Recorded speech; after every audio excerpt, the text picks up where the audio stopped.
Time for total bases. I've got the boys with me, Brian, Leonard, Tokyo, Brandon. Hope everyone had a great weekend. And we have day baseball today on a Monday. Always love to see it. It's something that, listen, I feel like Mondays and Fridays should always have a day game. You can wrap around in series and play a day game on a Monday, and it's inexcusable that someone's not playing day baseball on a Friday. It's nice when the Cubs do it. And Brian Leonard, the Cubs are going to grace us with a day game again today.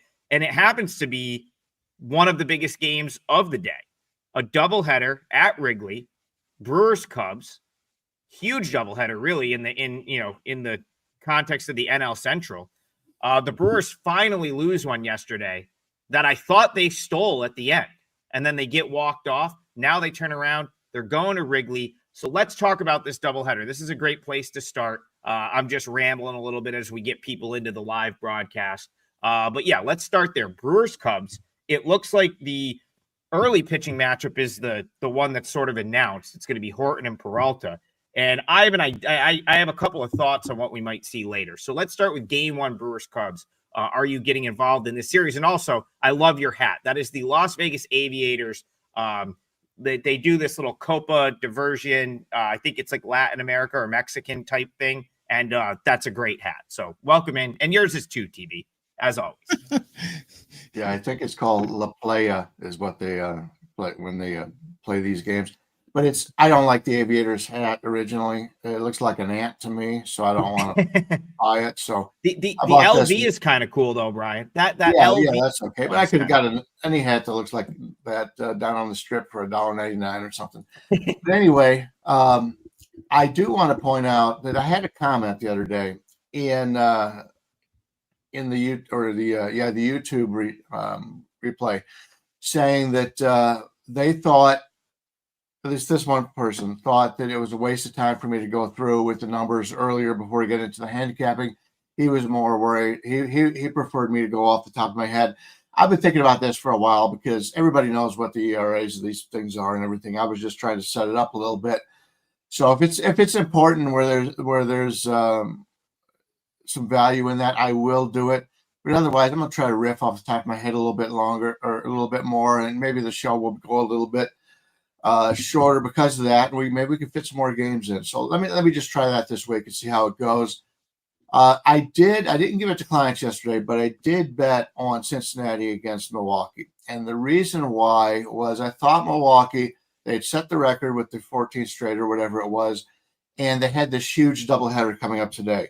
So I thought of any importance, that game yesterday was the least important that they would have. They've already set the record, and they had to set themselves up for this doubleheader here against the Cubs, which is much more important for the Cubs than it is for Milwaukee because Milwaukee has an 8-game lead on them. And it went both ways. Milwaukee doesn't even know how to lose where it comes back, and the Reds end up winning in extra innings. So I got that victory. Now that's out of the way. Now I can concentrate here on the Cubs. Peralta and Horton. Current line here is basically the Cubs 125, and the total is about 8. Milwaukee rested a few of their guys yesterday. They didn't rest everybody. Obviously, it's tough to rest everybody when you've only got 25, 26 guys on the team. 26 now, 27 if you have a doubleheader, which they'll have today. But Peralta, I've been more impressed by Peralta this year than Horton. Horton's got pretty good numbers, but his expected numbers aren't as good. And if you take a look at his StatCast page, he's getting more lucky than anything. He's done a nice job, no doubt about it, for the Cubs. But from a starting pitcher standpoint, I prefer Peralta here. But I understand why the Cubs are a slight favorite. If most people take a look at these two teams, if neither one of them are on a big winning streak, they would say the Cubs are probably the better team. Maybe they are, maybe they're not. But the line seems fair to me here with Horton in the 125 range. But because they need the game more than Milwaukee does, I will pass on it. But they do have 2 games today. The second part of the doubleheader, at this point, it's undecided on both sides. So I know it's going to be Chad Patrick for the Brewers. I Okay. don't know exactly who the Cubs are going to use, but I know it's Patrick for the Brewers. And that's the thing with the Brewers is they're so low to a starting pitching. They've got guys that should be up in the majors that aren't right now. And Like so Henderson. I'm not concerned at all about the starting pitching for the Brewers here. The need is there for the Cubs. If the Cubs get swept in the series somehow, their season is over. If they lose 3 out of 4, they won't win the division probably. We've got, less than 40 games left in the season. So these are important games. I'm going to pass on this. The Cubs are Chief Cub on Twitter, who is a Cubs season ticket holder here to talk Cubs baseball, says it's very likely Jameson Taillon for game 2 for the Cubs. And there's another beat writer, MLB guy, that is confirming that says Taillon will be the starter for game 2. So go ahead, TV. What do you think about that? Generally, I think most professional sports bettors or regular sports bettors would say they generally stay away from a game 2 of a doubleheader. There's reasons why the lineup's not announced until after the first game. You don't know if their best hitter will get injured in the first game. You don't know how many bullpen pitchers they're going to use in game 1. So there's a lot of X factors for betting a game 2. So obviously I'm going to stay away from game 2. Game 1, before I get to it, guys, I have my MLB play out for today already. I'm sure these guys are going to have something up as well. We always put free plays up on our page. So see that ticker down there? You can check our pages out at WagerTalk. I have my pitcher projection PDF up, downloadable for free as well. So go grab that. And I'm going to use that PDF in this cap. I like the Brewers here. And the reason I like the Brewers is because Chicago's bats are a little cold right now.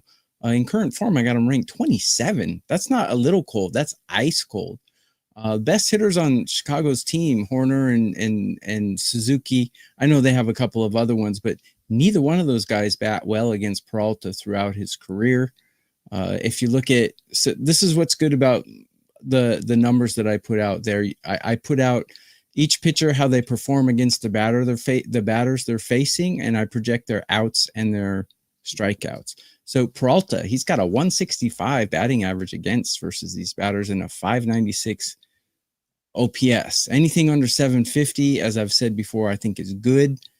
So given the fact that the Cubs are in a little bit of a quagmire with their bats there, I don't see them scoring a lot in this game, which makes me think that Milwaukee might avenge their loss from last night, perhaps.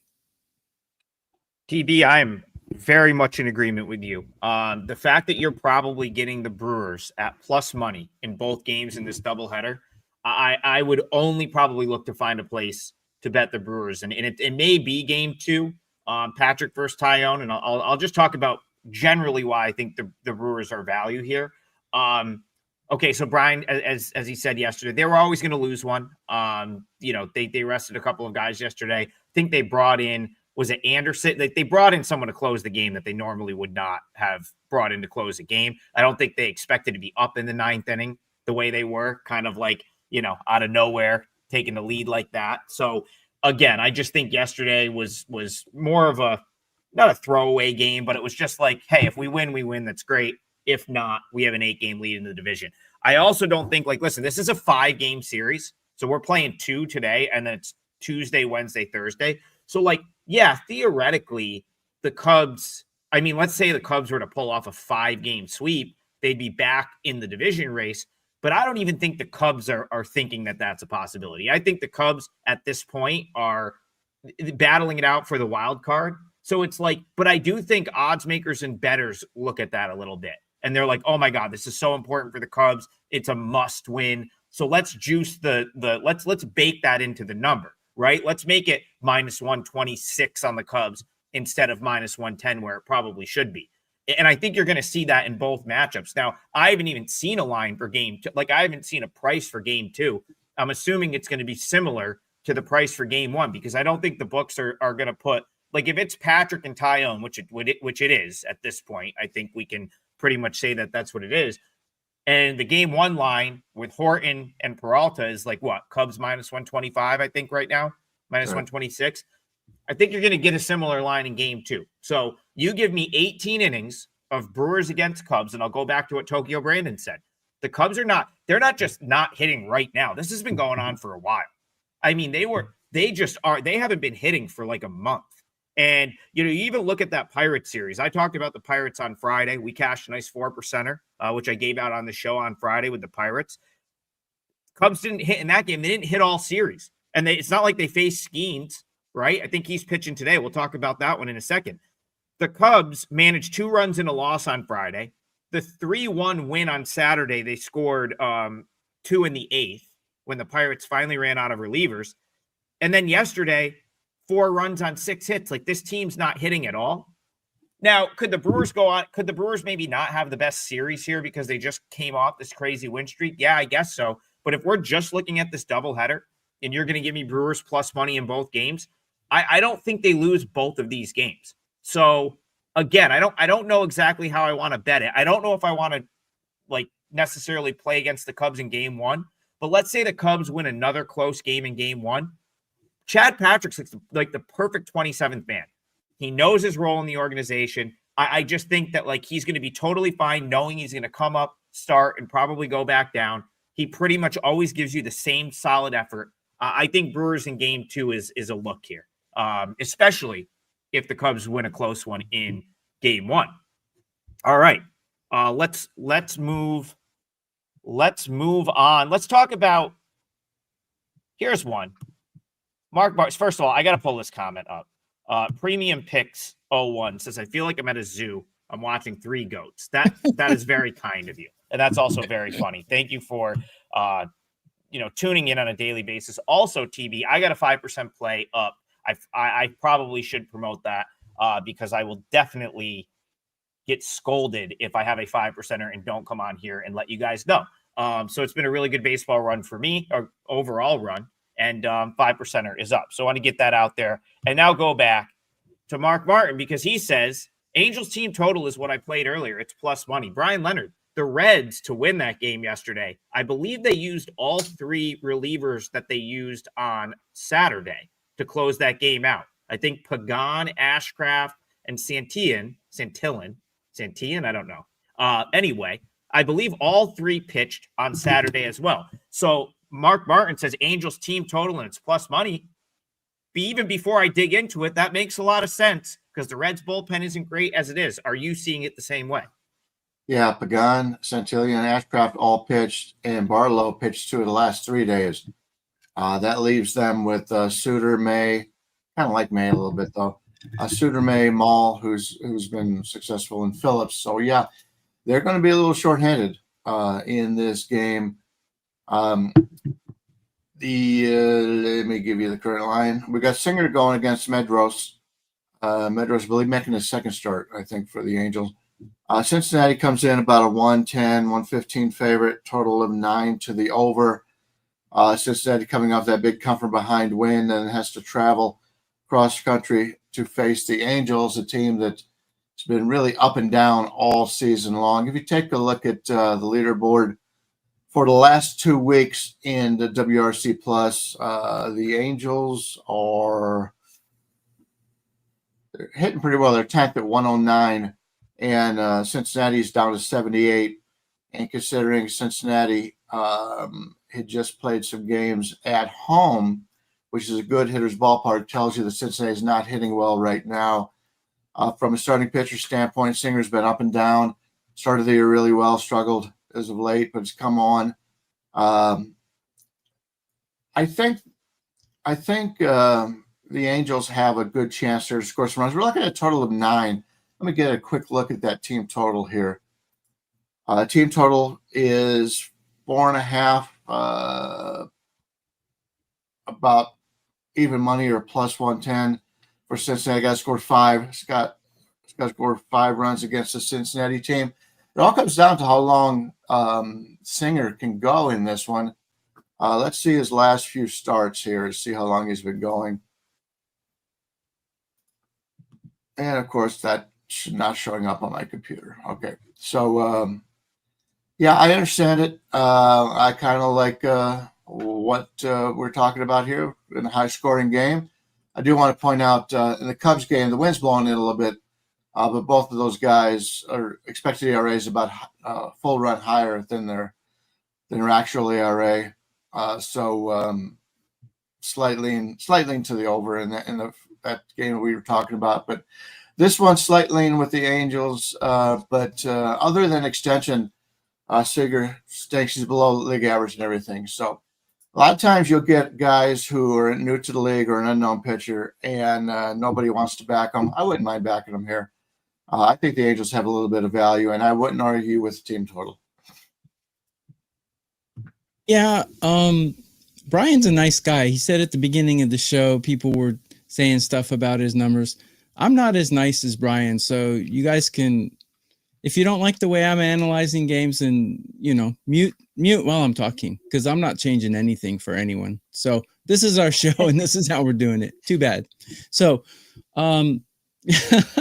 you guys are putting some really funny comments. Now some people are writing in Japanese. That's funny. I don't have much of a read on the Medeiros guy, so I don't really have a big read on him. So, but he can't be better than the Singer, in my opinion. Maybe he is. I don't know, but he's unproven. There's no doubt about that. We've got two really bad bullpens. Cincinnati's bullpen in current form, I got them ranked 25th. That's bad. Angels not much better at 21st. So we got two bad bullpens, and we got two lineups that are actually hitting quite well right now. So if anything, I would agree with Brian and say an over in this one. I'm probably not going to play it because there's too many X factors. And also one thing that kind of scares me, if you download my pitcher projections at my page at WagerTalk.com, you'll see that Singer has a 219 average against versus these batters, which kind of scares me a little bit. But just because he's done that in the past doesn't mean he's going to do that every game. That's why nothing is 100% lock, and that's why we lose bets sometimes. But if anything, I don't know, avoid Singer and maybe take the Cincinnati team total over, or even the game total over. Maybe I won't play it. There's just too many maybes for me. Yeah, game total over certainly makes sense. We talked about the Reds bullpen-ish, sort of usage. I was on the Angels yesterday. That was an interesting game, to say the least. I felt like they blew that lead for me twice, and I was about to take a loss. And then Kenley Jansen wiggled out of a jam in the ninth, and the Angels put up 6 runs in the 10th inning for an 11-5 extra innings win. So we'll start there. Kenley Jansen threw 28 pitches. He's not going to pitch today. That was 28 pitches, and every one of them was a sweat. Like every one of those pitches, because right off the bat, it was like first, I think he gave up like a leadoff double or something. Like right off the bat, it was an issue. And so he really worked hard. I'd be shocked if he's out there again today. So again, you have bullpen issue on bullpen usage on both sides. As Brian said, the Angels have hit. I really want, I thought I was going to, I'm actually not totally against taking the Reds. As I've talked about on the show a couple times, like Brady Singer is a guy that I've probably been higher on than the market. He started off really good. He then was awful for a stretch. And now I think we're seeing Brady Singer sort of, if we're looking at his roller coaster type season, he's on one of his inclines right now. Last time out, 6 shutout innings against the Phillies, 6 strikeouts, no walks, 2 starts ago against the Braves, 6 scoreless, 10 strikeouts, 1 walk. And then the start before that, he pitched into the 8th inning against the Rays and had 8 strikeouts. So I don't know how long it's going to last, because we've seen him go the other way at times. But right now, Singers is on one of his runs of good form, and I don't really want to bet against that. Now, Medeiros is someone I've watched pitch quite a bit. He's been at AAA Salt Lake for the majority of the past couple seasons. He's still a younger guy. He's only like 24, but he's been at AAA for a while. Like so this is just eye test. This is just watching him pitch. Like his stuff doesn't jump off the page. Like let's say like watching Nolan McLean pitch at AAA, which I got to see in person a few times here. I knew he was going to look good. I didn't bet it, but like that's someone where you watch him pitch at AAA and you're like, yeah, this guy's probably going to be pretty freaking good. Like, and it's one start, but I'm just saying you can see it when you're watching him at AAA. Medeiros, it's like I've always kind of sort of rated him as like a very average sort of AAA starter. Went back and looked at some of his numbers. It was very like not surprised, but it kind of like it kind of validated, I guess, the next point I'll make. he's got a good ERA, but some of the other stuff, like the whip is very high. He had a good month last month, but his whip was 155. Batting average against was like 247. So I don't know if he's going to be like a great MLB pitcher. He might be a guy that stays around for a while that can, because he can navigate a start at AAA. He's been doing it for a couple of seasons, but now throw him against the Reds lineup. Going off of memory here, Brian, I can't remember who he pitched against last, but I think he went like 3 or 4 innings and wasn't anything special. So I want to say again. Go ahead. I'm just saying, like, if I look at the 2 starters, I feel like the upside is Singer continuing to pitch well, because we know when Singer gets in a little groove, he can be very good. Like if you go back to the beginning of the season, they talked about his pitch mix and updating that, and he had a great month of April, struggled, but it feels like he's back in that form right now, especially with the increased swing and miss from the strikeout. So I just think there's so much more upside to the Reds here, and I really do think the Reds are the better of these 2 teams. Like if you're just saying who's the better team, to me, no brainer, the Reds. And they have some of the same issues with the bullpen. Reds is like, so because I have a 5%er out, and I'll use this to promo myself again one more time, 5% play, I am going to probably give anything else I play today for free. The Reds is on that list. Actually, Brian, I'm going to put that in the parlay. Reds is going to be my parlay league. So we'll go Reds money line in the parlay. I got to sit here and think about the bullpens for a second, but you made a point about, is it May that's available? Who's the one you said available that you May? Yeah, May is the one I think is. If they're going to have to close a game, he's probably the guy that's going to do it. We're looking at about a 112 right now here on Cincinnati. We'll take that. And like you said, they did use Pagan, Santillan, and Ashcraft, but the Reds bullpen is not really their strength. And it's not like they have like these amazing leverage guys you can't live without. So yeah, I'll go Reds parlay. That might actually make the client card. Go ahead, Brian. Yeah, I just want to touch on Medro's career.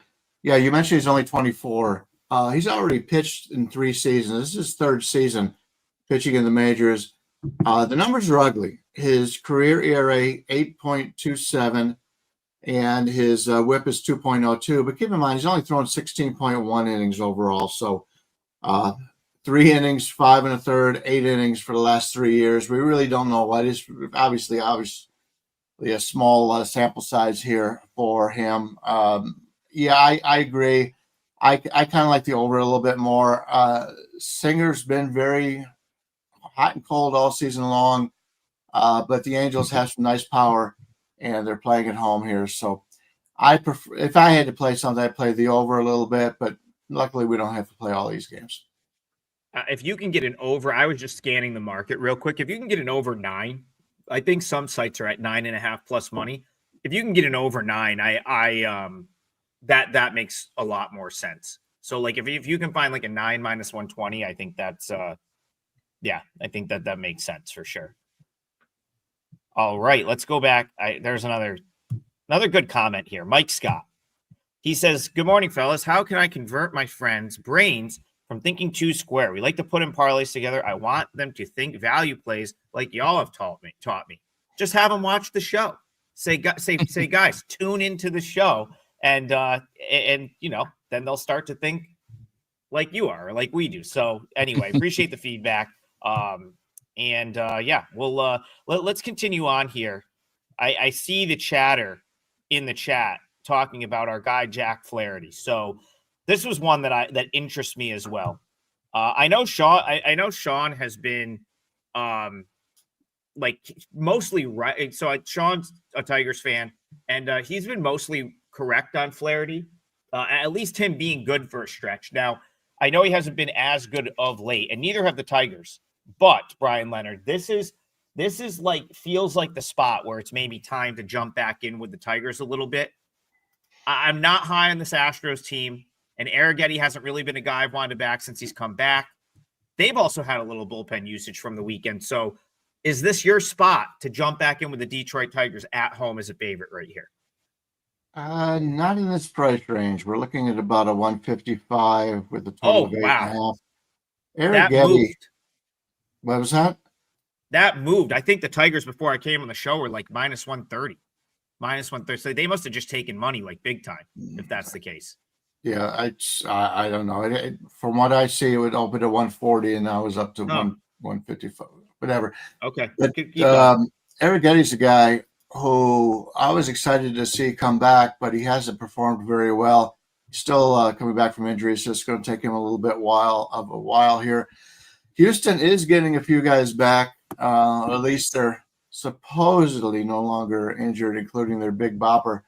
So we'll see what happens here. But that's a team that needs a little bit more offense. Flaherty, he's not been nearly as good this year as he was last year. In fact, in 2023, he wasn't very good either. So I do have my concerns with him. His barrel rate in the 4th percentile really bothers me. And he gets away with being a fly ball pitcher because this is a good pitcher's ballpark. But I don't know if I'd look to back him on a general basis. He's just very inconsistent. As I mentioned, Arrighetti comes in with a 6.38 ERA, 4.58 expected, and the whip is high, 1.47. He's always had a high whip. This is his second season. His career numbers are 4.74 ERA, 1.41 whip. Got great extension, and his whiff rate's pretty good. Expected batting average, but he's had walk problems. Last year, 10.3% walks. This year, 13.1. So I kind of like the over here. I don't trust either one of these pitchers here. I know it's a pitcher's ballpark, but we could still get 8.5 out there and get that over without having to pay much juice. That would be the way that would look. As of right now, I don't trust either one of these starters. And, they do have some pretty good hitters in these lineups. They're not completely all the way through, like I mentioned earlier in the season for Detroit was. But there's still pretty good bats at the bottom of these lineups. So I kind of like the over in this one.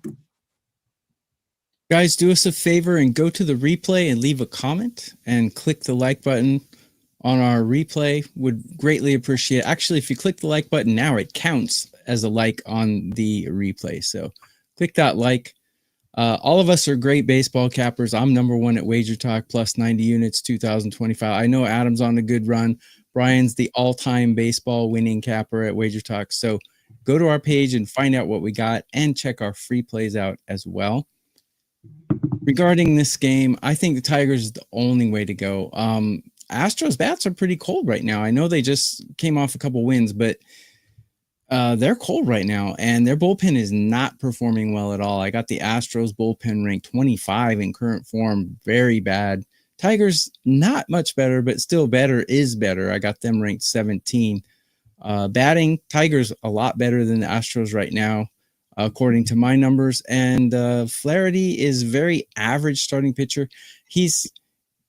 A lot of people are going to say he's a great home pitcher, but he's not really a great home pitcher. It's just he's terrible on the road, so it makes him look better at home.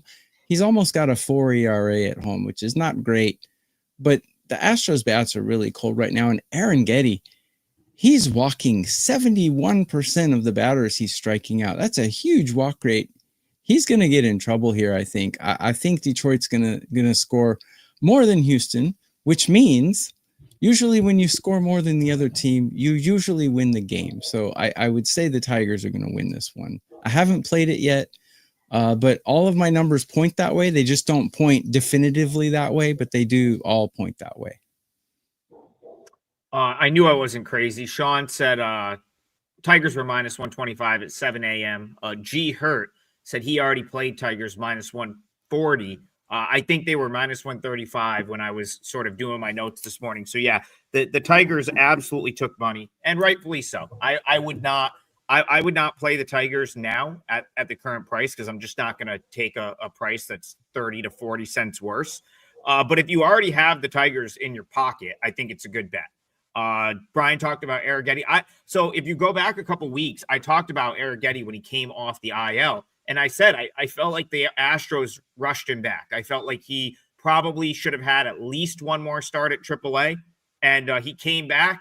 In that start, he came back 3 2/3 against the Marlins, 11 hits, 5 runs. Not very good.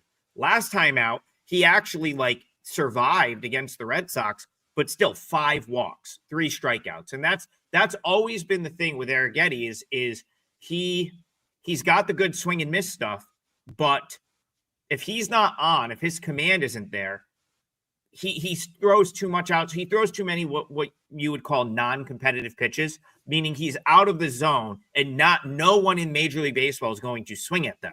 If you go back to the beginning of his career, his first couple starts, that's what he struggled with because he was getting a lot of swing and miss in the minors, and then he got up to the big leagues, and it's like, oh no, like these guys don't swing at that pitch up here. They're just too good. He was able to work around that and actually had a run where he was really pretty solid and he was getting a lot of strikeouts. Right now, he clearly doesn't have that command, probably because he came back from injury Listen, Tokyo Brandon will tell you, being around baseball guys forever, it is very difficult, especially for a pitcher, to shut it down in the middle of the season and then come back and like not have some sort of issues. And it's even tougher when you don't get like a month to really iron it out at AAA.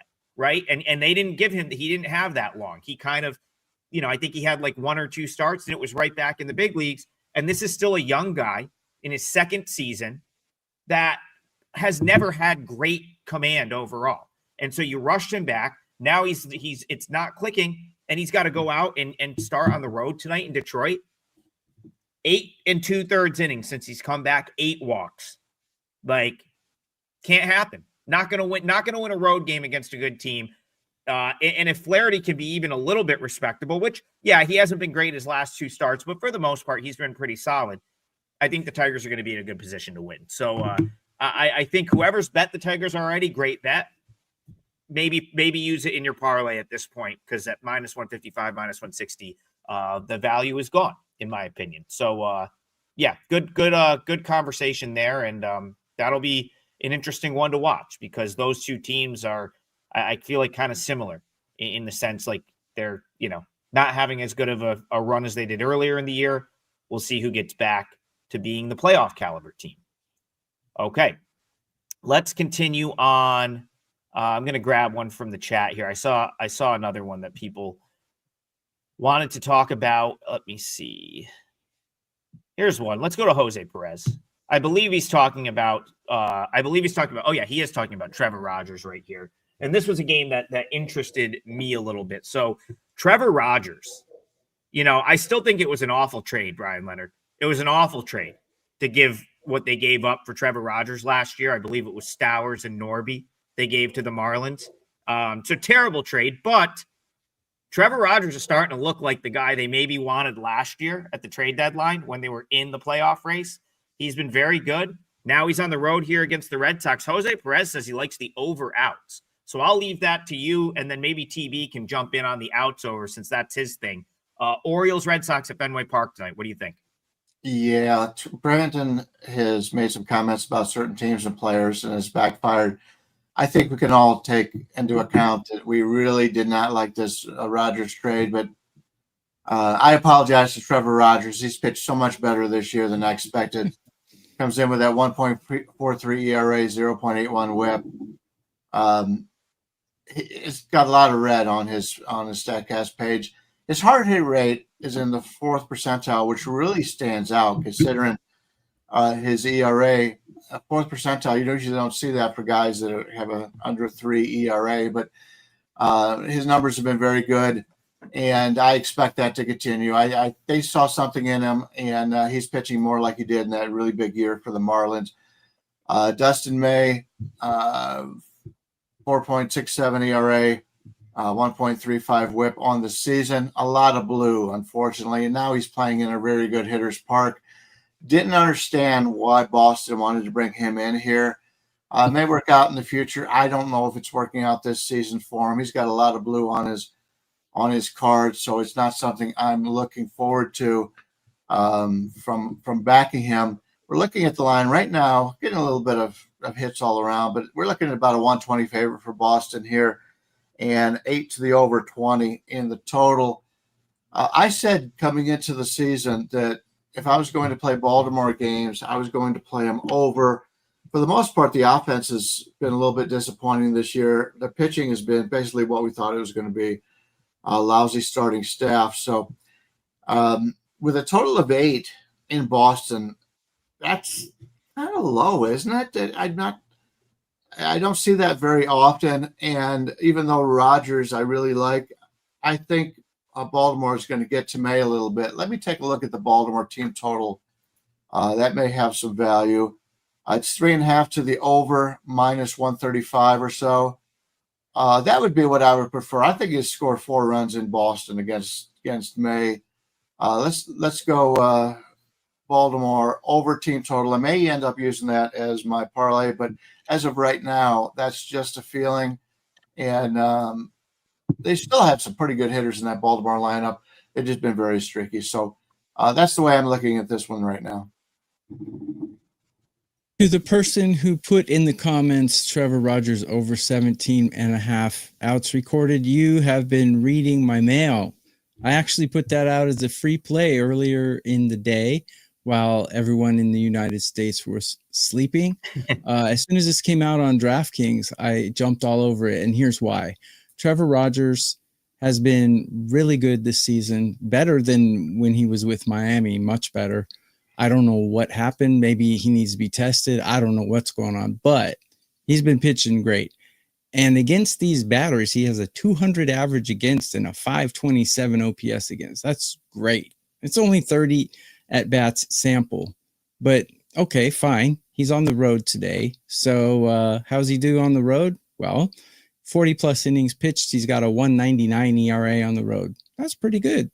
So combine that together with, and if you download my newsletter for free, my pitcher projections PDF, I call it a newsletter. Maybe it's not technically a newsletter, but you'll see that I project Trevor Rogers at 19.8 outs recorded, because in his last few games, he's been going over.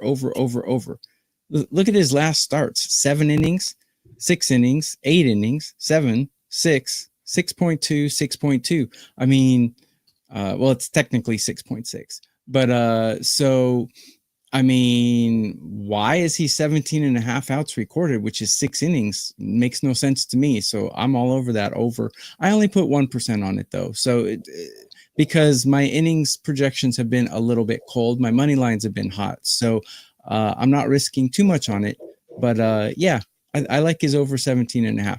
Baltimore might win this game too. Their bats are a little cold, but they might win. I think they have a great chance to win, and to just go off of the pitching outs over.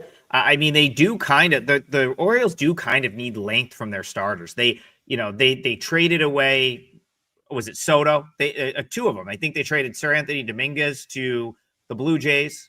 I believe they traded Soto to the Mets. So, this was never a deep bullpen in the first place, and now they've traded some of their better guys. So if they're in a winnable game and their starter is keeping his pitch count down, you can pretty much rest assured that they're going to let him go the full allotment, because they don't have like much down there in the bullpen yet. So that, I think that favors the over outs as well. Too little too late for the Orioles. It's actually unfortunate that they were so bad out of the gate, because this is not a bad baseball team. I think you watch them, you look at what they're doing right now. Man, if they were like where the Rangers are, or let's say the Rays or like the Royals, I'd be like, you know what, this team might have a chance. They might be in the mix. I like the way they're hitting. I still think they have a good enough group of players from a talent perspective. They kind of rake right-handed pitching, so I don't have much faith in Dustin May here. They don't play as well on the road, which is, I guess, a concern. But when you're talking about getting Rogers as opposed to, like Brian pointed out, May, I'm not quite sure what the Red Sox were doing with that. I think they wanted Joe Ryan and didn't get him, and just sort of made the knee-jerk move, hey, we have to make a move because we're in it. We need but May was never the answer there, in my opinion. And I think you have a great starter in Rogers, who has shown no reason. He's shown really no reason to doubt him. And yeah, Brian, the hard hit rate is puzzling, because how are you throwing up those numbers as a starter, but giving up hard hit? It makes no sense. But the thing is, all of his other numbers and metrics are so good that I'm almost willing to just ignore that at this point, because he's been so good everywhere else that I see no reason to doubt him. So you want to talk about, plus money, Orioles hit right-handed pitching. Orioles are playing well. I don't mind it. Slick Vic said he's healthy now. Yeah, that matters. And Trevor, he's, okay, so Trevor's commenting on May, which is a good, I love the devil's advocate. I always want to see both sides. He said May tweaked his pitch mix and looked really good last time out against Houston. Yeah, it's a good point as well. But for me, the way the Orioles are playing right now, you give me this Orioles lineup against a right-handed pitcher. You have Basallo just got called up. They're going to give Dylan Beaver some playing time. Two guys I've been excited about at the minor league level. Jeremiah Jackson's kind of been great since he was called up. So you got some of these younger guys in the mix. The Orioles are an exciting team to me right now. I'll be looking on spots to play them. I thought about it here. Haven't got to the window with it yet, but the only way I would play this game is the Orioles. Just to think they're better than the market at this point. And Colin Gregory says Colton Cowser's back. That's a guy that they missed for stretches this year. So I think they're an exciting team right now. All right, we got to do this one. Adam Batman Westbury in the chat, welcome in, says, are the Jays going to hit up Skeens? Toronto plus money is very inviting. I was dead wrong last week. The Brewers took it to Paul Skeens. And Brian Leonard, are we getting to the end of the season where Skeens maybe is just like, I'm on this bad team. It's August. I don't know. Like, is there any reason for him maybe not to go full tilt and risk like injuring himself or like something stupid happening on a team that's so far out of the race? Because he didn't look good. He didn't look like himself at all against the Brewers. And now he faces a Blue Jays lineup that can knock the cover off the ball. So how are you seeing this one? I think Paul Skeens is pitching for Paul Skeens as opposed for pitching for the Pirates. He seems to be very, very cerebral. He knows if you take a look at his routines, he does a lot of things a little bit different. Mizorowski's kind of picked up after him. But he's an independent guy. He's out there trying to prove himself. Obviously, free agency is in his future. So I think you're going to get the best out of him every time he goes out there. His hard hit rate is only at 52nd percentile, but everything else is really good. He's a guy that I expect to pitch well, and it's up to the Pittsburgh management to see how long he goes in these games. He went 133 innings last year. Now he's at 148. He does throw 7 pitches, so he throws everything 5% or more. So he's got a full arsenal. I love that in case something's not working. A lot of these guys, we talked about Ben Brown in the past was only 3 pitches and really 2. If one of his pitches isn't working well, it's a long day for him. But Skeens is able to make the adjustments, and I think you're going to get a good effort out of him. Kevin Gausman comes in.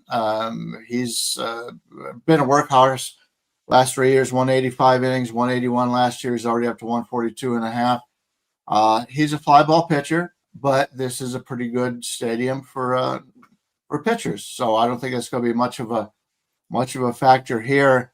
If you ask me, I think there's a little bit of value on Toronto. When you look at the WRC plus over the last 14 days, Toronto's blowing everybody away. They're at 165. The second best is Milwaukee at 136. Pittsburgh's dead last at 72. So we got the best hitting team in baseball the last 2 weeks going against the worst hitting team in baseball the last 2 weeks. And it's close to a pick 'em. It's we're looking at about 110 favorite or so for Pittsburgh. So it's really a toss up here. I think Toronto's the better side here. To get the team that is so much better offensively than the opposition. And it's not like Gausman's a bad pitcher. He's been a veteran, but he's good. He's a good pitcher. Is he Skeens? No. But I think there's value here on Toronto. I prefer the Blue Jays in this price range. Yeah, so the Blue Jays are basically better at everything than the Pirates. The problem is you've got the best pitcher in MLB. Well, one of the two. It's either Skubal or Skeens. But what are the chances he has 2 horrible games in a row? I just don't see it. He's just too good. And I look at Gausman's numbers against these Pirates. Surprisingly, they've rocked him in his career. What does he have? A 364 average against and a 1,061 OPS against these batters in his career. He's on the road, and he's got a really good ERA on the road. So now I'm conflicted. Are the Pirates going to actually break out and hit him? Or is he going to be a good road pitcher like usually? So when I'm conflicted like this, I'm not going to play it. If anything, I would play an under in this game because I just don't see Skeens having 2 bad games in a row.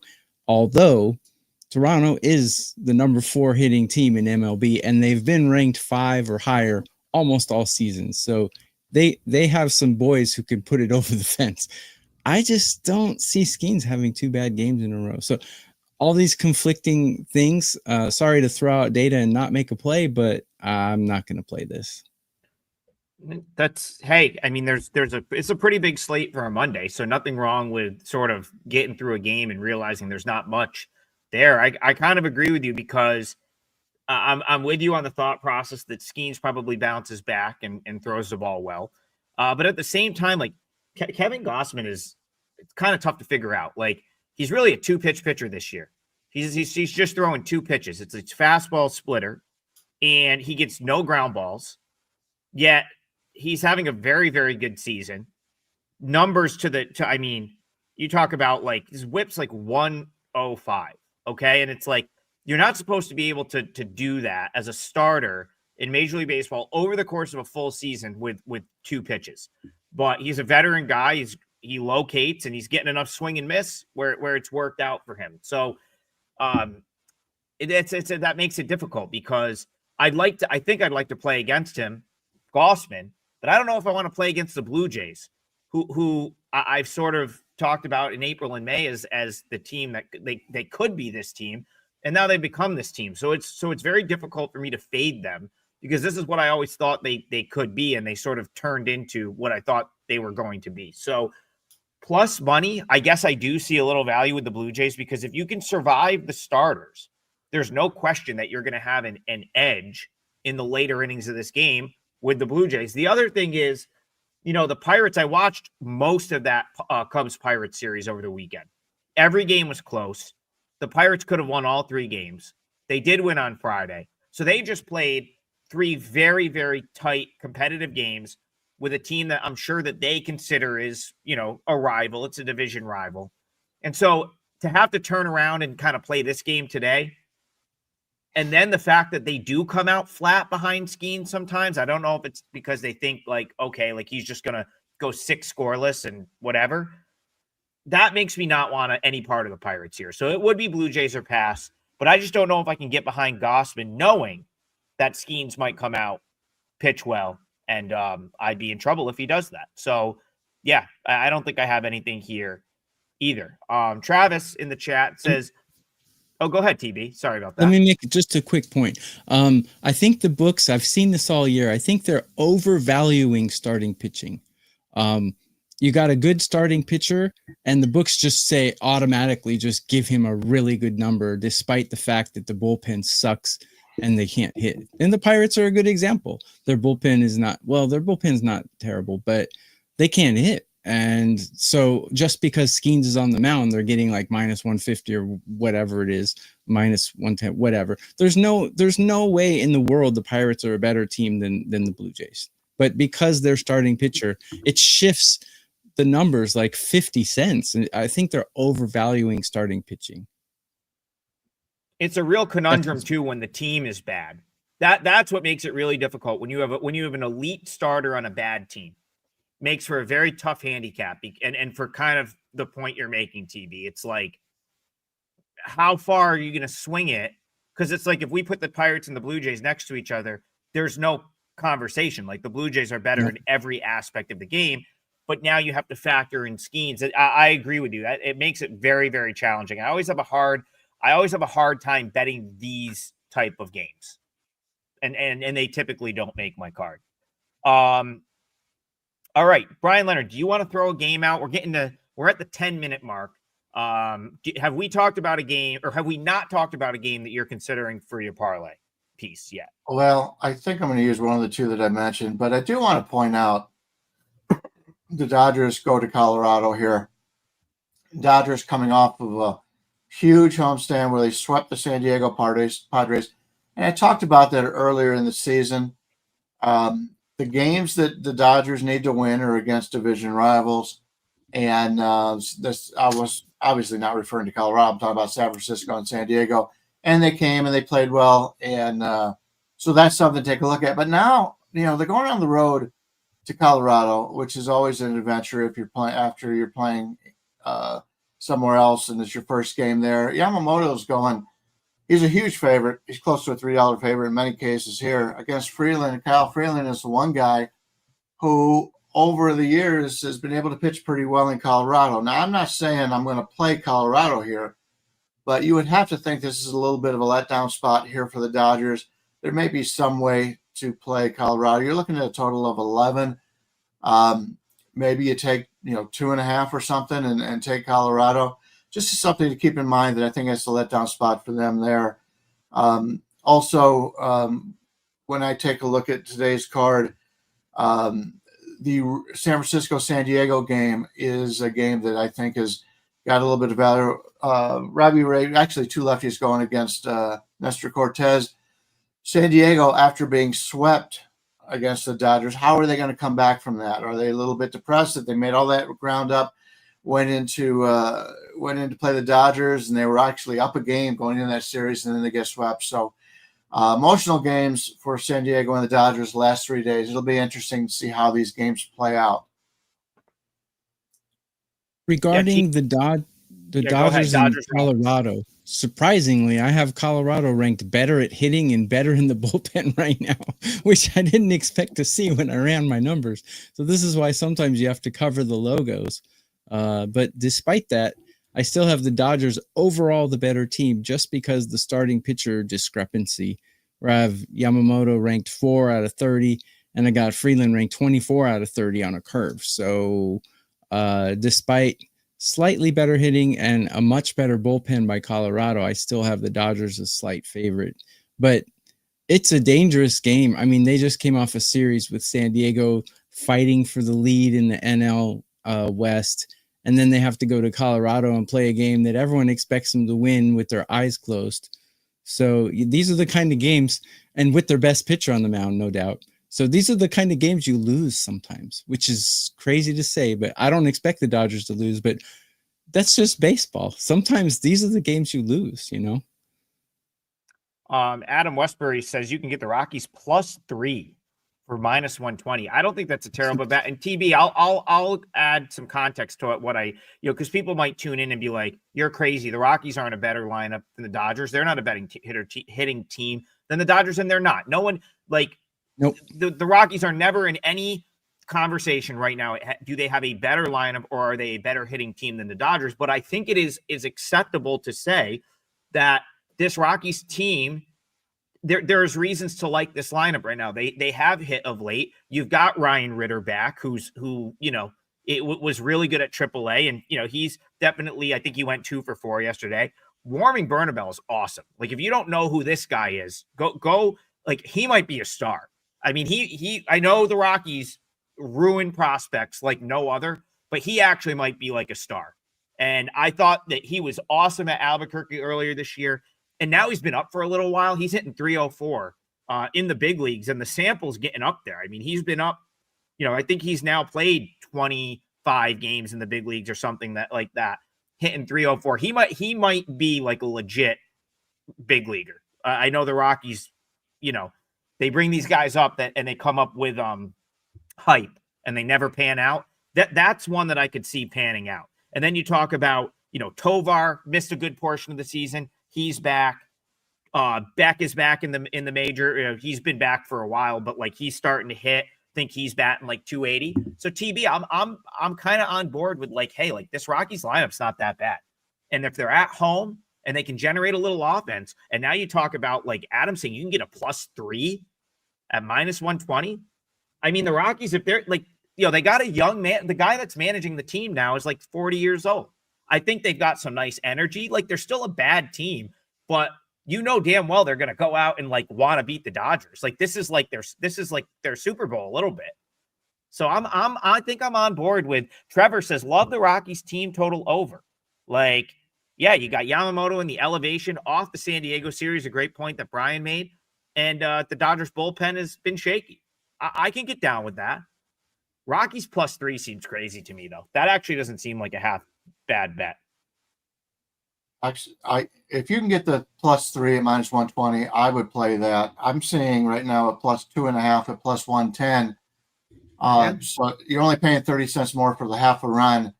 And 11 is not an outrageous total. We just saw Colorado in the last series at 12s. So just because the line is high does not mean there's still not value there. So, yeah, I may find a way to play Colorado one way or the other here, either playing the +2.5, +110, or maybe playing the team total over. But I think it's definitely a letdown spot. And the Dodgers have shown this all year long. It's not like all of a sudden they're going to turn it on now. This is the way they played all season long, and there's a chance for them to have a letdown. They seem to have it, and they've gone through a lot of guys. Obviously, Muncy's hurt again, and they've got some other guys that are still banged up a little bit. So that one may make my card. I don't know if I'll use it for the parlay here, but I do like Colorado getting the 2.5 or better. One thing that's a little bit scary is Yamamoto is a really good road pitcher. That's the only thing that scares me. But he's a good road pitcher everywhere but Colorado. This is just a monkey ballpark. So this is not a typical road game. So, yeah, I would agree with that. Tokyo Brandon, do you want to propose a game, or do you know what you're going to use for the parlay? Yeah, we covered it already, but I'm going to take the Tigers on the money line against the Astros. It's -145 where I'm seeing it. But that's going to be my leg. But we covered it already. So, Brian, can I get a market price on Tigers? Did they? Because they might. The other side might take some money there. So it might go back to like -145, -150. I'm seeing 145. 153 right now. Ew. That's fine. Well, it's a parlay. It's all right. Yeah, it's a parlay. We'll say -155. Brian, do you know what you want to lock in for the parlay right now? I do. Let me just write down his Detroit. I'm going to play the Baltimore team total over 3.5 at -135. As I mentioned, and you mentioned the guys that they had just brought up. Yes, they are rookies, and they were just getting their first Brian Freese. Oh. Their first chance to play in the majors. But these are two guys in Beavers and Pasalo that we've been waiting on, and I think it's going to rejolt this Baltimore team. Has also a lot of young guys on it, and anytime you've gone up in the minors with a lot of these guys, you're friends with them, you're excited for them. They've been reading about these guys. I think Baltimore the rest of the season is going to have some value, and to go against me, I do understand every team. When you get traded to a new team, they're going to work on a lot of your stuff. One good outing isn't enough for me to buy into May at this point. So I think Baltimore can score 4 runs here. So that's what I'll use. Team total over 3.5 at -135. I'd take Baltimore over 3.5 in the first inning. I mean, hey, listen, that lineup's got crooked number potential. Like, there's no doubt about that. That's the one thing. I'll go back to the point I made earlier when we were handicapping that game. If they didn't dig themselves that big of a hole, like they had such a bad April and May and they dug themselves such a big hole, this Orioles team would be playing their way into a wild card spot. I just don't think they can do it from 10 games out, obviously. But the the American League is not great. And this Orioles team, I think they're going to be a team you want to back from here to the end of the season because of what Brian said. Basalo's a guy, I thought we might see him last year at one point. All these guys that have played together in the minors, Dylan Beavers, Basalo, Jackson, and then like they're not far removed from the Jackson holidays and the last wave. Mm-hmm. So it's still a very young team. That's the thing you have to understand about the Orioles. They had success early. Like this is still a very young team that's still looking toward the future. I think you get a lot of good outings from the Orioles the rest of the way. So Brian, I'm with you there. And TB, I love the Tigers call. That's a great spot for them. So let's hit one of these. We are getting dangerously close to being even on the season. So we need this one right here. I'm going to go with the Reds. Go ahead, TB. No, I was going to say, can you recap it for them? Yeah. So my leg is 3-teamer. My leg is Cincinnati Reds -112. Brian Leonard's going to go Orioles team total over 3.5. minus 125, and Tokyo Brandon is going Tigers on the money line. That's the 3-teamer plus 442. Go ahead, Brian. Yeah, I'm a terrible promoter of myself. We've been winning a lot of our 4 and 5% plays. We're on a 78% run on 4% and higher, and we've turned a profit 8 out of the last 9 days. Unfortunately, at this point, I don't know what my plays are. I'll continue to work on them today, and I will put them up. But all three of us, I think, are on pretty good runs, and let's hopefully we can get one of these parlays. I blew it, I guess, on Friday. I guess my team lost. It was I had 3 plays for clients. I went 2 and 1, and of course, the one I lose is the one we use in the parlay here. So it happens. Parlays are hard to hit, especially 3-teamers or higher. But let's see if we can get one for you today.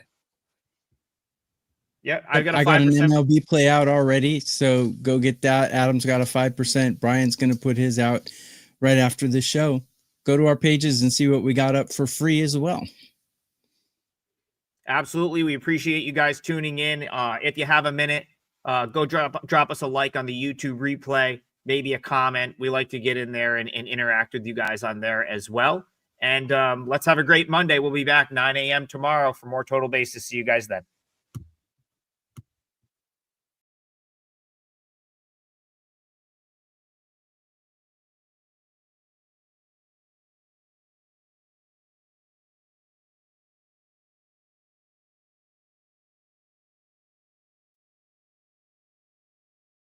Welcome to WagerTalk TV. Kelly Stewart here with Teddy Covers and Marco D'Angelo of WagerTalk.com.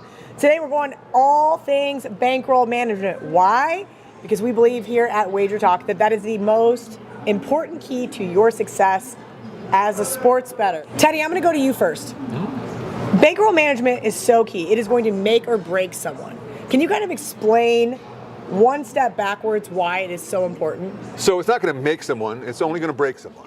The issue that most bettors have is they overestimate their winning percentages and they overestimate the chances of them going on a negative run. And the truth is, I've been doing this since the 90s. Marco, you've been doing this since the 80s. We've all had good years, we all have bad years. But more than that, you have good weeks, you have bad weeks. And over the course of time, you expect to have more good weeks than bad weeks. But inevitably, the best handicappers in the world are going to go through negative stretches. So the biggest issue that people face when they're overestimating how many wins they're going to get or what the chances of them having a slump are, that they burn their bankroll during any slump. And I did it when I was a beginning bettor. I'm confident you did it when you were a beginning bettor. I remember double or nothing through the whole NBA playoffs. And Reggie Miller game, I had a double or nothing on a bet on the Knicks. Ha, ha, ha. I'm laughing with my bookie on the couch. And then true story. And that was a double or nothing. It was the biggest bet I ever made in my life at that time. Because I'd been getting my ass kicked at double or nothing and double or nothing.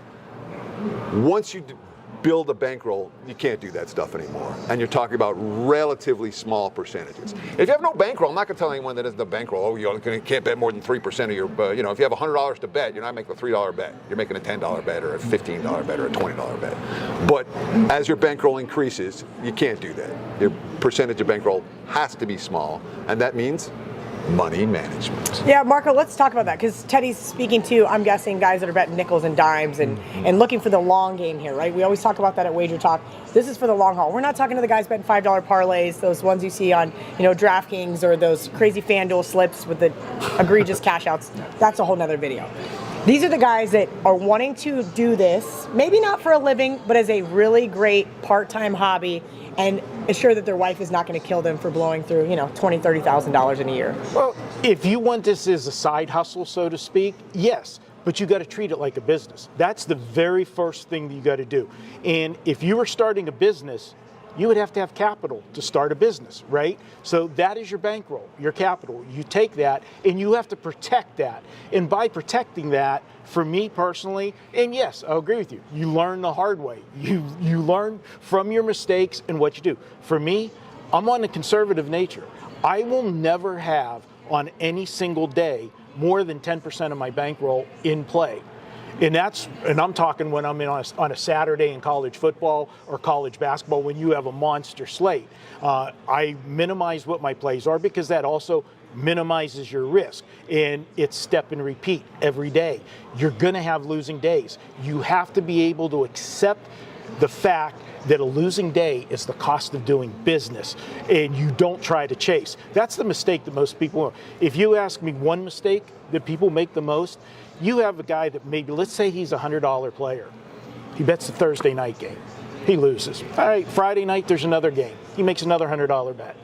Saturday he might make 4 plays, goes 2-2. Sunday he goes 1-2. Now he's down 300 plus juice going into Monday night.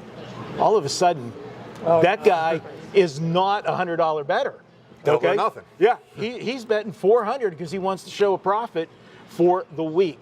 And that's how you take a losing week into a disastrous week. Those are the mistakes that people make, and especially if you're betting at credit shops versus here. And that's why I always said, remember the debate when everybody was trying to legalize sports betting in a different state? You're going to ruin families. That was the best thing because there was always bookies. There was always a guy on the corner. There were always going to be bookies. Okay. And they'll take bets on credit. Right. Versus actually having to put the cash out. Yeah. You can't lose more than you have in a legal sports book. Correct. Nobody's giving you credit. You got to take the money to the window. And Marco, you said the single most important statement, and I want to re-emphasize that. If you want to do this successfully long-term as a business, you have to treat it like a business. If you treat it like a casual hobby, you'll get those type of results. If you actually want to say, I'm going to make money long-term betting on sports, you're not risking huge percentage of your bankroll on any given wager, and you're taking it as a professional approach and not up, I'm down 400, let's bet 600. Exactly. Yeah. Which again, we've all done. I did it. I'm confident we've all done it as beginning bettors. But if you last in this business, or you last even as a casual bettor, if you're going to last more than a year or two, bankroll management is the most important skill you can have, because that way you don't blow it when you have a bad day or a bad week, or inevitably you're going to have a bad month. And that matters. To elaborate, you could actually pick more winners than losers, but if you're somebody that's tying everything up into parlays, you're going to be a loser. Sure, and especially, you win this bet, you win this bet, you win that bet. Oh, I'm really good. Yeah. I'm going to bet 5 times my normal amount. That's the one you lose. Oh, I just went. I hit 78% this weekend and lost money. That's what we try to avoid. I'll say this, give a little shameless plug to my friends over at Pickett. Ever since I attached my legal sportsbooks to my Pickett account, I have realized, hey, maybe college football totals are not your thing. Maybe even if you get good information, maybe you should not bet them. Going 1-8, that kind of killed me on a year that I went 74-72 in college football. I mean, I didn't make money last year in college football. I had a couple nice outright underdogs, but it was a rough year for me. But holding yourself accountable on some of these apps that you can attach to your legal sports books are a really great way to look at it. If not, go old school. Put them in a spreadsheet. That's what I did for years. You can kind of start to see, oh, wait, maybe player props isn't my forte. Maybe if I didn't bet those, my college football or college basketball season would have been a little bit different. And that's a really key point. People think money management. If you recognize what your best sports are and what your best wagers in those sports are, you can make appropriately sized wagers and still be in action on other stuff as you try to improve that skill, but for a lower bankroll amount. Oh, trust me, Teddy, if the PLL, they would let me bet more than $250 a game, we would just probably never bet college football ever again. All jokes aside, Marco D'Angelo, WagerTalk.com. You guys can check him out on Bet On It every week. Teddy covers WagerTalk.com. You can check him out Monday mornings on the Opening Line Report. If you guys are interested in any of our other videos, stick around. We got another one coming right up.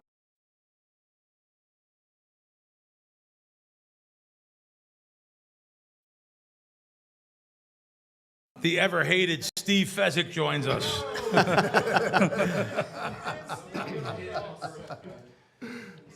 No, we were at a nice conference with Steve last week, too. It was fantastic. His what would that be called? That we had a gaming conference? Boot camp. Yeah, I lost 8 pounds, by the way. I didn't even tell you. But in the boot camp. No, but it was a fun time. A couple of the guys are here from the boot camp. We appreciate it. Appreciate all you guys coming in. And we have a couple good guests that we're also going to have on today. We're trying to get this all in less than an hour. And we should, though. It's no problem. Randy McKay, professional bettor. Myself, professional bettor, podcaster. John, big podcaster. John is John Orlando. His dad is Tony Orlando. There's probably no one old enough in the room to know who Tony is. Yes, Spooky knows. Sorry. I thought It is what it is. I know you would know, but there's a lot of younger people. Crack. I thought for sure when you said Randy, professional gambler, you're professional. I thought you were going to say professional degenerate. I thought for sure that's where you were headed. I'll tell you why but you the didn't. show works so well, and I think why we get so many views and comments and people. John, you're a rarity in the business. Now listen, I host a nationwide Fox show on 512 networks. I have a co-host and I have another co-host. One played in the NFL. I was planning for him to be that setup guy, and Fox told me, "Yeah, Crack, pick on him. He's a gambler." The first week, he was like, "You can't say this stuff to me." So, I mean, I love doing the show. It's a nationwide show. I'm totally blessed, that someone will come to The one that I'm not on. It's great. And you would be great on it with me, and only because John admits, I'm not. I don't want to embarrass you in front of anyone. It's okay. Don't touch me. No, but John admits to being. He likes to gamble. He likes Parlays are the way to go, right? That's correct. Yeah, the Yeah. parlays. And 100%. He's very honest though, and he's I not hit fooling one around. once. No, he's not fooling around. He loves to gamble, and gambling loves him. And and he admits it, and it works well together. You know, Randy comes on football season, gives out his, let's face it, we've made a lot of money in our career gambling, besides what the dark Twitter trolls say. But we've made a lot of money gambling, Randy, you and I, even over the years together. With different things, and I never ever talked about this. And how can I hit you with this cold without asking you ahead of time? So we won $490,000 together at the M contest. That really set our contest streak going. That was the last 100,000 buy-in. This will be the newest 100,000 buy-in, the Grandissimo. Yeah, which I didn't tell anyone that we were getting in. I didn't tell anyone yet. I just, because it's not me to say, "Oh yeah, I'm coming in with a partnership." I'm not spending $100,000. Me as well. Yeah. Also, you told me not to say something back then. Can we talk about DraftKings now? Yeah, sure can. Okay. Back then you were like, "No, don't tell no one we won that." So we won a lot of money in the DraftKings contest because of the overlay situation they had. I've never told anyone publicly. Go ahead. Yeah, so you're talking about the weekend one or the 50,000 buy-in? The 50,000 buy-in, which there was going to be. What was the guarantee? So the guarantee on that one, I believe, trying to remember now. Whatever it was, there was an overlay. Yeah, there were two people short of the overlay, so like $100,000 added. But it was 6 the day of the. We weren't going to enter. It was 6 with an hour to go. 4 people entered. And it was kind of inconvenient because you had to be in a DraftKings state, couldn't use a proxy. They had a lot of rules on that. In fact, one of my friends, he got not in that contest, but another one, he got disqualified because they tracked his location and disqualified him. But that's why. That's why you didn't want it, because I was like, DraftKings is really strict on, and same thing with FanDuel. They're pretty strict on location and making sure where you're betting from, and if you're betting from the same house. I talked about on VSiN a couple weeks ago. There's a group that reached out to me that's owed hundreds of thousands of dollars, and the one guy is down like $200,000 in his account. And he won back 120, still down 80,000 overall, and they're not paying him the 120,000. That's just so dirty. They're saying, "No, well, you won the money with these other guys," and like I said, his account was 200,000 down. I have no stake in the game, so people were coming at me. But it's amazing. Out of the 100 and some comments on Twitter, about 20 of them stuck up for the sports book.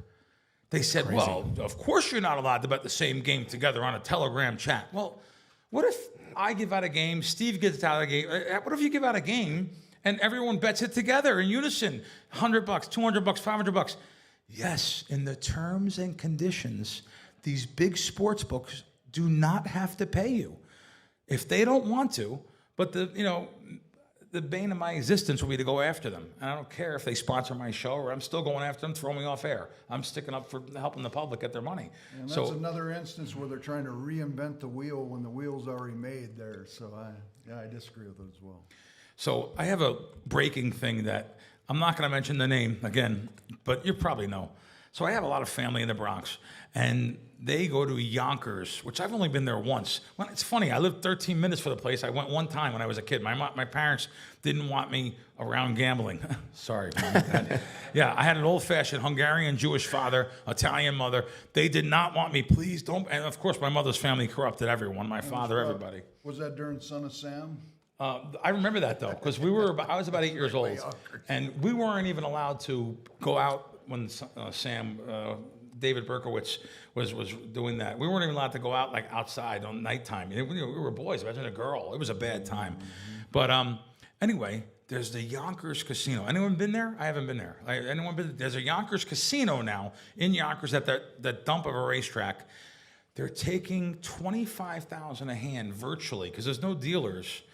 And one of the biggest NBA players was next to my cousins, and he's taking the video and showing me the video. I said, "You can't do that. I'm not going to show that nowhere." One of the biggest NBA players in the world. You all know him. He's killing me right now. He's worth over $100 million. And what does his last name rhyme with? He lost $1 million last week. And my cousin Chris, he works in the Bronx Zoo, 33 years, good kid. He's taking the video and he's saying, "Cousin Billy, do you believe this? He's paying 25." And he's showing me the thing. And I'm like, I can never rat the guy out. But he lost $1 million. Yeah. He was up 200,000, lost $1 million that night. I didn't know you can lose $1 million on a video blackjack game. But that's unbelievable, isn't it? I mean, listen, I love Barkley, but I mean, Is it really? Yeah. Wow. Yeah. Wow. By the way, on a serious note, though, I love Charles Barkley. I think Charles Barkley, I was with him one day. He said, "How many guys you got at valet?" And they said 13. He took out 1,300 and gave them $100 each. Like, why do I have to rate people by what they spend? Tipping is the fastest way to your heart. I love people. You throw the money around a little bit. I mean, just be nice. If you make a lot of money, you should share it with people. Yeah. That's the way I feel. Yeah. Kind of the Randy? opposite of Scottie Pippen. Yeah. Scotty, no tipping Pippen. Well, speaking of which, though, there are some of those NBA players that don't tip, but he is one of them that tips really well. I've been around a couple guys that really tip really well, famous people, and the opposite is for, like, my buddy had a big golf event and charity event put together, and like Tiger Woods, like, how can you not take care of people? And you know who he had a restaurant in L.A. Comped the meal. He said, "Tiger meal's comped. Don't worry about it. The bill was $1,300. Doesn't tip the waiters. Nothing. God, it's crazy. I just don't get it. Like, he gave me. He was planning he comes to his restaurant. It's Mastro's, Beverly Hills. You know who it is. Yep. Like, you get a free comp meal at Mastro's, Tiger. You can't pay the tip. Anyway, I usually don't name names. Sorry, I just named a couple names. It just happens. But listen. John has been giving out a couple. If you guys watch our podcast, we're on YouTube every week. John has been giving out a couple UFC guys. Anyone else you want to bury anyone with? Last week you killed For the people. record, wait, I gave you Ode Osborne on 7 days' notice. He was plus 420 or something. Yeah, he was 420. He did lose, but it went the distance, and he almost knocked the guy out round one. It was a I didn't watch absolute live dog. Really? Yes. That means a lot. John gave out an underdog. Yeah. No. John gives out underdogs. Dodgers for sure. minus 1.5. Best bet of the season. That was the beginning of the season, and you were over 104.5 wins. I got to be honest, Steve. Didn't you at one time? But then you said, "No, wait a minute, we're off this." I got over 103.5 and under 100. How sharp am I? Wow. I remember Steve text me, and I didn't mean to put you on a spot there. I remember you text me. You said, "Get off this." I wasn't on it. I wasn't. To be honest, I wasn't even on it. But and on a serious note, though, people come after you all the time too. A little bit is your Twitter persona. I mean, you do it to yourself. But however, though, in person, they don't know how good this guy is. And talk about tip. I'm a tip guy. A couple weeks, about a month ago, you were at the cage with me at the Circa cashier, and we went to go get money out of my account, and I had to get something like 10 dimes for you. And I said, just give it to him. He pushed the button and transferred it. Steve's taking out $20 for the guy. I said, "What's that for?" He goes, "You got to take care of him." We had no cash transaction. You pushed the button. But yeah, he's a very good guy helping people, and we made a lot of money together. I don't think you've ever paid me, to be honest with you. No, that means it came out wrong. We have a settle figure. We have a settle figure every time, and I don't think you've ever paid me $1. And every time I've paid you a 5-figure settlement every time. So it's You're so good at this.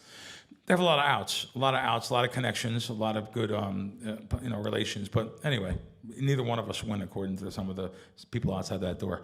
I was realizing my cousin was here, and this is not my cousin from the Bronx, but I have a cousin that was here, and he doesn't listen to anything I say. He's like, I'm not listening to anything. He said, listen, he calls me cuz too. He goes, cuz. I've been losing my whole life. I know I'm not listening to anything you say. I'm betting my own stuff. Anyone that listens to anyone else. But I'm like, he has no money. I swear, he makes like 150, maybe a little bit more, 180,000 a year. He has no money. It all goes to the. I told him I was going to use this story, and he made a comment to me. He said, I try to make a score with every penny I have. Now I've made he said I've made $100,000 a couple times, but he has nothing. And I just thought about that. And John, what's it like to do that? No, I was wondering where you were going. No. I mean, it's amazing though. Joe Public, on a serious note, I don't think like that. But let me tell you something. Bill Krackomberger was a big loser way before I was a winner. I was a little degen. I'm growing up in Monmouth County, New Jersey. I used to come down before I lived in Monmouth County, about 45 minutes out of Manhattan. I used to come down every weekend to work at my aunt and uncle's pizza stand. I was a little degenerate with my buddies. 12, 13, 14, 15. My parents didn't even know. I was a little degen. We played even though my cousin was teaching card counting and he was teaching you how to, just keep track of two things, aces and fives. It's one deck, Bill, 4 aces, 4 fives. And they dealt to the bottom. So you can picture on the boardwalk when the business closed, all the games of chance, the wheels, they used to be called Skillo and the different games of chance, they all came to the pizza stand and gambled. And they would deal head-to-head blackjack down to the bottom. So he taught me a lot of things. But yet I would blow the money at Monmouth Racetrack. I would take a bus from my little town in Kingsburg, take a bus to Long Branch, from Long Branch to Eatontown, and I blow all the money. I was a total sucker until one day I got a call from somebody in jail from Scranton, Pennsylvania, and he called me up and said, hey, he was just in jail for a stupid little thing, but he found out something in Atlantic City about a blackjack machine. He didn't know much, but he said, there's a blackjack machine in Atlantic City at the Golden Nugget. This is not the Golden Nugget that's there now. This is the old Golden Nugget, which then became Bally's Grand, the Hilton, and the Atlantic. I think it closed as the Atlantic. And I go in there at 2 a.m. I'm working 2 jobs, by the way, at the time. I think I was selling cemetery plots at the time. Imagine mausoleums and cemetery plots and doing radio sales in the daytime. I'm like 22, 23 years old. And I go down there and the guy next to me, there just happens that there's 12 machines. They're all full. And just an old man got up. God let the old man get up. That's all I can tell you. Sitting in that seat, the guy next to me changed my life. I would never be here today if it wasn't for that guy. And he was the head of the card count team at resorts in Atlantic City. But by night, he was counting cards, looking for edges, doing things around 1993. And he actually said to me, there wasn't tickets in and out at the time. The Tito's were not there. You had to go, you put a $100 bill in and you get these dollar coins. They're about this big. They're used to sell them in a roll of 20 or 40. Fat, you're old enough for this, right? The rolls of coins. Oh, by the way, what a video last night I seen of you. I'll talk about that later. I had no idea this stuff happened. That's why, I mean, I can't believe you got in here with a gun. Okay, so anyway, so these rolls of coins, he says to me, he goes, hey, he's 6'6". Hey, sir, can you buy, do you know Tall Frank? Yeah. Oh, wow. Yeah, I remember. He says, can you buy a roll of tokens from me? And I'm looking up at Lurch. I mean, he's so big. And I'm like, sure. And I still don't know why. And I get the coins and I'm putting them in, but I'm watching to see what he's doing. And I realized this, you could put the dollar in, $1, and there was a surrender button that gave you back the $1. So if you didn't like your hand, start over. So if the dealer has a 10 up, you should surrender even with 18. 18's a losing hand long term. So you get your $1 back, and I'm doing it with him, and he's like, oh, we want to fill the hopper. We don't want the slot attendants coming over with bags of coins. They'll know we're doing something. I don't even know what we're doing, but he's that super smart. He's not really street smart. I love Frank, but he's not like, he's talking to me like I know what he's talking about. And if anyone knows what surrender is, you get 50% of your bet back. This machine gave you the whole $1 back. It may not sound like a lot, but here I am, 22 years old. I got maybe 2-3 grand in the bank. I came down there with $500 and I made $6,000 that night. And I never looked back. Quit the jobs. Frank and I became partners in sports the next 10 years. And it's amazing you know Frank. I thought maybe you knew him, but I've seen him at Sultan's Palace at the Taj. the double jokers, Yeah, the double joker machines. That was my first $5 Royal. Frank changed my life. Back when Trump owned the Yeah. Taj Mahal. So back in the I didn't late have much 90s. money. And he's saying, do you bet with bookmakers in New York? Because I have bookmakers in Philadelphia and South Jersey. I was like, yeah. He goes, well, we can get some nice middles and scalps. I didn't even really know what middles and scalps were. Sure. So, Crack, how long was that machine like that? 2 days, 18 hours. Yeah, matter of fact, we built up all the comps. The next day, they took all the comps back. I remember I called I wasn't married at the time. I was dating my wife. And I said, listen, I'm calling out of work. I got something going on. I can't talk to you. I'll see you when you home. And I remember, though, Frank and I going partners, though, after that. And the reason why we went partners, he was working 50 hours a week at Resorts International. I think Resorts is still a casino in Atlantic City. He was working there. And when he was working there, he's like, we can do some stuff in sports together. And you can use my $250,000 I have for sports. I used his bankroll to build up my bankroll. How lucky is that? How lucky is a guy you met because of a guy got up from a machine, sat down there, and I was able to learn advantage sports bettings. I went on to write for a site called therx.com, which was called The Prescription. And the owner of the site gave me a bunch of money to write articles for him. By the way, I barely graduated high school. I have no journalist degree. It's just all street smarts, common sense. It's just all things that I've done on my playbook here. So, yeah, by the way, I see Richie Wilk in the back there. You work for the casino. Don't be repeating none of this stuff to Stevens. Yeah, because I'm looking to rip your eyes out too over the whole casino. But anyway, Frank's changed my life. Bonuses back then were the big thing. Randy, were you involved in the 90s or no? Late 90s. Late yeah, 90s. That's when I started 97. You would send money from the sports books. You could press a button and literally do a transfer to the sports book, from one sports book to the other, transfer over $10,000, they give you a $2,000 bonus. Or better yet, they would give you a 100% bonus if you rolled it over 7 times. There was some sick ones. Spiro, he's going to be in the, he's not here, right? I hope not. But Spiro is going to be in the Hall of Fame on Friday night.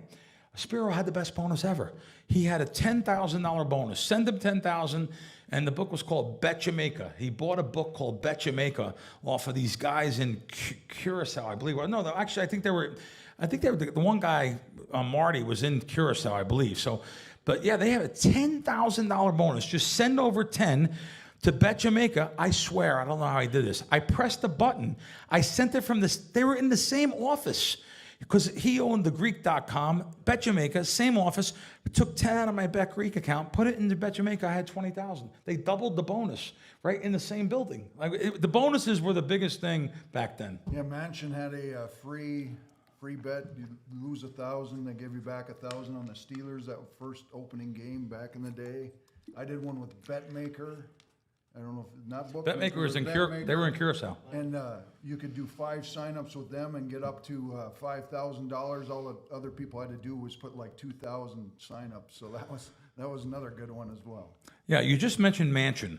Here's a perfect example about sportsbook. Mansion were rich. They were pretty rich guys from New York. So Mansion opens up, and they decide to take the NBA totals. Frank taught me this. I didn't. Frank taught me this. He's like, Bill, what they're doing is very wrong. This is like the year 2000. The total on the game's 200. No, it's 50 each quarter. That's what they said. That's not true. The first quarter should be 52, Steve? Something like that, 52? They had 50 on every quarter. I bet every single one over and like built up a bankroll from that. I'm telling you. And they were a credit shop. Somehow I got credit there.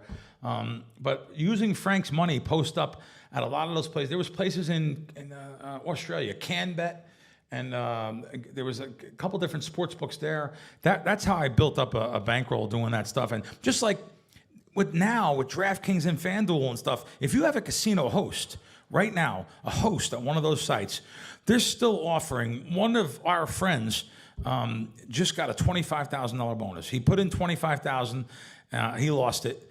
They matched the $25,000 again. This is, I'll just say, it's DraftKings. So if you have a sucker account, or not a sucker account, that's the wrong word. if you have a losing account, there's nothing wrong with emailing a DraftKings or FanDuel and saying, hey, I just lost $2,000. I just lost $5,000. What can you do for me? Is there a host here? Because I can go over to FanDuel. I can go over to MGM. Just ask. It can't hurt you asking. But that just happened with those books. So, guys, I want to bring up a couple guys to talk about their business, which I'm actually learning more about every day. The first I'm going to have is one of our sponsors on the show. We're going to come up here. Come on up, WagerWire. Come on up with us and introduce yourself to everybody and tell us how. I don't like parlays. They're really bad sucker bets. But that's what the books make their money on. 50%. Some of them are reporting more than that. So I don't look at anything parlay related. So I do. But no kidding. But we're getting you into it now. No, but now that I noticed that WagerWire had some of the stuff on their site, I actually literally text Matt and said, Matt, is this a real thing? So tell the people what you do. You can do, if you ever have a site, one of these sites, you'll see they offer buyouts. They're total sucker bets. Buyout for this or that. I've talked too much. Sorry, guys. No. Well, thanks for bringing me on. Yes, Zach Doctor with WagerWire, co-founder, CEO. Yeah, so WagerWire is a secondary market for bets. So a lot of people come to us when they have a big parlay. They're one leg away from winning $1 million. Their cash out offer you're mentioning, Bill, is just trash usually, right? It's 50 cents on the dollar. Actually, one of our most popular products is just our calculator if you want to just see what your bet is worth compared to the cash out. And then, we put it up on the market. Buyers come in. People here in this room might want to be buyers. You can buy that ticket. Basically, you have to beat the cash out offer. There's 1 or 2 legs left. You can hedge it out. You can guarantee yourself 10, 15% usually. But we have a couple of monsters on here if you want to see a couple of our biggest ones we just got in. Yeah. Do you have one you can show us? All right. Well, actually, one bettor has 2 different crazy bets on our site. They're both 5-leg parlays. 3 of the legs have hit already. So they got Florida to win NCAA March Madness. They got the Thunder to win the NBA Finals. And then they got Edmonton Oilers to make it to the finals. So the first ticket will win $1 million, 7-figure payout. The last 2 legs are the Yankees to make the World Series. To make, not to win? To make the World Series. That's even tough, Still though. Tough, though. It's not happening. And then the Lions to win the Super Bowl. That's not happening. I don't really think the Lions are going to win it either. I like this Minnesota guy in that division. Yeah. He bet $100 to win $1 million. Right now, our bet value calculator, given the odds, I think on the Lions are like plus 1,000. Yankees is plus 500 to make the World Series. It's worth $15,000. And so a lot of times these guys don't have the capital to hedge it. They're facing a decision where that could be life-changing money to somebody, and they don't have really any out. So what WagerWire does, we do more than just the secondary market too. We're really just trying to help you after the bet is placed, get the most value out of it.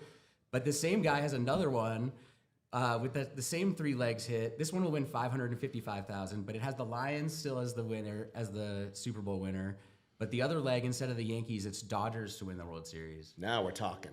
Yeah, John, you should buy this one. This one's worth about $11,000. As long as the Dodgers win it, you're in the money. You could sell the Lions leg before it's over. What's the buyout offer? Great question. Yeah, I think the cash out, I don't know there's a cash out on the $1 million one. On the 555K, it's about 6,000, and the current value based on the odds of the 2 legs remaining would be more like 11,000. Okay, so 6,000 the site that you're betting it on would offer. Yeah. At WagerWire, it's going to be up for less than 11 though. Yeah. So like the happy medium is right. Like, you Not could just 8,500 or something. Yeah, like you could just new bettor today. You could just place a parlay on the Dodgers and the Lions.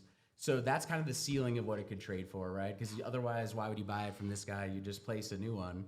But then, so in between those 2 prices of basically laying 12K would be the placing it at the sports book versus the cash out price is kind of the floor you have to beat.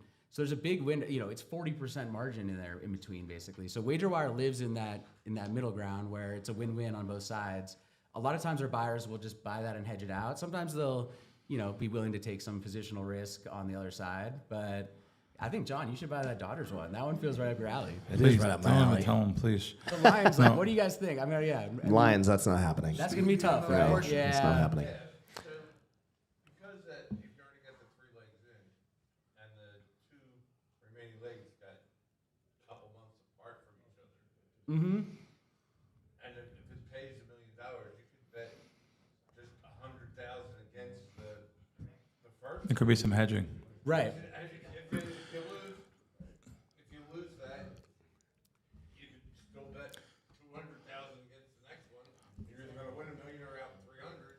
And if you win the first one, you You know, Steve, I was on air doing a podcast with them and brought their thing up with John.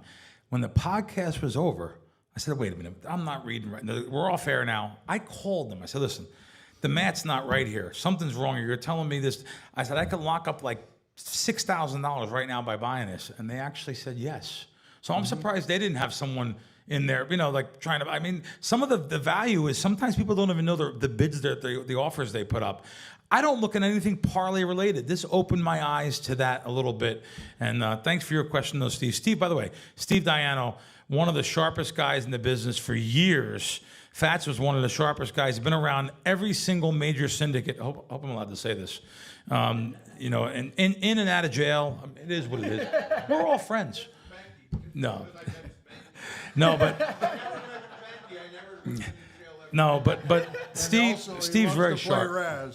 I remember World Series many years. Poker. You want to get a Raz game going? And Steve was trying to get that Raz And guys that game are trying to get Raz games going, usually they're the smarter ones. I seen a hand. Hi. Somebody bet this in their DraftKings account, right? So now they're going to sell it there. Now DraftKings is going to go, well, we're not going to pay this guy because he never placed the bet.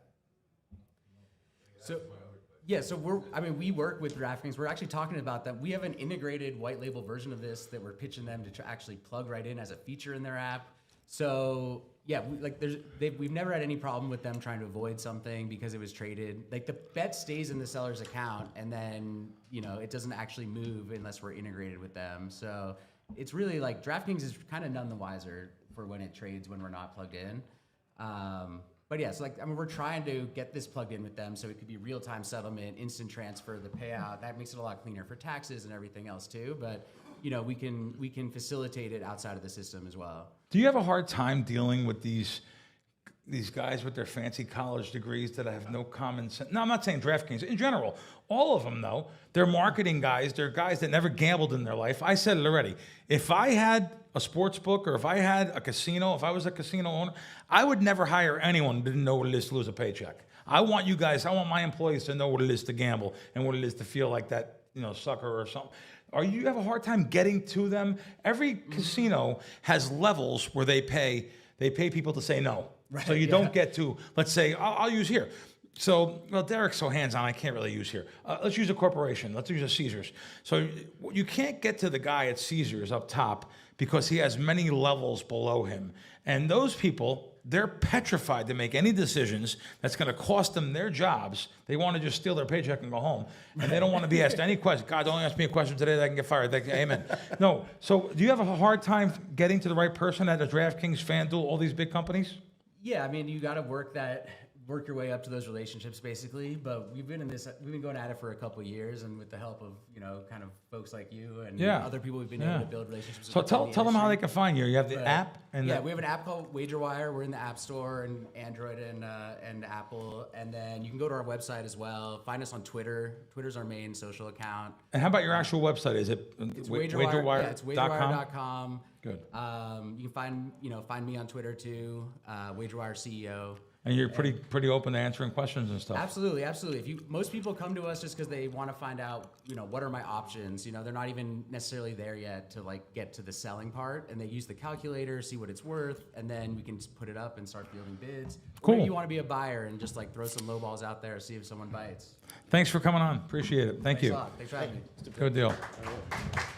No, so the next guy I'm bringing up is I have some I don't work with him right now, but I have some questions for them because I've had some problems in my life getting money to sports books and payment solutions. This is 30 years. Senny, can you come on up, Senny Toms?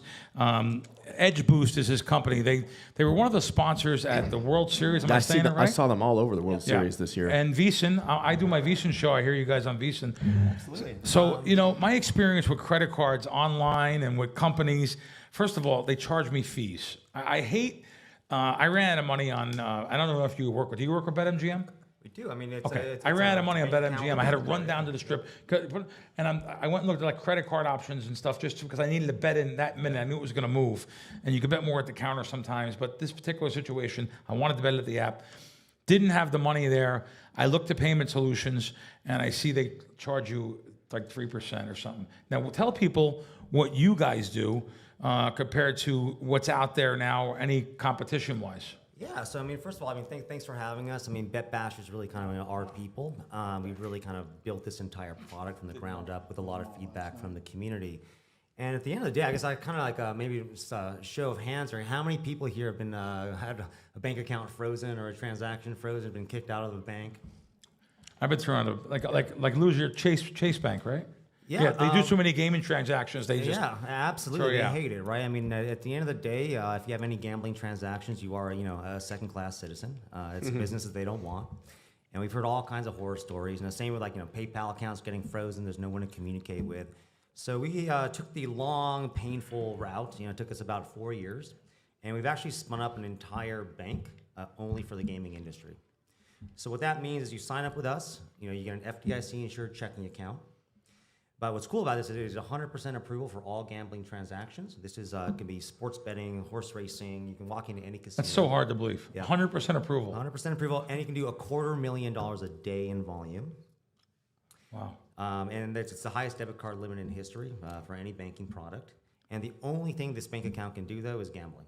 So we kind of stay in our lane. We work with a lot of the regulators to say, hey, this is all we're going to do, but we're going to do it really well.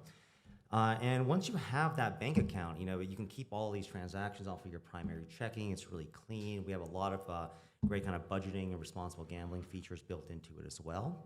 And then what we're really excited to kind of announce, and we've been getting a lot of feedback here at Bet Bash, is we've been working actually. Circa's been a phenomenal partner. They have a lot of people. Obviously, they take a lot of great action. People flying in with $200K in their backpacks, right? So we can kind of help streamline, facilitate a lot of those types of transactions. But not only is it difficult to get money in, right? But to your point, outside of banking hours, it's pretty much impossible to access any money. You can walk into any casino. We try and get money in on a weekend, on a Saturday morning for some action on Sunday. It's not a lot of options. So we are now the first and only bank right now in the U.S. that's been approved for real-time bank-to-bank transfers for gaming. And then coming in October as well, we've been approved for crypto to USD conversion for gaming as well. And we've basically built a compliance. Sonny, you're the bank, though. We are a bank, yeah. I got to be blunt. I just found out this today. So now you're saying crypto. Isn't the government petrified of any of these things happening? Uncle Sam, Big Brother on top of you. How did you get this? You have your ducks in a line. It was really painful. I think I had to start dyeing my hair a little bit. But I had 2 kids along the way as well. The last 4 years. No, I'm just being serious. I'm just like, how can you get all these things approved? Yep. The government is so strict now. They're trying to charge us taxes on money we don't ever win. And here you have. It's a great question. But the real key to this is that we set this up as the first and only limited use checking account in the U.S. So at Circa, for example, you could walk up to the cage with our card, pull out $250,000 bucks. But if you went to the bar, the card is declined. So we stay in our lane. And actually, by blocking all of these transactions that are not a ID verified, KYC gaming transaction, we actually block a lot of the potential money laundering vectors, right? You can't go buy gift cards or swipe it at some shady restaurant. Yes. And the good news, too, is that if someone steals your card, the only place they could ever use it at is another account that is controlled by you. It has also been ID verified. I'm looking on this thing Randy gave me. So you guys are paying people back for using the card? We sure do. So we make money, right? So every single time that card is swiped, we generate about 1.3%. That's what pays for card rewards programs. And we actually do pass through up to 0.5% to our players. Let me be blunt. How do you make money? Well, on the rest of it, right? It's a volume game for us.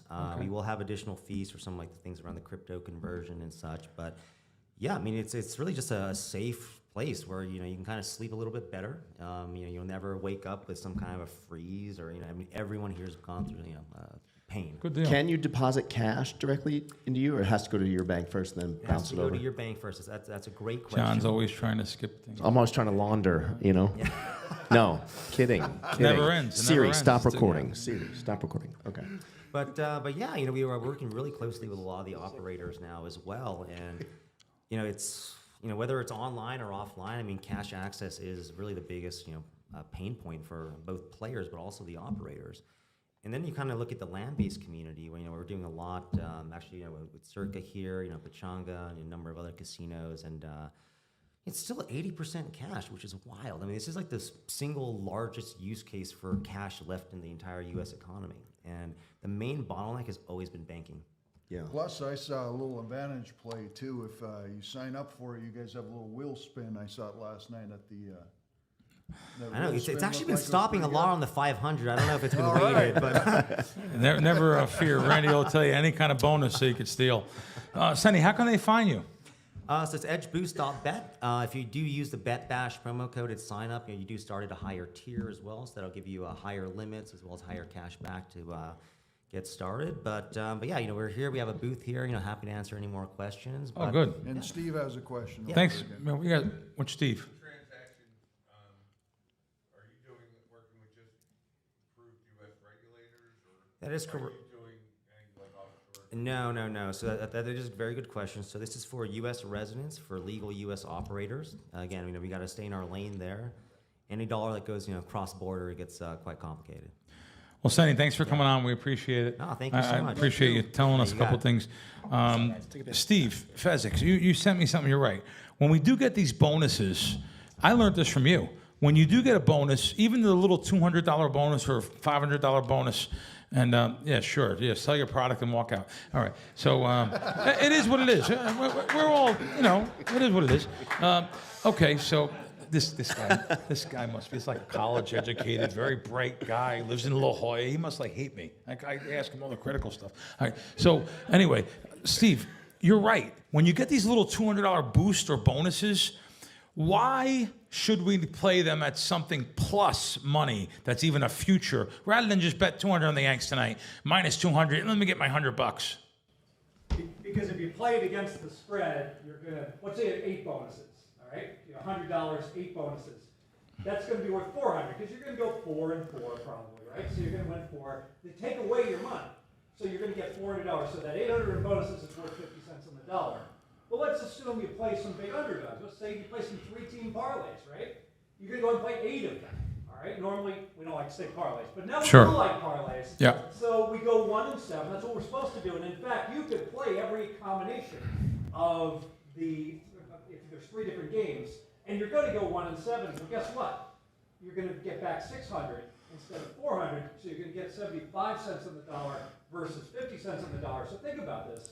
If you get a $1,000 bonus, that's like you're going to get $750 back instead of $500. Has nothing to do with handicap. You don't have to handicap worth a lick. So always play like a big money line. You got to take a big money line dog or play a 3-team parlay. If the book allows you.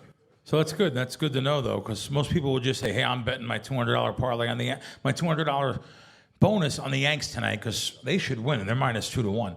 So that's good to know. On to a couple other things. Question? Who else? Of course. On the parlays, if you're using spreads on some of them to the whole point, like 3s and 7s in the NFL, you get the chance to push, so you might get more combinations come and make it worth a little bit more too. Interesting. And one more, if you bet your balls off on some teaser and take -7 down, -1, you're like, please God, Denver win week 1. Yep. And they've got them in Survivor also. Well, it's a natural to play the Titans with a bonus, right? So you just kind of played that back on the Titans plus 275.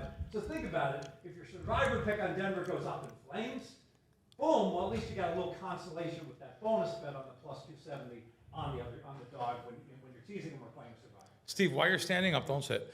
While you're standing up, sorry, I want you to tell people, because I love that strategy for Survivor. Can you just tell them about the Eagles first week, what they should do? Or listen, we're all going to get in Survivor no matter what, but why should we get more entries if something happens? Can I come up? Yeah, come up. Of course. Get on video.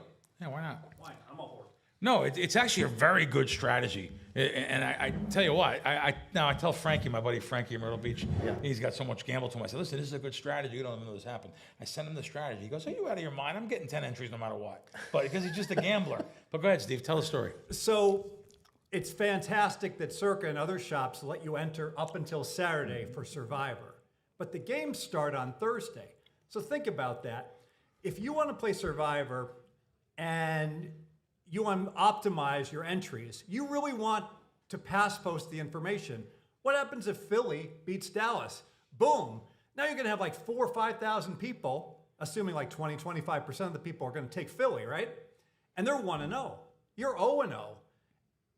they're ahead of you. So you're now paying a rake. Survivor's a lot of fun. You still might want to enter, but recognize you are paying a rake, not because that Circa is charging you, but basically you're behind the 8 ball because there's a bunch of people who are already through to week 2. However, should Philly lose to Dallas, now you're going to have like 4,000 or 5,000 people all put in $1,000. It all goes into the pool. It's a fantastic overlay. So if you're trying to think like, how many entries should I have in Survivor? Should I have 3? Should I have 6? Well, if Dallas wins, you should have 10. Right. You know, that's going to be the best possible usage of your money because you're going to have like a 20% overlay. But if Philly wins, pump the brakes and probably go cautious. And to be honest with you, now you would think, like, look at the Dallas line. Today, a couple 6s popped up there. So there's 6.5s. There's even 1-7. I'm looking at the live screen. There's a couple.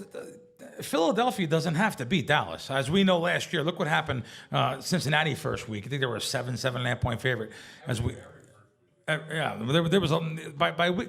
You know, someone the other day told me, was it by week 5, 96% was out of the pool? That's unbelievable. I don't remember that. You're welcome to stay if you want. Plus, you can add to Fezzik's strategy too. A lot of people are going to rebuy if Philly loses as well, so that'll add. We didn't want to tell him that. No. I honestly, it is a good strategy. Like Steve says, to go to the. I just thought it was pretty good. Now, this is a shocking thing that just came out that I was reading. Do you know Nevada leads the country in unemployment? 5.5% out of work. I had no idea. I thought our economy, even though we had a slow July, our economy's booming. There's no one taking up collection buckets for these casinos. They have made 1% more year over year, gambling wise, but they're down double digit, 10, 11, 12, 15. You heard different things. But I didn't know that Nevada was down. We're the #1 unemployment rate in the country. Is that because they're gambling? I mean, is that because... according to what I'm reading here, and this is a really good site. This is casino.org. I get a lot of good stories off there. This story came from there. Good. There's some really good guys there. I just didn't know that we were that bad economy-wise. I didn't realize that. Richie left. Richie Wilk left. He's out. We can talk about Circa now. No. Richie's been around. I've known Richie 25 years. I wanted to know how long he was in town. I didn't know. Not that I want to talk about a bad thing, but there was a roof fire at Sahara the other day. Did you know about that? No. Roof fire at Sahara, evacuated most of it. It was quickly extinguished, but they evacuated a lot of the building. Now, this just happened over at the Cromwell, too. There was a fire at the Cromwell. But, of course, now they have sprinklers and stuff, so they got the people out. But it reminded me of something that probably almost everyone in this room won't know or remember about because it happened before us, but it happened in 1980. There was a big fire here at MGM Grand. Oh, big. Yeah, I remember that. Yeah. Okay. I feel like my dad was there. Was your dad actually there? I think so. Wow. Yeah. Wow. Well, what was there? I seen your dad there on a video. That was when MGM was where Bally's is, or now the Horseshoe. Now Horseshoe. Right. I seen your dad on a great video there with Muhammad Ali and D. Martin on the roast. The roast. So I know they used to do the roast in that building. But 1980 at MGM, these things they want to sweep under the rug, don't want to talk about this stuff now. 85 people were killed inside the casino. I didn't know that. 85 people. Like, no one even knows about that. But I just went back to that fire to see how did that possibly happen? No sprinklers in the casino except in the casino cage. That's unbelievable. The money. That's unbelievable. Just protect the money. It's unbelievable. There's another one in 2010. I don't know if you guys remember the Monte Carlo right around Yeah. approximately that Yeah. time. I was in town. He said if it would have been a windy day that day, it would have been real bad. The whole strip might have lit up if that wouldn't have been a windy day. This incident. That was one I remember because I was in town that day. But since then, this incident that happened in 1980 literally led to the reformation of the whole safety code and sprinklers now everywhere. But I did not know until I seen the Sahara fire. I thought like a couple people died. 85. That was not giant news. I just thought it was, not that I like to get try to be, bring the show down. Also, Arizona. I find Arizona just amazing. Arizona, Chris, CRIS, which was offshore for years. Chris is now legal in Arizona. That's one thing, and I'm happy. I'm happy for them. I like that brand back east. It's called Prime Sportsbook. I like those guys. They've been around for a while, and I like they take on all comers. They don't throw out people. They're not like the other sports books that'll limit you. They'll learn off you and literally take your bet and move the lines. But the Arizona Department of Gaming this week has launched the first statewide public education campaign to protect consumers from illegal gambling risk from offshore sports books. I just can't believe, like, Arizona's protecting, they're going after the sports books offshore. They have a ton of their own sports books there. Right. And I read about this thing about protecting kids and listen, I'm one that tells it like it is, get myself in trouble a lot, cost myself sponsorship money.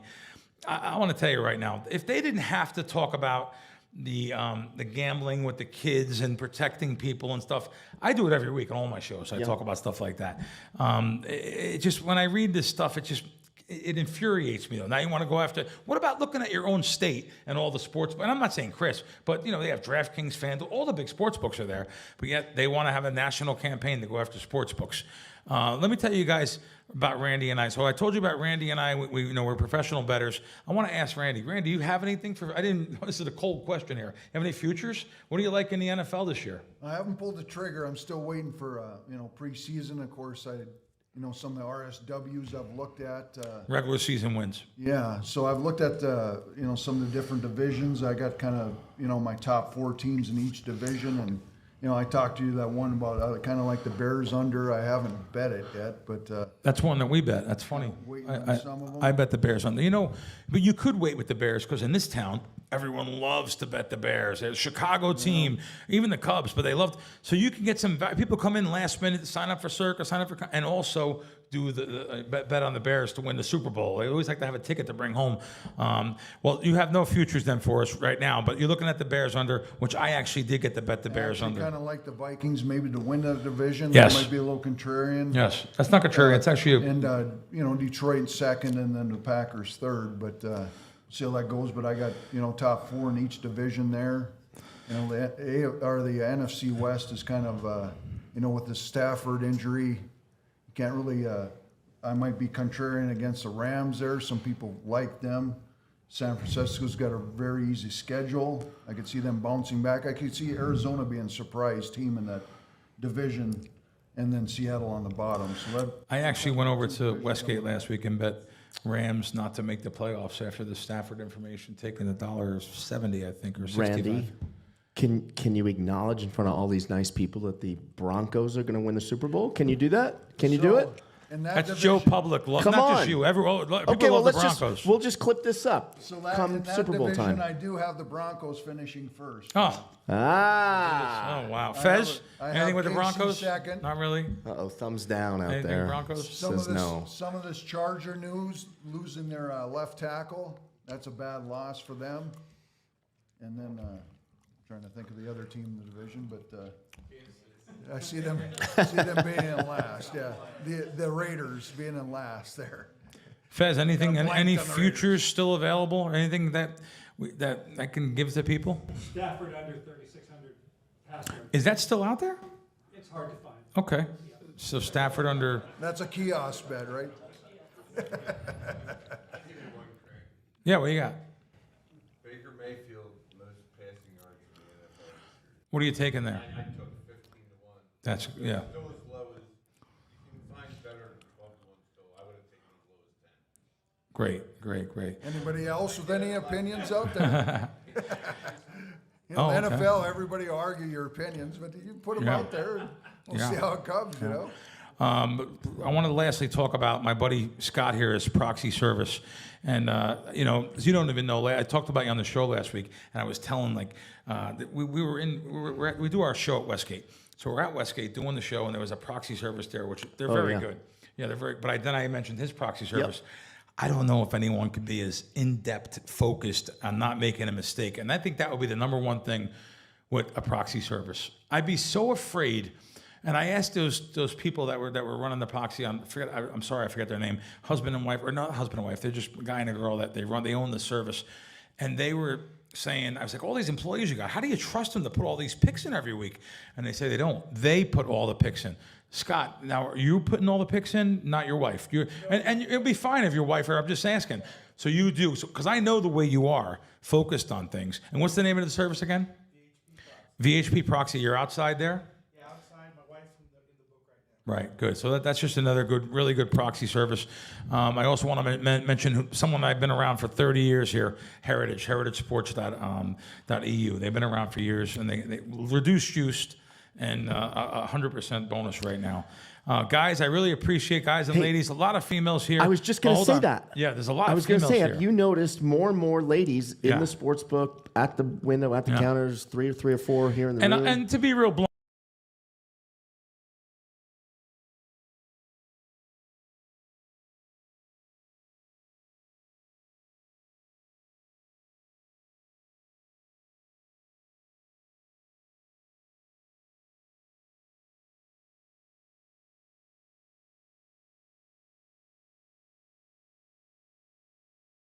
Of the NFL preseason here. How do you get on the right side of some line moves? Well, that's what you're here to find out. Opening line report, August 18th, a beautiful Monday morning. And no, I am not the beautiful Kelly Stewart. Dan Alexander here in the driver's seat, joined by the incomparable Teddy Covers. And Teddy, man, we'll get into it because we got a Monday Night Football game tonight, standalone preseason action, right? The announcers need their preseason fine-tuning as well. That's why I understand why there's probably a Monday Night Football game. So much to get into from what we saw in week 2. And, of course, every single game broken down right here, getting you on the right side of the line moves for week 3 NFL preseason. Teddy, how we doing on a Monday morning, brother? Well, good morning, Dan. Good morning, audience. How's everybody today? Looking forward to breaking down the world of the NFL. What just happened, what's meaningful, what isn't, what we can expect in week 3, what we know already, what lines are on the move as we speak. Loaded Monday edition, just like every week, right here on the WagerTalk opening line report. So let's start with a little Monday Night Football talk, shall we? Yeah, let's please. And guys, you definitely want to like and subscribe. Make sure you're here, subscribe to the channel, because like Teddy said, every Monday morning, this is the way to start your week handicapping the NFL. And Teddy, let's be real, with a standalone game, there's many people who have clicked on this video simply because they want to know, how do we bet Monday Night Football? Anything to be gleaned on this one? I know there's a video up here on the page on YouTube, Teddy, breaking this one down. So I know you have some thoughts here. Cincinnati Bengals, Washington Commanders, Monday Night Football action. Yeah, I do have a standalone video on this game. You can see it on YouTube. You can see it on my homepage, wt.buzz/TC, as I talk about why the money has come for Cincinnati. And we saw this line move off of 3. Last night it was about 10 o'clock at night. And pretty much all the sharp books went from 3 to 3.5 at that moment. The recreational books have also made that move since the sharp money came in on Cincy last night. And it's twofold here. All right, I would not be surprised if we see a little bit more Cincinnati money. There's 4 starting to pop, and we could see 4 between now and kickoff because we got a little bit of bet on and a little bit of bet against. Bet against for the Commanders is all about Dan Quinn. You know, Washington lost by 30 last week at New England. And you look at Quinn's track record. Again, the bet on coaches in the NFL preseason, I'm tapping my brakes on that in theory, and we'll talk about that as the show goes on. The bet against coaches, there's no tapping the brakes. Dan Quinn in Atlanta, 2017, 0-4 straight up and against the spread. 2018, 0-4 straight up and against the spread. 2019, 1-4 straight up and against the spread. The only one game they won was a garbage week 4 matchup. No preseason in 2020. He was fired by 2021. Last year in Washington, 1-2 straight up and against the spread. The 1 win, garbage time week 3 matchup. And this may be that. But that being said, we're talking about a head coach who has a grand total of 2 straight up wins, 2 point spread covers in his last 5 preseasons. So that's a bet against track record. And of course, they scored 20 or less 15 times in those 17 games. So it's been a guy who doesn't want to show a whole lot on offense, hence the anti-Washington money. And then the pro-Cincinnati money, well, there appears to be some urgency for the Bengals. You know, Zach Taylor was not amused by some of the things he's seen. Quote, ththose are things as a team we can't tolerate. We got to play better football than that. Joe Burrow, after last week. Today was average. Overall, I'm happy with where we're at. Next week, I'd like to be a little bit better. So there's urgency for Cincy. There's anti-Washington center in the markets. And we've seen already this line move off a 3. It could go higher. And whether you want to cash some tickets or just sound smart talking to your buddies, nobody breaks it down better than my man Teddy Covers. Teddy, if week 1 of the NFL preseason was all about overs, that was clearly the takeaway there. And everybody thought, oh, easy money. Let's just keep riding the overs. I'm wondering, did that come back down to earth here in preseason week 2? And what was your big takeaway here for the second week of the preseason as we head into week 3? So if you watched the opening line report last week, after the bevy of overs in week 1, I said I would expect week 2 to be much closer to 50-50.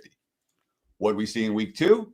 Well, it's either 8-7 to the over or 7-8 to the over going into Monday night, depending on how you grade San Fran Vegas. That game was as high as 41.5. Under money came in before kickoff. It closed 39.5. So against the closing total, it counts as an over. That being said, for much of the week, it was an under. So that one landed in the middle. But 8-7 or 7-8 to the over. So it wasn't from a macro betting perspective. There's nothing to talk about. That's what you expect to see. Closer to 50-50. We had a flip of favorites, Miami, Detroit. So when you're worried about the favorite, and really, so there's so many of these preseason games that are lined less than a field goal. I really try to pay attention to the teams that, the big favorites, the teams that get this team. And you see in the markets this morning. All right. Most of the games lined 1.5, 1, 2.5, a couple of 3s. We don't see a lot of games that are lined in the preseason higher than a field goal. And when we do see those games, it's because that's where the money's poured in. The sharp money's poured in on one side or the other. And the sharp money did very poorly in week 1. They didn't do that great in week 2 either. They cashed the middles, which is nice. Tennessee, Atlanta bouncing between 2.5 and 3.5. That was good for savvy bettors. But there were 4 favorites that closed minus 3.5 or higher. And all 4 of those favorites took some steam throughout the week. Every other game was lined at 3 or less. Those 4 favorites, 1 and 3 straight up. San Fran beat Vegas. Green Bay beat Indy. The Rams beat the Chargers. The only win was Seattle beating Kansas City. So it was, again, a week for the bigger underdogs. It was, again, a week where if you faded the line moves, the big line moves towards chalk, you did fairly well. From a total standpoint, exactly what we expected, much closer to 50-50. And there was a tight window. I mean, it was really most of the games fell between like 31 and 45. The overs didn't go over by very much. The unders didn't go under by very much. So, that's what you often expect in August. You don't see offenses clicking on us. You don't see a lot of 48-point outings like the Patriots had week 1, for example, against the Commanders. Yeah, Teddy, maybe the sharp money was partially distracted. They were the half of them were at Bet Bash, right? So maybe week 3 they'll finally be able to focus up a little. I'm messing with you, Teddy. Come on. Well, I heard bettors talking. Oh yeah, there's not as much money moving in the markets this week because all these guys are here at Bet Bash.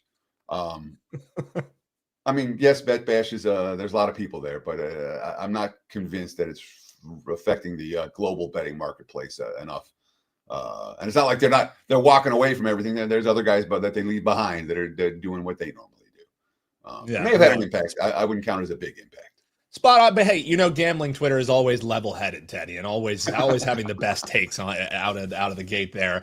Man, if I'm this jacked up talking about preseason football, I cannot wait for a week from now. We're going to be back here on the opening line report talking week 1 NFL numbers, Teddy. So after week 3 of the preseason, there's actually kind of an off week before. So next week's show, we're not going to talk week 1. Next week's show, we're going to talk a proper NFL preview. We're going to go through all 8 divisions. I'm going to give you guys, my take on all 32 teams, what upside is there, what downside is there. And we'll go rapid fire fashion, and then also next week, we will have time for questions at the end of the show. So whatever you guys want to know, prop wise, that's something you can absolutely ask me because I'm not going to break it to you, but if there's player props you want. And then the following week, Labor Day, we'll talk week 1 of the NFL season. So That's the way, all I know is we got an opening line report every single Monday through the end of the Super Bowl. After the Super Bowl, you get the opening line report. So we're locked and loaded, folks. More reason than ever to hit that like button and make sure you're subscribed. The little bell will let you know when we go live. Teddy, nothing to it but to do it. So let's get into it. Preseason week 3. Pittsburgh, Carolina is where we're going to start. Guys, if you've never been on the show before, we go rotation order down the odds board. So you can check out oddslogic.com, go to the WagerTalk free odds, play along with us, and check out the games. Pittsburgh, Carolina, Teddy, and these lines are pretty fresh because as of Sunday night, last night, there was nothing. So this is a great addition here. I turn the mic on over to you. Let's talk some Steelers and Panthers, and let's get into it. Yeah, and you nailed it. There were no lines Sunday night, and I can't tell you that doesn't happen very often. Week 3 of the preseason, and not a single book. I mean, there wasn't anything. And then this morning, I was at my computer about 6:15, and there were already a handful of books that popped. I wrote the openers from about 6:15 Pacific time, 9:15, using my Odds Logic live odds screen. And by the way, get a free trial of the Odds Logic live odds screens. Go to oddslogic.com/Teddy. Check it out. It really is a kind of a cool product. If you've never had a live odds service, play around with it. It's fun. But I wrote the openers there again from about 6:15 this morning. And let's start right here, right now, because this game has emergency betting alert written all over it. Sure, that's an interesting sound. This line opened Pittsburgh -1.5. There were a couple of pick'ems out there, total sitting at 36. I'm seeing right now the Steelers are already up to 2 at a handful of books. There is a prominent 3 out there. There are also still 1.5s out there as well. I'm expecting more Steelers money. Why? Well, Dave Canales has already told us he's not playing starters this week. All right. Even though the starters were rough, and that means a lot of Jack Plummer, I should say. And of course, Carolina was not good. You know, they weren't good in week 1. They weren't good in week 2. Canales now 1-4 straight up, 0-5 against the spread as a head coach in August. And of course, his quote after they got, they were 1-10 on third downs, 3.6 yards per play, 164 total yards. Bryce Young couldn't get anything going. Andy Dalton couldn't get anything going. And he basically said, I ain't playing starters. Quote, he said he wouldn't play starters in his final preseason game. Quote, a lot of good work out there. To me, to sum it up, it was a day of almost. I just kind of challenged the group like, are we going to be almost good? Are we going to make the plays when they're there to be made? So Canales is always upbeat. Doesn't look like he's playing starters. Meanwhile, the Steelers, they lost to Tampa Bay. The offense looked really sluggish. The defense didn't have starters. It was Mason Rudolph, then Skylar Thompson, then Logan Woodside. All 3 quarterbacks had an interception. Thompson took 3 sacks. But Pittsburgh's defense controlled the flow of that game. They'll give up 1.7 yards per carry. And Tomlin's a head coach who seems to care about these games more than most. Steelers went 17-4 straight up between 2017 and 2023 in the preseason. 0-3 last year, 1-1 this year after the loss to Tampa. It feels like there's a little bit more interest for Pittsburgh. I think we'll see some Steelers starters, and Tomlin cares about winning in August more than Canales does. Hence, my encouragement, if you like Pittsburgh, bet them sooner rather than later. Right now, you can find -1.5 for the Steelers. I do not think that will be available by later today, and certainly not by later this week. EBA, emergency betting alert, right out the gate. You love to see it. That's how we start a Monday morning. Prime time, Thursday, August 21st. You got the New England Patriots taking on the New York Giants. And Teddy, if it's overreaction season in the preseason, Travion Henderson's going to be Rookie of the Year from the Patriots, is everything that I'm seeing on Twitter. And the New York Giants will lead the league in sacks. That's what I'm hearing from all, the even-headed folks over on X. How do we break this one down, though, Teddy? Giants and the Patriots looking about, 2.5-point favorites here for the Giants and on the move? No, I'm seeing 3.5. It was 2.5 at the open. Oh, wow. 37.5. And I'm seeing pretty much across the board now for the G-men -3.5. So it's already moved through the key number of 3. I'm not seeing any further indication that this line's going up. It could, but this isn't a game where if you wanted New England at the Giants at the best of the number, you've already missed it. And I'm not convinced it's going to go higher. There is a little bit of a betting bandwagon behind New England already. Rabel's 2-0 straight up and against the spread so far this year in the preseason. His last 3 years in Tennessee, the 3 years with 3-game preseasons, he went 6-3 straight up, 5-2-2 against the spread. So Vrabel's been making his backers money, both in Tennessee and here in New England. We saw Drake May, then Josh Dobbs, then Woolridge went most of the second half. And Wool was pretty good. Woolridge is a guy who I wanted to bet against week one, and he was pretty good. He was pretty good again this past week. May played a couple of series against Minnesota's backups. Patriots went 12 of 20 on third downs. Note the 20. That's a lot of third down opportunities. It means the offense wasn't making big plays, and that a lot of that had to do with the defense they were facing. And Flores' blitz packages were giving them trouble. But it's certainly a Patriots team that, again, preseason's easy to love everyone, but the New England's looked solid, and the markets are certainly favoring this team. But the Giants have preseason juggernaut written all over them. All right. You have Jackson Dart playing really well. You have Russell Wilson as the starter. And then you have behind them Jameis Winston and Tommy DeVito. 3 of those 4 quarterbacks averaged 10 yards per play, pass attempt or better in the win over the Jets. Dart, I thought guys were making great plays for me. I was just trying to distribute the ball to the playmakers. That being said, Brian DeBall has made it very clear. Russ is our starter. We're going to keep developing Jackson. But, DeBall entered 2025 1-8 against the spread in 9 previous preseason games. 4-5 straight up, but 3 of the 4 wins came by a field goal or less. This year, the Giants, with that QB rotation, they scored 31 and 34 in 2 preseason games. Obviously, 2-0 straight up, 2-0 against the spread, and both those wins coming by more than a touchdown. The G-men have taken the very early money, but now that it's already moved to 3.5, it could go higher, but I'm not convinced that it's will. That urgency, you got to bet this right now, isn't. I'm not seeing it there for the G-men right now.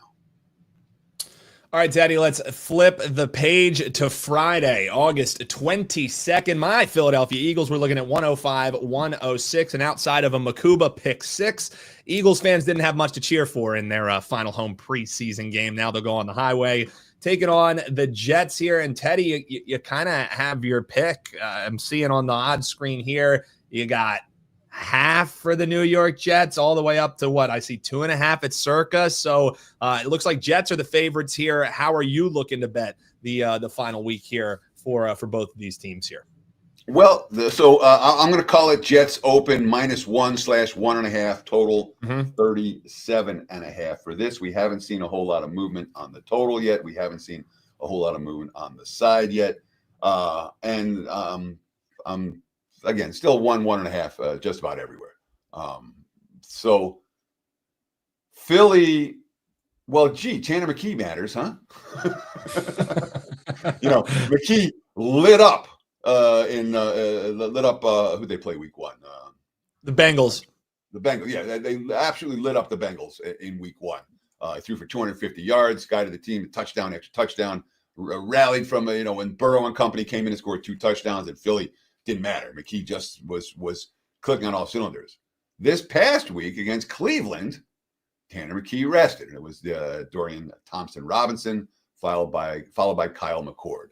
And between that duo, Philly had 8 first downs and 88 total yards, and we love their depth on the offensive and defensive lines. So DTR and McCord, and again, it may have been some of the Browns defense might be pretty good. Better than people are giving them credit for. But Philly's offense didn't do anything this past week, and there may be a little bit more urgency here, but they're the defending champs. There's no urgency in real. The markets will move based on McKee's status. I'll tell you that right now. There's interest in Tanner McKee for a marketplace that looks for anything they can find that's reasonable in the preseason. For the Jets, they got annihilated by the Giants. Once again, the passing game didn't work. Justin Fields, 1 of 5 for 4 yards. Adrian Martinez was pretty good in that game, and Brady Cook closed it out. Aaron Glenn, quote, "We were sloppy, and the guys know that. Overall, in general, it wasn't good enough. I don't care if it was the starting offense. I don't care if it was the second-team offense, the third-team offense." So there was certainly, Glenn was not amused by that performance. We could see more urgency from the Jets. That's why they're favored here. But the markets will move when we find out if McKee's playing or not. I can tell you that. I would expect that. I haven't heard anything yet. And again, for the purpose of this, Monday morning video, When I have info, coaches playing starters, coaches not playing starters are going to get a cup of coffee, starters are going to get 2 series. When I have that info, I will share it. If I'm not sharing it, it means it's not out yet, and the market's likely to move once that information becomes available later in the week. Yeah, and for what it's worth, Teddy, I mean, McKee is solely locked in at that 2 spot, and you know Sirianni, he's not a guy who really cares. He saw what he needed to see probably in week 1. I would be surprised if you did see McKee. Again, that's just my opinion, but we'll see if Sirianni agrees with me there. And go ahead, Teddy. So one of the things that I found is I was reading a bunch of beat writers last night. They all have their opinion, the Carolina Pirates, the Canales should play his starters this week, and this guy should. If I'm the coach, none of us are the coach. So whatever in the regular season, we can talk all the time about what opinions we have. In the preseason, my opinion doesn't mean nothing. Your opinion doesn't mean nothing. And sometimes what the coach says before the game is not what actually happens in the game because circumstances change. And, we saw some bizarre stuff that I'll talk about, with guys being shuttled in and out of the lineup or guys who are sitting and, let's get Jackson Dart in for a play right now. Where it's like I didn't even tell the coaching staff. I just thought it might be a good opportunity, and then Jackson Dart comes in and throws a 30-yard complete. It was a screen pass. It was a 30-yard completion, and then he goes back to the bench. That kind of shit happens in August. So what I try to do on this show is, for the purpose of the preseason, is I'll give you my take, but information is what moves the markets, and information is what helps you win bets. So my goal here is all about info, and we'll see if McKee plays or not this week. Yeah, and so the big takeaway, folks, preseason opinions are like Atlanta Falcons. We'll talk Atlanta Falcons here. Atlanta taking on Dallas, Teddy, and graphic here, of course, saying 2.5. I'm seeing 3.5 in the marketplace. This is my struggle with the opening line report, is having the graphics updated because the lines are moving when Teddy's doing the damn show. So we got Dallas around 3.5 point favorite. You're looking at a total around 36.5, 37. Teddy, how are you breaking this one down? Yeah, big market move this morning on this game. This taking a fair bit of money. It's been all Dallas money, opened 1.5. There were 36.5s and 37.5s on the total. And that really, someone took out the 37.5s down to 36.5 and 37. And we've seen heavy money for Dallas. 3.5s out there. There's 4.5s out there right now for the Cowboys. So there hasn't been a whole lot of bets on Atlanta. And we can perhaps understand why when we look at Raheem Morris, who is now 0-5 straight up, 1-4 against the spread the last 2 preseasons in Atlanta. So no wins, only 1 cover. And, of course, the quarterback rotation for Atlanta here in August. And we're not seeing Kirk Cousins. We're not seeing Michael Penix. It's been Easton Stick and Emory Jones. Easton Stick threw a pick 6 in the first quarter and finished with just 5.1 yards per pass attempt. Emory Jones played in the 4th. He got stuffed on 4th down. And then he got hurt in that game. I did not see an update as to how hurt Emory Jones actually is, but it could be a lot of Easton Stick this game if because Jones got stuffed on a 4th down late in the game, and that was the end of him. So Stick had to come back in for the final drive. The running game didn't work for the Falcons over the weekend. They had 10 penalties. It wasn't a clean game. So the market's not enamored with Atlanta right now. That being said, I don't get to say this very often, but F the Cowboys, man. I had a big play on Dallas over the weekend. I was not. I read it wrong. I couldn't have read it. Cooper Rush. I thought Dallas would have an answer for Cooper Rush defensively. Cooper Rush lit him up. I thought that Joe Milton was going to take advantage of the opportunity that he had, and they were going to call plays to try to make him work. And Joe Milton was god-awful. Dallas was pretty god-awful in that game. I mean, first downs, Baltimore 26, Dallas 7. Yards, 399 to 176. Baltimore had more than 40 minutes of possession in that game. Brian Schottenheimer can put a lot of emphasis on, we have to get off to a better start this week. We need, we can't get pushed off the ball after they got lit up by the Rams the previous week. And they resulted, the first half possessions, 2 punts, a pick, turnover on downs, and a safety. Schottenheimer, we're not pushing the panic button. We're pushing the work button. Schottenheimer, quote, it wasn't just Joe Milton. We didn't get in a rhythm. I thought we were going to get some Will Greer on Saturday, and Will Greer did get in there, 1 of 5 for 33 yards. Schottenheimer's now 0-2 straight up and against the spread this August. Dallas, as a team, Jerry Jones isn't really, and Jerry Jones hangs over the Cowboys franchise. He doesn't care about August wins. 4-11 straight up against the spreads in 2021. The money coming on Dallas. Yes, I'm frustrated with the Cowboys. No, I'm not taking Atlanta, but I had my fun with Joe Milton this last week. I do not expect to be betting on Joe Milton again anytime soon.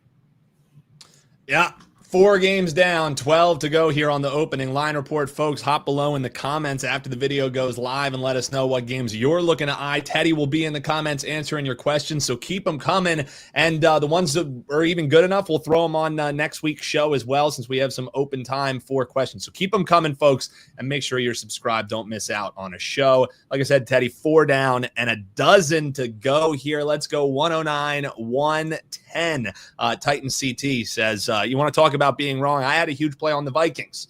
Well, let's see if the Vikings can bounce back as well. They're taking on at Tennessee. And again, line's kind of all over the place on this one, Teddy, at least on my odds logic screen. How are you seeing this one? So I'm seeing I'm going to call it Minnesota open 1.5, 37.5. Minnesota, I'm seeing they're still 1.5 at some books. I'm seeing Tennessee as a favorite in other books. Mm-hmm. And where's it going to go? Good question. I'll say this. All right.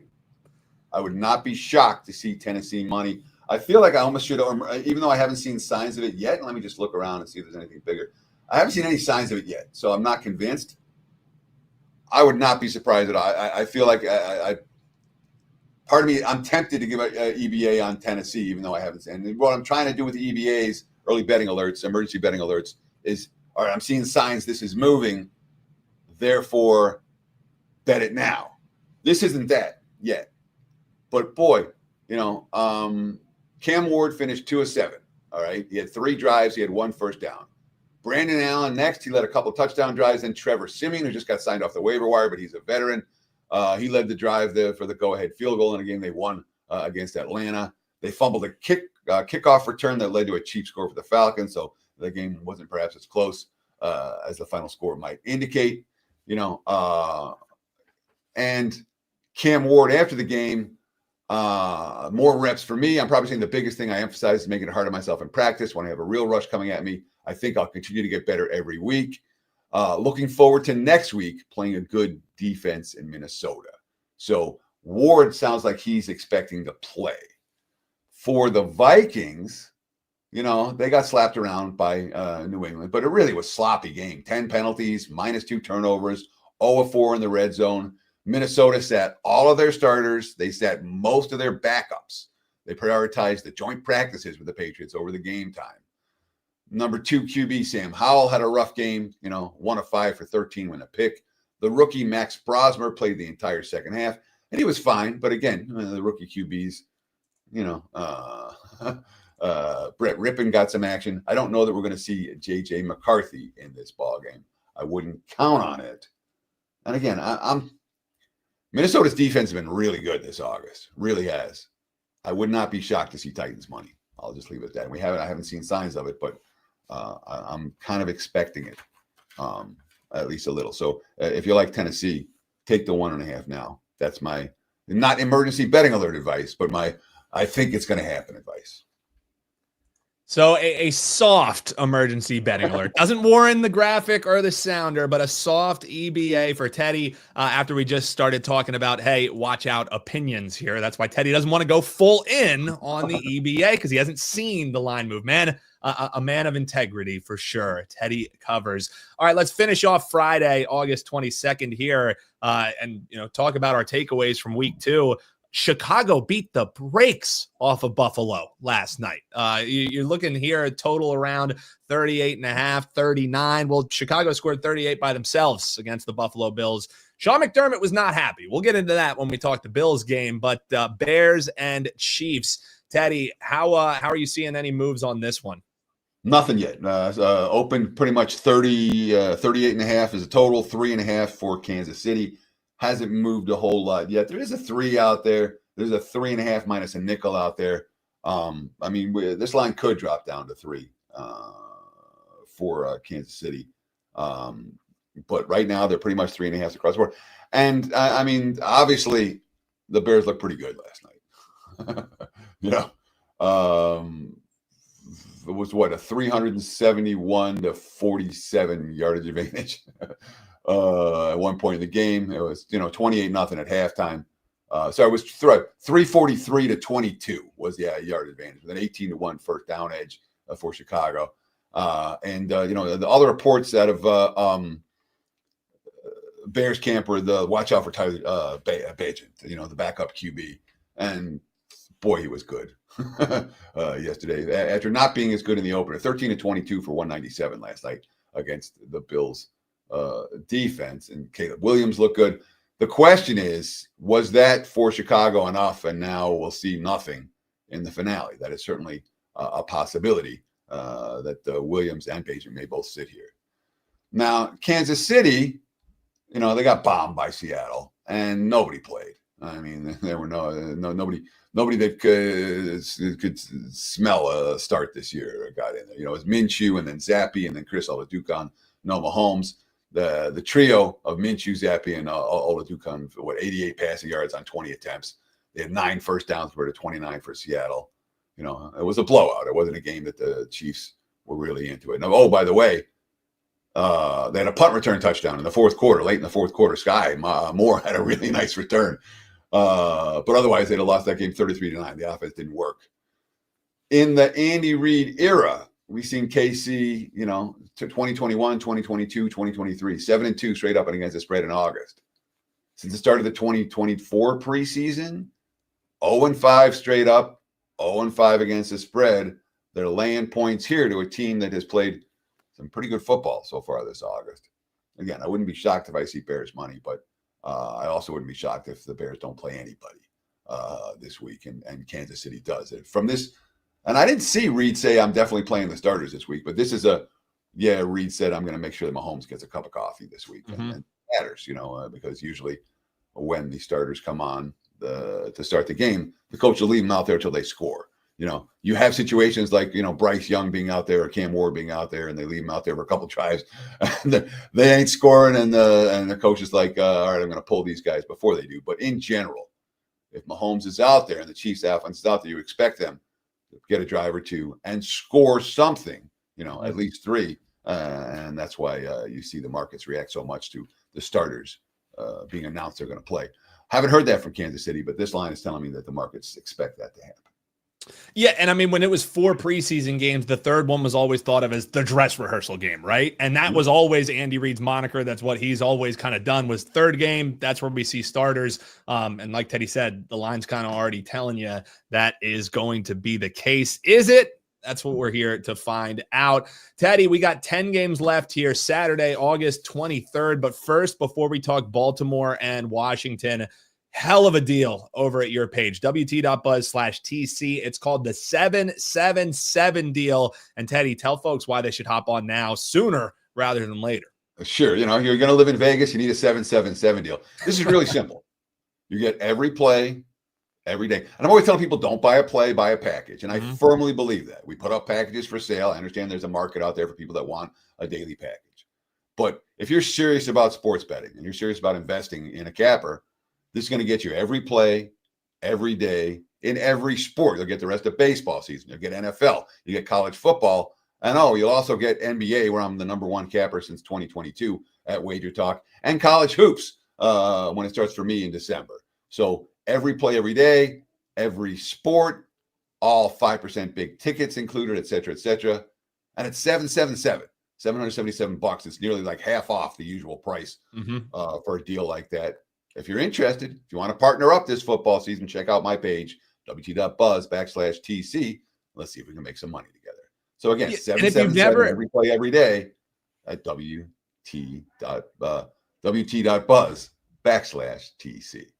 Nailed it. And if you've never bought before, if you've never, tried any handicappers out from WagerTalk, I couldn't agree more with Teddy as far as he's talking, taking a long-term approach. If you want to dip your toes in the water, come and join us on Tuesdays. You can try a play for $5. Check out handicapping styles. See what you want to do. So if you want to buy a play, sure, go do it. What is it, like $25-$30 if you're talking 5% plays? If you want to dip your toes in, folks, join us on Tuesdays. If you want to take this long-term approach, these packages are the time to do it because the specials, a lot of people buy them at full price. This is the time if you're going to go long-term to go long-term, Teddy.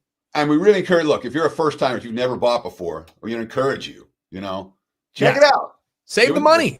It's that $5 Tuesday is a great time for newbies to get on board. And of course, if you want to partner up, like I said, 777, it's August. It's like the third week of August. You get every play through December 31st in every sport. So try it out. Appreciate you newbies. Thanks for watching, guys. Cheers. And if you like the show, tell your friends. Absolutely. Tell your friends and hop below in the comments and let us know what you think of the show, what you'd like to see more of, what you'd like to see less of. Probably less Dan Alexander, more Kelly in Vegas. I understand that. But Teddy, let's do Baltimore Ravens, Washington Commanders here.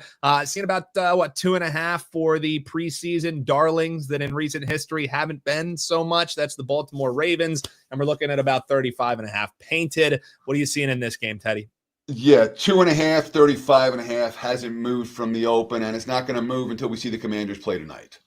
But at the open of the show, I talked about Dan Quinn's track record. 2017 in the preseason, 0-4 straight up and against the spread. 2018, 0-4 straight up and against the spread. 2019, 1-4 straight up and against the spread in August. No preseason in 2020, was gone by 2021. Last year in Washington, 1-2 straight up and against the spread in August. This year, 0-1 so far. So again, last five preseasons for Dan Quinn, his teams have won twice and covered twice. So if we see Washington no show again tonight, Baltimore will be a bigger favorite than this before kickoff this next week. As for the Ravens, Harbaugh went 23-0 from 2016 to 2022. And then 2-4 straight up / 0-6 against the spread in 23-24. Both of those straight up wins came by a single point after their opponents missed 2-point conversions to win the game. That being said, the Ravens are 2-0 straight up this year. They beat the Colts week 1 and got my money against Dallas last week. Now, every single mainstream site out there is calling Harbaugh, quote, the best active coach in preseason against the spread.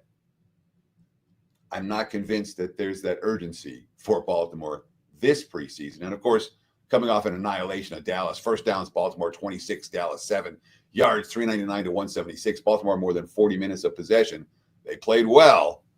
I'm not convinced there's that level of urgency this week. But again, if Washington gets bombed tonight, it will only be Ravens money.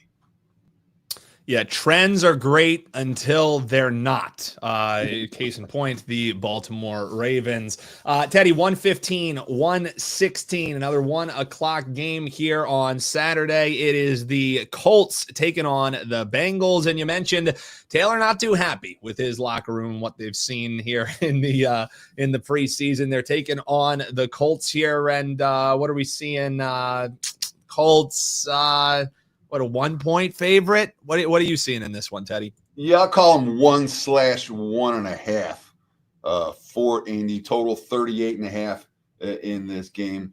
We're seeing some over pressure on this contest. I think enough over pressure, perhaps, for an emergency betting alert. You love to see it, Teddy.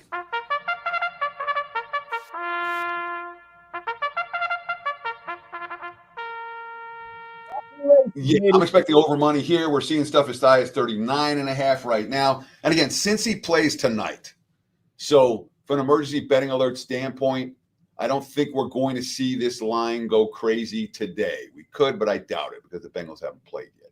But we've certainly seen enough indicators from Cincy that they're A, interested in scoring points, B, that the offense works. And as for Indy, again, we're expecting to see a resolution of the quarterback situation this week, whether it's Anthony Richardson, whether it's Danny Jones. And look, the insiders are saying they expect Richardson to win the job because Jones hasn't won it.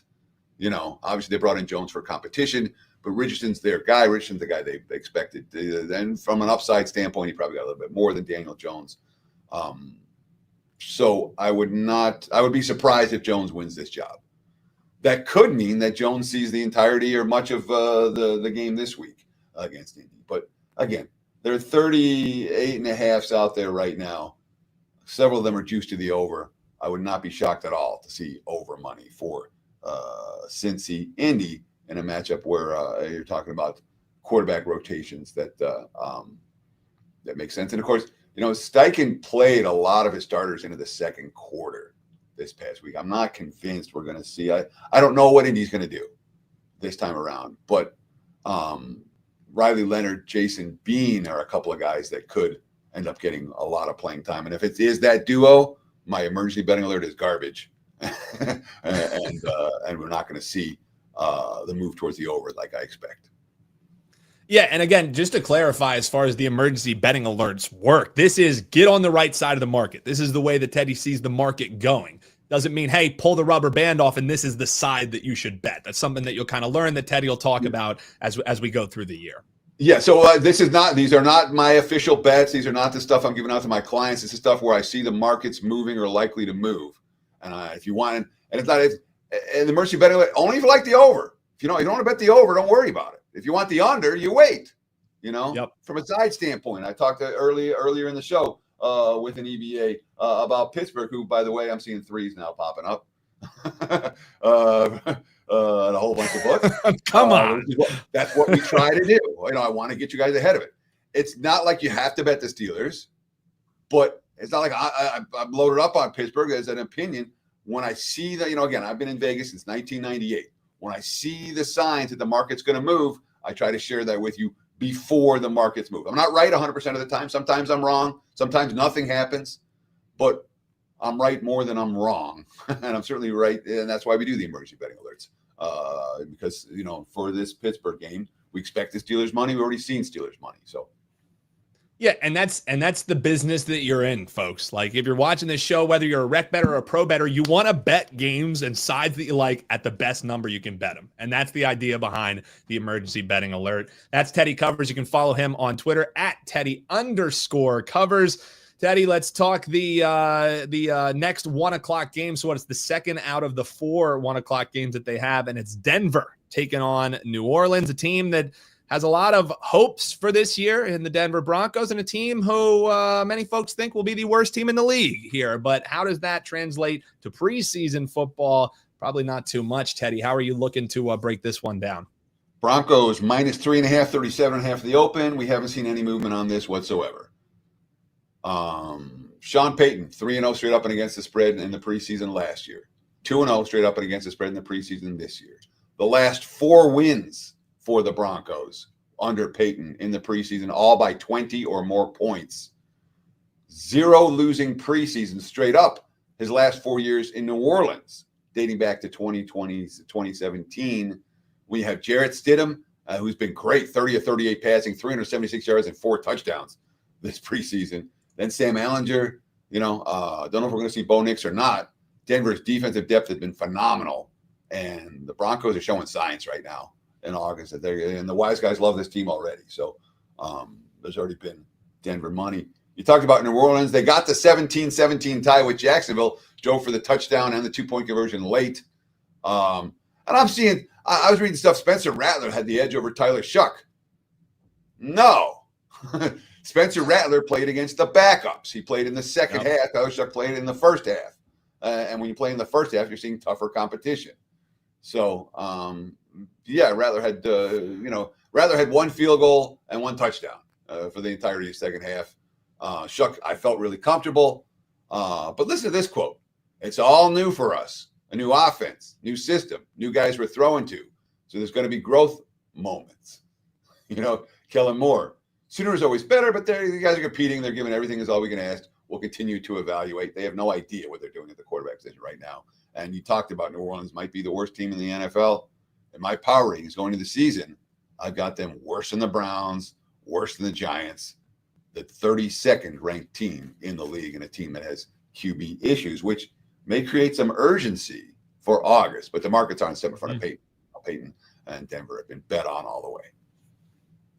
Yeah, well, you can call it the Shadur Sanders effect when you get to play against the second and third stringers, and then you light the world on fire. That'll be the new coin term for moving forward here through the preseason. Teddy, let's keep it rolling. 119, 120 on the odds board here. We're looking at the Rams taking on the aforementioned Browns. Perfect segue there.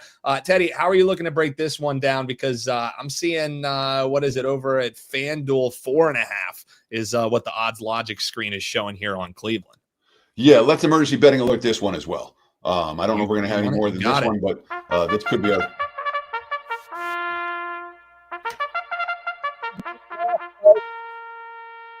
This opened 3 and 37.5. We've already seen Browns money 3.5, 3.5 minus 20. There are 4s out there. There are 4.5s popping out there. We're going, I expect we'll see more Cleveland money than what we just saw, than what we've already seen. It's very much a circumstance for, now I've lost my notes. Where am I at? Cleveland? Browns. There we go. All right. So first of all, the Rams don't give a crap. All right. McVay does not care. Last week, plus 2.5 to plus 8.5. Money poured in against them. No head coach in the NFL cares less about August wins than Sean McVay. That being said, the Rams are now 4-1 straight up, 5-0 against the spread in August the last 2 years. It was all Stetson Bennett last week. I'm expecting to see lots of Stetson Bennett again. This week, we're going to get an update on Matthew Stafford today. I would not expect Stafford to move. The offense was just fine with the third-string quarterback, 26 first downs, 458 total yards, 6.0 yards per play. They did allow a punt return touchdown. That said, it was kind of a lucky win against the Chargers. Bennett threw a red zone pick, then a 3-and-out, and then he hit a 40-yard completion in the final seconds to set up the game-winning field goal. The market's not enamored with the Rams. For the Browns, and again, we're hearing the quotes from Stefanski that he wants to name a starter.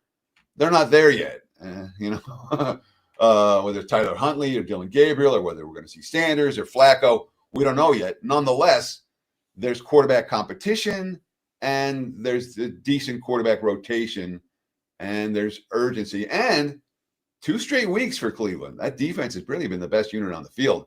They shut down Carolina last week and shut down Philly over the weekend. So the Browns, again, we've already seen them take some money. Would not be surprised if they take more money between now and kickoff. All right, Teddy, we'll keep it moving here. Final 1 o'clock kick. You got Houston taking on Detroit. What are you seeing in this one, Ted? Yeah, Detroit opened 1.5, 36.5. We've seen a little bit of under money at a couple of books. I'm seeing 36s and 35.5s out there, basically sitting still at 1.5 at most locations right now. The Texans beat Carolina. That's likely the last of what we've seen for the starters for the Texans in the preseason. They only give up 1 first down in 3 series. And actually, the defense again. Stroud got the start, 6 of 8 of 44. Then Davis Mills, then Keaton Slovis, then Graham Mertz. Slovis and Mertz, that's a rough quarterback combination. I don't know how much Mills we're going to see here either. And I would not expect to see a whole lot of Stroud, although I haven't heard that officially yet from the Texans. The Lions got beat by Miami. Kyle Allen was pretty good in that game, 14 of 17, a buck 24, 2 touchdowns, no pick.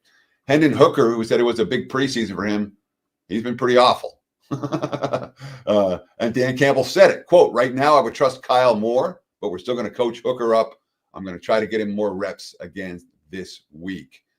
Allen, we got a really good, really complete offense. I know I have options on every play. I'm confident to know where to go on every call. That's a nice feeling. Detroit against Miami, 1 of 12 on 3rd downs, 13 penalties. They go 3 of 3 on 4th downs. Damn Campbell football already. And again, I expect to see a lot of Hooker this week. He's the guy who needs the work, and it's a meaningful game for him. But Campbell doesn't care about winning at this time of year, and I don't see a ton of money coming for the Lions. It's Teddy Covers, WT.buzz/TC is where you can find them. We talked about it earlier. Check out that 777 deal. Teddy, we got 5 games left to go here. 4 o'clock kick. We got Seattle taking on the Green Bay Packers, looking like another road favorite. That's kind of the customary thing you see a lot here in the preseason. 38.5, we'll call the total. How are you looking to break down this one, Teddy? Yeah, I'm calling Seattle. There was 1s at the open and 1.5, 38.5. The total. Haven't seen a whole lot of movement at all. Still 1 and 1.5 out there, 38.5. And for most of these games on Saturday, I'm not expecting to see a whole lot of movement on Monday morning. The action is more likely to come in on the Thursday/Friday games. This coming right at the open. Then we'll see for the Saturday games. There's more time and less info available for most of these contests. But Seattle's a little bit of road chalk. Sam Darnold was good. against Kansas City. The Seahawks have really put a lot of emphasis on running the football this August. Well, they had another big running day against Kansas City. 48 carries, 268 rushing yards. 5 different players rushed for at least 30 yards. Mike McDonald, the backs ran really hard. Every back today I thought ran the ball hard. Going forward, how we finish plays, I can't wait to watch it. And again, that game, 33-16, it was 32-9 before they gave up the punt return touchdown. Seattle is going bet on signs this August. And the ability to run the football in August is a positive sign for a team that is iffy, has had iffy offensive line play of late. There's a joint practice between these two teams on Thursday. That will probably affect how the player rotations are in this game. We're not going to see, obviously, Jordan Love, who's still recovering from surgery. Malik Willis is not a bet on QB at the NFL level. Taylor Igersma had a better game this week. Sean Clifford just 1 of 4 for 11 yards on the final drive. But Clifford, the type of backup I don't mind having my money on in August. That being said, I wouldn't be surprised at all if it's Igersma and Willis for the majority of this contest. No player rotations announced just yet.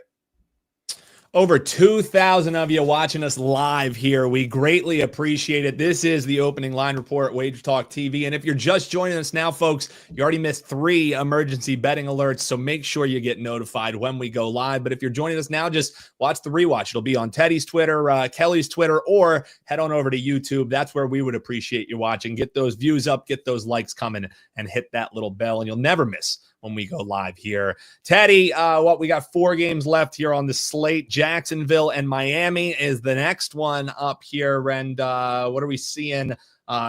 Again, this was one that when I was making up graphics, the line was one thing, and I'm looking at something different here, Teddy. So what are you seeing, Jags and Dolphins? Yeah, me and you both. We've seen a whole lot of money come in for Miami over the course of the last couple of hours.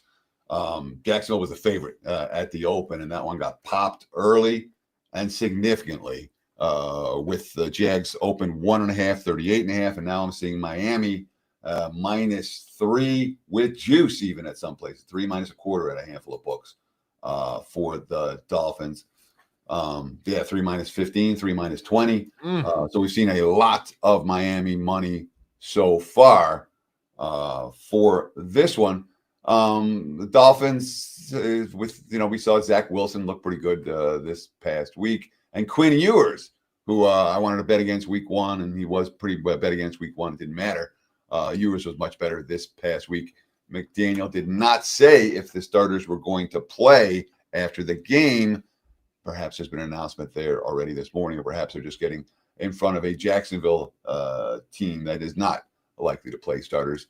And again, we've seen Trevor Lawrence look good in a couple of preseason performances. They were sloppy in the scrimmage on Thursday, and the starters played much better, both sides of the football, on Saturday. Now, it's in theory a bet on QB rotation for the Jags. Trevor Lawrence, Nick Mullins, John Wolford, Seth Hennigan late, but I don't think Lawrence is going to play here. We may not see Mullins this week. It could be a lot of Wolford and Hennigan hasn't shown any bet on thus far coming out of Memphis.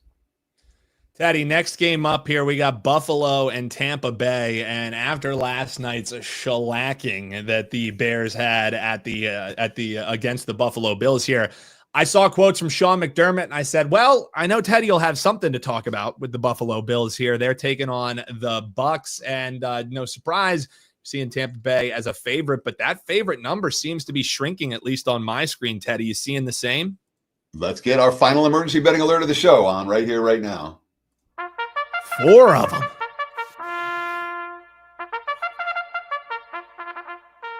Tampa opened 1.5, 37.5. I'm seeing 1.5s out there still. I'm also seeing pick'ems right now. We've seen some of the leading indicator books move towards Buffalo after that dismal showing against Chicago yesterday. If you like the Bills, I would not.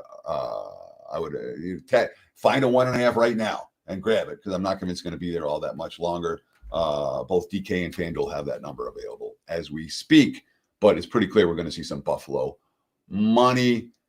Now, Trubisky wasn't good yesterday. Mark White wasn't good yesterday. Josh Allen hasn't played in either of the preseason games. It's worth noting Allen's thrown at least 3 passes in every preseason since he came in the league in 2018. the market's saying we could see a little bit of Josh Allen, at least a cup of coffee with him this week. So with the Bills off a complete no-show, the Bills off a dismal game, the Bills with a veteran QB rotation, the Bills potentially playing Allen this week. That's why we're seeing money for Buffalo right now. As for Tampa, they got the win against Pittsburgh. Kyle Trask wasn't good as a second stringer, only 3 pass completions and 4 first-half drives, 0 points. Connor Bazelak's not necessarily a bet on QB in the second half. They had a muff punt set up the Steelers tying touchdown, but they couldn't run at all against Pittsburgh's defense, and that's certainly a concern here against a Buffalo defense that's far better than what we saw yesterday against Chicago. And 4 emergency betting alerts. I cannot wait for the regular season to be here, but this is scratching the itch, Teddy. I will tell you, and it's a fun time. Go ahead. Well, I would expect fewer emergency betting alerts than regular season. You see early on, you might see a couple. Week 2, week 3, we'll see a handful. Week 1, we're not going to see any. I'll tell you that right now because the markets are already. They've been out. They've been out for how damn long. Barring anything crazy, we would be shocked to see an emergency betting alert. All right, 2 games left here on our final preseason edition, and then it's all regular season, folks. Exciting stuff. So make sure you're subscribed here. Let's talk the Battle of California, Los Angeles Chargers, even though they just had the Battle of Los Angeles, at least last weekend. They're taking on the San Francisco 49ers. This one taking place in the Bay Area. Teddy, what are you seeing in this one? I'm seeing pretty much painted 3 and 37.5. Yeah, the early money's come for San Fran. There were 2.5s out there this morning. I called it a split line, 2.5, 3, 37.5. We've seen the 2.5s get eaten up, and the Chargers don't care, the QB rotate. We had Justin Herbert this past week. I would not expect to see Herbert playing this week. They got steamed to high heaven, -2.5 to -8.5 against the Rams. Tyler Heineke, then Trey Lance. That's certainly a bet on QB duo. They had a punt return touchdown and still lost to the Rams. Harbaugh, quote, "I was happy with the action that both our first-team defense and first-team offense got in this game. We needed it. It helped us. So I'm not expecting first stringers for the Chargers in this game, hence the San Fran money." That being said, the 49ers were missing 20 players due to injury going into the game, and they still beat Vegas. But they lost 3 more offensive players to injuries in the first half. Starting guard got hurt. The defense didn't even have enough. The first string defense had too many injured guys to play the first string unit on was it Saturday? I'm not laying a field goal with the 49ers. They're a banged up team right now, and the week 3 preseason game isn't making a difference. But I don't think Shanahan's going to worry about getting guys ready as much as he's worried about keeping this veterans healthy. The 49ers, after last year's injury-riddled disaster, cannot be an injury-riddled disaster going into the season. So Shanahan's not playing anyone. I'm surprised this line's still at 3, but the Chargers are not a team that the bettors want this week.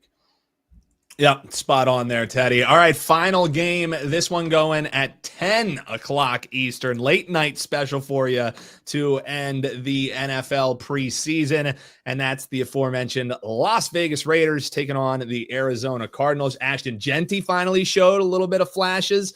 So something to be excited about for Raiders fans outside of not much last week. Teddy, how are you looking to break down this final one? Yeah, Arizona opened 1.5, 37.5. That's still what we're looking at right now. The markets haven't done anything on this game just yet. The Raiders, their run defense was really good against the Niners. The pass defense wasn't good. And that's been the reports coming out of camp is you got to worry about this secondary. It's not necessarily a bet on QB rotation, depending on how much Cam Miller plays. Miller's been rough in both preseason games. He was rough again this past week. 2 of 6, stopped in the red zone, down 6. They settled for 3 and then threw a pick late to allow the game-winning field goal against them. Yeah, Ashton Genty was really good. Wow, a running back got a couple of carries in August. Yay! From a point spread standpoint, Ashton Genty he's much more interesting from a fantasy standpoint or a prop standpoint, any of that, than he is from a point spread standpoint. He's just a guy in that regard. Cardinals got bombed by the Broncos. No Kyler Murray, Jacoby Brissett, then Clayton Tune. Clayton Tune was rough. 20 pass attempts for only 56 net yards. Out first down to 27-8. Total yards, Denver 562 to 135, and it could have been much worse. In a game they lost 27-7. The Broncos were only 2 of 6 in the red zone. Jonathan Gannon, quote, "We got outplayed tonight. That was obvious by the score." There's certainly issues in that regard and urgency in that regard for Arizona. But week 3 of the preseason, I'm not convinced either coach cares too much. The markets have no idea what to do with this game. That's why they haven't done anything just yet. Final week of the NFL preseason, folks. There it is. Opening line report in the books. Figures to see a lot of backups this weekend, Teddy, just like we saw on today's show with me as the backup to Kelly Stewart. She will be back next Monday. But, Teddy, after producing this show for about 4 years, it was a pleasure riding shotgun here with you, buddy, and I'm excited. It's going to be a hell of a year here on Opening Line Report. It's going to be the biggest year yet. So, Teddy, before we shut it down, any parting folks for the over 2,100 people watching live? So if you guys comment on YouTube, I answered every single comment. I go in there everywhere. I go in there today. I'll go in there again tomorrow. I'll go in there again Wednesday. So I get in there 3 times. If you comment, have a question, I'll answer it. You want to make fun of me? That's fine. That's all good, man. I appreciate any interaction. The likes make all the difference. If you like this analysis, please just hit that like button. Best of luck with all your bets this week. And again, check out WagerTalk.com. He's Teddy Covers. I'm Dan Alexander. Folks, if you want some more NFL betting advice, all you got to do, click the video right here on your screen. If you want some more of Teddy Covers breakdowns, click right here. And folks, we'll see you next week on Opening Line Report. Best of luck with your wagers.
Welcome to the best sport. This is Wager Talk today. I am your host, Andy Lang. It is Monday.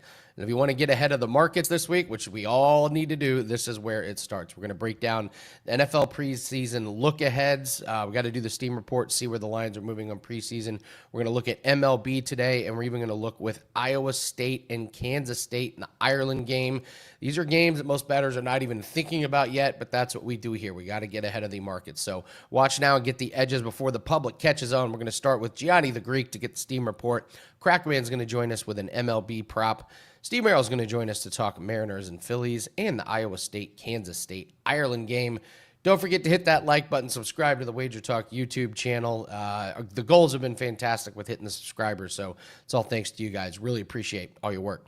All right, let's bring in Gianni, and let's talk some of these line moves here. Gianni, we got to talk NFL preseason. Good morning. How are you, sir? Happy Monday. Wonderful, wonderful. With the I was worried after the first week did not go well for us in preseason. I was like, what? I hooked up with the best group that I've had in a long time for exactly what I need for this football season. And so I was so excited. And we had a terrible first week. But then the next morning when I woke up, I saw that the books did awful. And then seeing Dave Mason talking about it, how his sharp guys came in on 4 sides, all 4 lost. I was like, okay, so the information's solid. And we had beat the closing line. We just didn't get there with the W. This week, though, we flipped the script on them. 14 preseason bets, cashed 10 of 14, 2 of them yesterday, and taking advantage of a lot of the overreactions. I saw it with the very first night when Tennessee was like at a 5.5, 6 point favorite, 6.5 point favorite. They went down to 2.5 through that key number, and boom, that group comes in and says max bet 2.5. Lay the 2.5 max bet it for us. I was like, what are they doing, dude? They're going against the sharpest stuff. Obviously, it moved 3-4 points. Nope, they hit that one. Then yesterday, those totals, same thing. The total in the night game had gone up 3-4 points. I'm like, dude, they're going opposite the steam. Nothing could be further from the truth, man. There's a lot of manipulation going on. So I'm really excited about the preseason. Here's what I got for you tonight. Not much. It's a little bit early. So far, we've seen over money on Monday Night Football. Not surprising. This line got bet like every other week 2 line got bet. Over money. After the week 1 games went final, the money started coming in on the over. We talked about it on WagerTalk today before the weekend, that only one matchup had any kind of under bets from recreational bettor. Every other matchup in week 2, they were slamming that over. And the same thing tonight with Monday Night Football. That's why it's gotten as high as 43 from 39. That's the adjustment. Now the key is there still value to go over, or now do we look at the under? With Cincinnati, they're now gone through that key number of 3, so got to pay attention there. I'm even seeing 4s on the screen, so that matters. Again, got to see now if we're willing to lay the points with Cincinnati. I wish I would have got down at -3. I kind of like them a little bit there, but we'll see. I haven't touched the Monday Night Football yet. Going to stay selective. That's been doing well for us in NFL. And again, terrible in MMA. I don't know how you did. Chimaev got there for me. I should have just bet. I felt with those matchups, Chimaev I felt so confident about the Chimaev bet. But as week went on, more and more, and just did not turn out well for me. Hopefully you had a good UFC 319. I went 2-2, except I lost the 2 big plays and won the 2 small plays.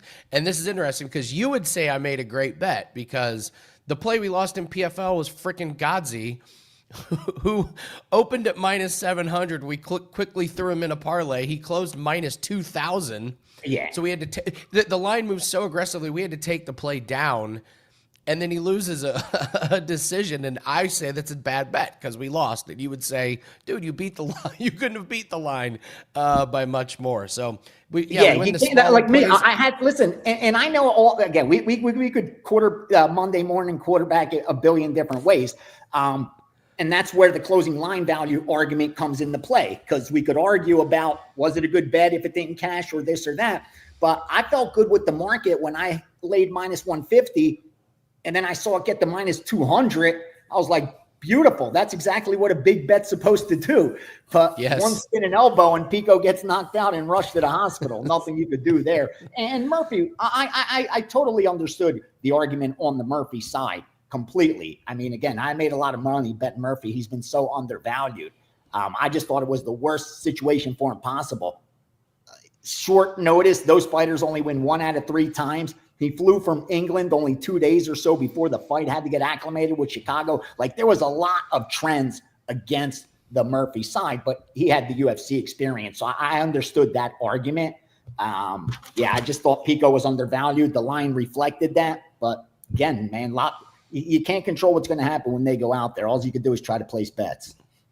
Well, let's take a look at NFL preseason week 3. I'm looking at the lines. There's a couple of lines that have moved just a little bit. I would say probably the most notable one is that Dallas line opened at -1. That thing's already up to -4. I even see a -4.5 at FanDuel. Couple little movements here on some of the totals, but I would say nothing as aggressive this week as what we saw on Monday of last week. So wondering your thoughts here on NFL preseason. Didn't want to interrupt you, but this just came up on my screen now on the instant messaging that I'm with that group. They just bet Tennessee.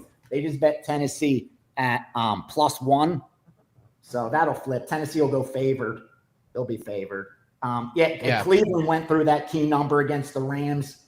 They're getting bet this morning too. And then the over in Houston, Detroit. Over Houston, Detroit. Cleveland and Tennessee. Tennessee for sure. And like you said, Dallas definitely got hit. They got. I didn't see that in any of the accounts, but I see the line movement now. They went right to 3. Wow. That went right to 3. As soon as it opened, 1.5. They must have took a big limit bet, got bet to 3 right away. And then through that 2-3, it's up to 4. So that -3 wasn't enough to stop them. They laid the 3. Wow. Yeah, that's what I mean. That was the one that really jumped out. They're not fans of the Falcons in preseason. So nothing in WNBA. So we turn our attention to MLB. Interested in some of your thoughts today. Yes. And baseball. And so I don't forget, remind me US Open when we're done this, because very slow so far in baseball. Just 3 signs that I saw in the accounts. It was Detroit, 9-10 Detroit at -140, 921 Cincinnati at -105, and 925 Milwaukee at +105. So Milwaukee +105, Cincinnati -105, and Detroit -140. Bill, I agree with you with Dallas. I like under 7.5 wins for Dallas. I like Dallas to not make the playoffs as well. And here's what sticks out most about the Dallas Cowboys. When you look at what Dave Mason was saying, Dallas to make the playoffs and Dallas over are some of the most one-sided ticket bets. So when he looks at ticket count, Dallas to make the playoffs at plus money, Dallas to go over at plus money, I think it was as well, is one of the highest one-sided ticket bets. Dallas to make the playoffs is also high liability for them. But if you look at the money bet, it's Dallas to not make the playoffs. So that's the perfect example of how the ticket count may be 9-1 in favor of Team A, but if a betting syndicate comes in and blasts Team B, rest assured, the risk will be different for the books. And that's exactly what you're looking at with Dallas, where all the recreational bettors are betting Dallas playoffs, Dallas over. And then you have the wise guy saying Dallas, no playoffs. We'll lay -200 for that. So it'll be interesting to see how me being a Cowboys fan back in the day, it'll be interesting to see how Dallas does. You know, I like the Eagles to repeat. No one's repeated, I think, in like the last 20 years, since 2004 in the NFC East. So very hard to do. But I think if anybody could do it, Philly, even if they regress, they just won so many games last year. They could win 2-3 less. And I just think they're still going to win that division because Washington, I think they're going to take a step back a little bit. Yeah, listen, I was going to talk about it here a little bit later, but yeah, we got U.S. Open. It's a huge tennis week. I mean, we're going to be playing qualifiers this week, so any plays that we start to have for U.S. Open, they'll immediately be up on WagerTalk. And then, you know, like always in the majors, Gianni, we go hard the first couple days and the first couple rounds, and the closer we get to championship, the volume just kind of tails off. Like once you get the best players playing each other and they're tired and there's injuries that pop up because of a grueling schedule. So we always tell people there can be some real good value in the qualifiers. Anything that we'll have up, we'll put up for sale. And then first few days, we may have like 20 plays in the first few days of US Open. That's just been the recipe to success that these tennis majors. How do you attack these? Yeah, we already bet some qualifiers today. I gave out a 4%. 2% on the money line, 2% plus 2.5 games. I'll give that to you guys right now. Polona Herzog, Polona, last name Hercog. We took her plus 135 on the money line. Also took her plus 2.5 games. I'll give you one more because I think that one's going off. This one you still have an hour and a half. Landlana, Tara Rudy. So it's Tararudee. We got her at plus 110. So she's good down to even money. And we also took her plus 1.5 games, minus 120. So there's 2 US Open qualifiers for you. Subscribers over the next 30 minutes, right when I jump off of this, you will probably receive 4 or 5 qualifiers. We've done real well with our tennis historically with these early on. So you'll be getting those premiums as soon as I jump off of here because they just fired like 7, 8, 9 of them, man. So yeah, let's go tennis. Yeah, and guys, our job here is to make money. there's a lot of money to be made in some of these sports that the books maybe are not paying a ton of attention to. So whether you may bet on tennis qualifiers or NFL preseason, it's going to pay out the same. And I'm going to guarantee you the lines are going to be easier to beat in these tennis qualifiers. So we had a question from Donan. He was asking about the betting splits. Is that from Dave Mason, that information you gave about the NFL? Yeah, the NFL, Dave put them out. If you go to his Twitter, you'll see he put like the top 5 for Bet Online, their top 5 exposure, their top 5 ticket count, their top 5 money bet. And that lined up with what the credit shop that I have access to, that I look at, same exact thing they're getting. So that's always a good way to confirm when you're seeing it happen off screen and on screen. So same thing happened there. Good job, Bill. Keep crushing that PGA, brother. Yeah, Gianni, I went 2-0 in Live, and it was fun. I went to the Live tour. It was at my house. I went on Friday. It was a blast, man. It's unlike any golf event you ever. The DJ is just constantly playing music the whole time. Like, even when they're hitting shots, there's just music playing. They had paratroopers land on the first fairway before anybody even teed up. And I've never gone to a golf event tournament, like, professional. And they have them here in Vegas, obviously. 1 or 2 a year, I think. I need to go check that out. I've never gone to a golf event.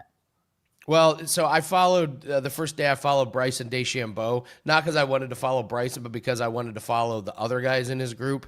And I will just tell you that following Bryson DeChambeau is, you might as well just be prepared. You're going to be hanging out with a lot of teenage dudes. And they're just going to be constantly going, Bryson, yo, bro, Bryson's getting ready to hit. Shh, bro, Chad, Bryson's getting ready to hit, Chad. Shh, Bryson's like, it was a blast, but after about 9 holes, I had enough. I'll just say that. That's what I you'd had expect, enough. though, for Live. Yeah, it was good. John asked anything on Dana White Contender Series fights. Yes, my article is done. I have to wait until the plays come out, the lines come out on the domestics on DraftKings. Bet Online has the lines out already. Why? Because Bet Online always has the lines out first. But yeah, you got a couple you have like 3 massive favorites and 2 that are, I think, going to be pretty close. Yeah, I know where I'm going, Gianni. Weight classes I'm still empty. This will be filled out by tomorrow when I have to go. But by tomorrow 9 a.m. I have to send them all 5 sides and 3 totals. And so I'll have my opinions tomorrow. That's for sure. I will just tell you all this. There's a guy fighting on Contender Series tomorrow. I think he's had like 10 fights. 3 of them were in one night. His last fight was he fought in one of those tournaments where you have to fight 3 times in one night. And I went and watched. Dude, this guy is a dog. You're going to love him. This guy is a dog. He won the championship with a busted up eye from one of his earlier fights, and he knocked the dude out. You're going to love him. Ramiro Jimenez. I'm excited for this week. Last week was a little strange. It was very weird. So, yeah, we're off to a great start. Gianni, tell everyone what you have up for Monday. Awesome, brother. Yes, I have the college football. We got football coming up Saturday. I don't know if you guys know it, but I have a college football pass that's already up there for you with a 4% and a 3% for Saturday. Finished number 1 in college football 2 of the last 4 seasons. Only 1 losing college football season since 2020. So the college football is there. Now the NFL's got to get up to par. And that's why, like I said, I hunted down really good information. I'm excited so far panning out. The futures pass is up there as well. It's combined. Got a lot of volume in there because I put division winners in there. I put Super Bowl winners in there, whether teams will make the playoffs as well as season win totals as well. Like I explained to my subscribers in the Steam Room, I am comfortable putting 20-25% of my bankroll on those futures because the return on investment has been just so good long term. But again, manage your risk how you feel. I hope you guys do some damage this week. Baseball will be up. And don't forget, U.S. Open coming your way within the next 10, 15 minutes if you're a subscriber. So let's have a good week and see you guys tomorrow. Yeah, Gianni and I will talk Dana White Contender Series tomorrow once we get all the lines official and the weigh-ins and everything. Danon, another great question. In your opinion, what's the sharpest book for tennis? Okay, this is a really important question, guys. If you have the domestic books, you are only playing on FanDuel. FanDuel has the best rules for when a player retires or gets injured during a match. This is really important. check the rules on your book because books do it completely different. If your player gets hurt and retires in like the second set, the bet is just void and you don't lose. Other books, if your player retires, it goes down as a loss. It's worth taking a little bit of a worse number on a book like FanDuel than it is another book, just because the rules are going to be more in your favor. So it's not with tennis, in my opinion, it's not necessarily what's the sharpest book with the lines. It's which books have the best rules that favor the bettor. So we had a situation last week with the tennis play. If you bet it on FanDuel, you won a parlay. If you bet it on another book, it went down as a loss. So, Danon, it's a really good question. And tennis is tough because each book has all kinds of different lines. But if you have FanDuel, check FanDuel.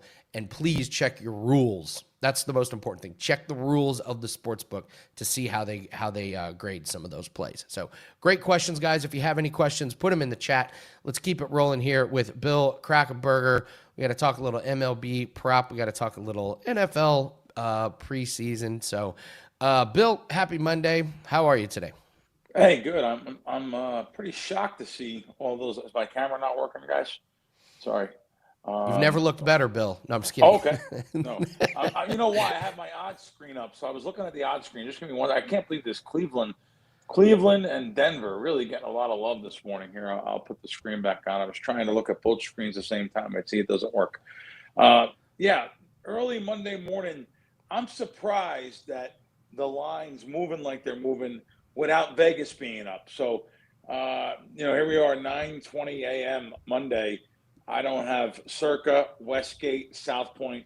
There's no Vegas lines up really.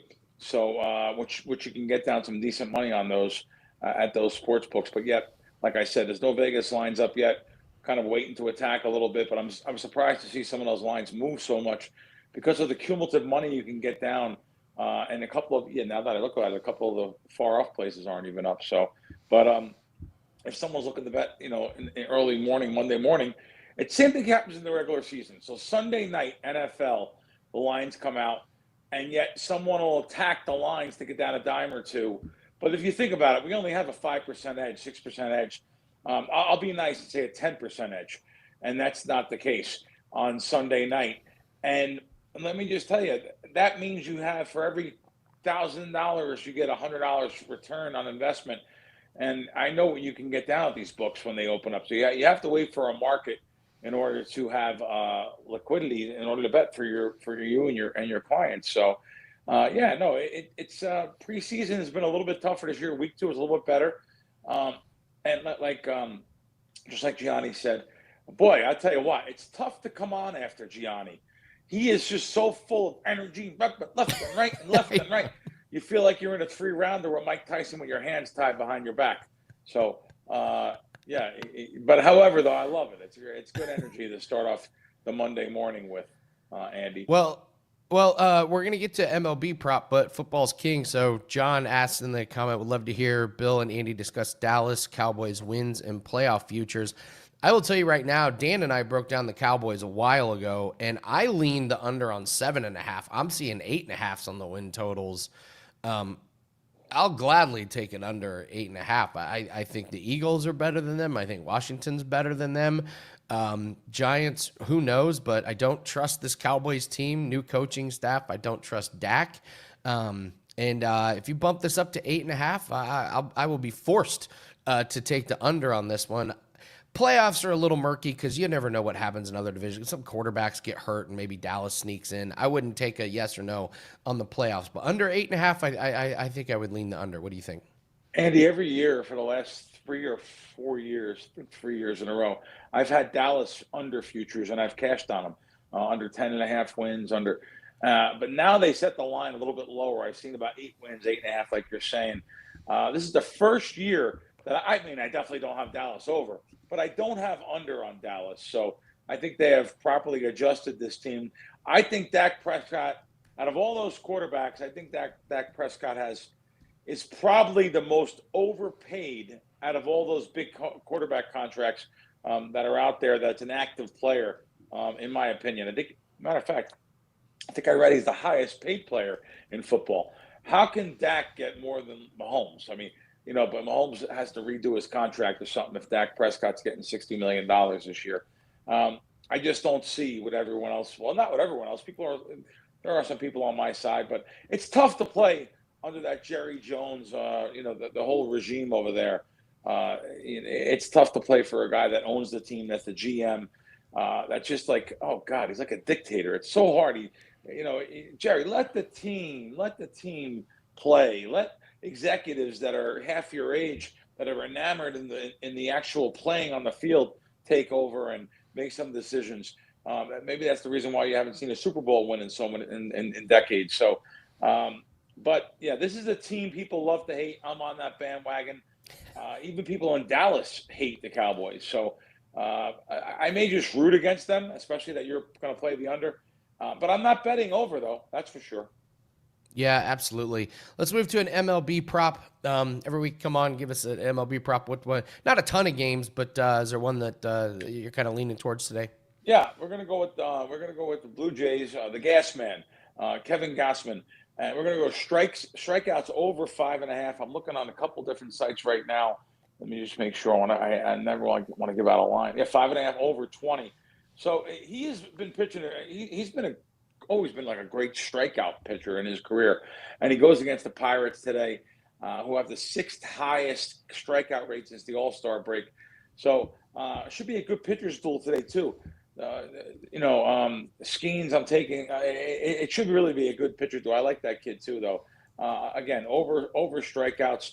I have a couple different sites that take these. Here in Vegas, we don't have these. Like back east, they have the FanDuels and DraftKings have all these options. Here we have like BetMGM has like 100 ways to bet each game. I'm on there.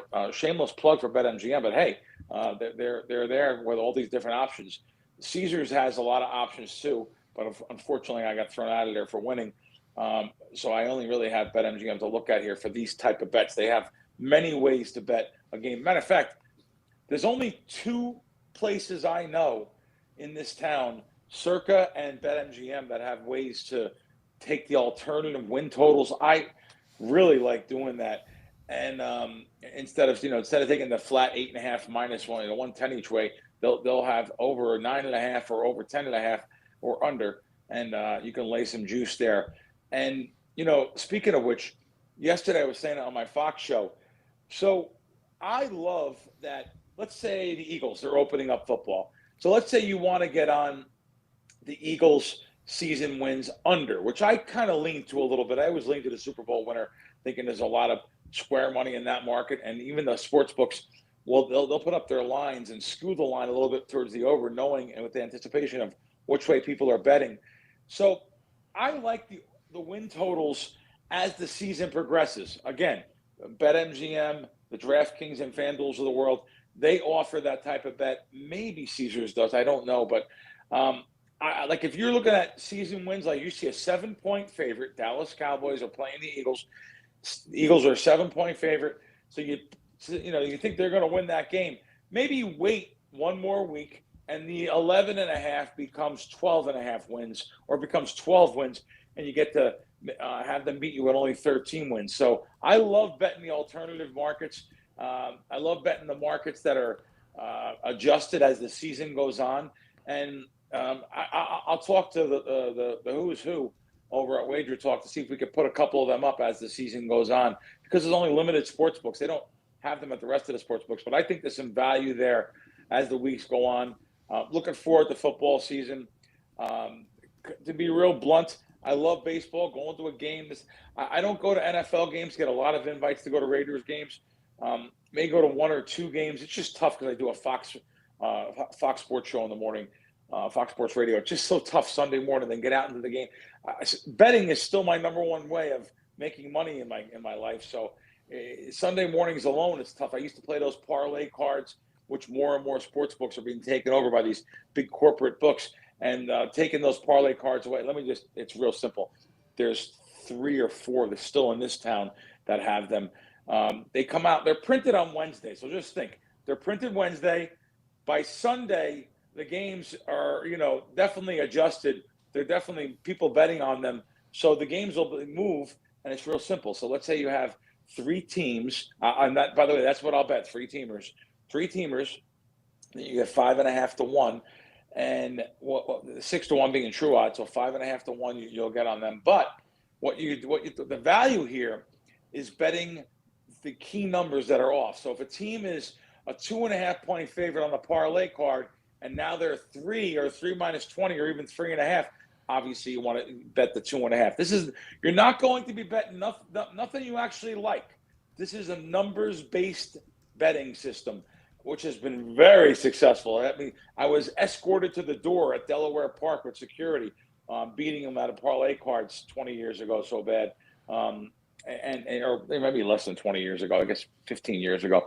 But yeah, they took me to the door after 2 seasons. They've had enough, but they still have parlay cards here. Again, you want to bet the antiquated lines against the current lines in a sharp sports book. So you don't want to look at the lines at a Stations or a Coast, or you want to make sure you're looking at the lines at the sharper sports books that control the market, the Pinnacles, the Chris's, the Circas. You want to look at their lines and see where they're at and compare them to the parlay cards. And they are in 3 or 4 books here still. That's just a good strategy. Very spontaneous little nugget tip there. By the way, don't bet $100 on them. Bet $10. Bet $20. Because they will deny them. If you're betting a larger amount, they will deny them.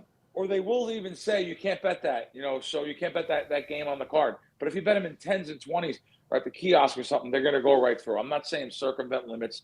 I'm just saying you want to bet less money. I have no problem, by the way. If I like a 3-teamer that is a 6.5, 6.5, 6.5, that now is 7.5, 7.5, 7.5, I'll bet them, but I'll just bet them in a smaller amount. I'll bet a $20 or $25, and I'll bet it over and over again, a few times. So there's a way to get down a little bit. And listen, it's real simple. You're not doing anything illegal. You're betting what they offer. That's it. I was over at a couple casinos in town a couple of years ago. They were actually telling me you can't bet the favorite. You can only bet the underdog. Like I couldn't even. If I had videos of this stuff, gaming wouldn't even believe what goes on. I'm not joking. I was told you can't bet that way. You can only bet that way. That's multiple times in my life I've been told that on multiple different things. Imagine going into a restaurant and they're like, you can't order the steak. You have to get a salad. You're like, Yeah. wait, what? What kind of restaurant is this? I haven't had a salad since the 90s. So, well, I will tell you, you absolutely can play on WagerTalk the in-season win totals. NBA is a cash cow. Those are my biggest NBA bets. Yes. Last year was the in-season play. You can tell when teams are getting ready to give up at the trade deadline and snag a great number. Great teams that get off to bad starts, or they have an injury when the guy's coming back. You get amazing lines. So 100% you can do that. Yeah. And Andy, football contest coming up here. And I'm going to be going around here that first week of football contest. And we have some really good contests in town. I don't know why no one's really talking about this college football contest at Westgate. First of all, the contest at Westgate, the contest at Circa, and the contest at South Point. 0 juice. 0. Where else can you play anything in a casino, gambling-wise, with no juice? It all goes back to the public. So the ones at the Westgate I was referring to is college football, 7 picks against the spread. And there is a lot. There's more people entering that right now than has been entering the Superbook Super Contest. So maybe I'm wrong, but I haven't heard about it in media. I just think that's such a good contest to have here, to join up for. If you're going to join, I know everyone wants to go down to Circa and join the contest down there, and you're going to be against a lot more competition down there.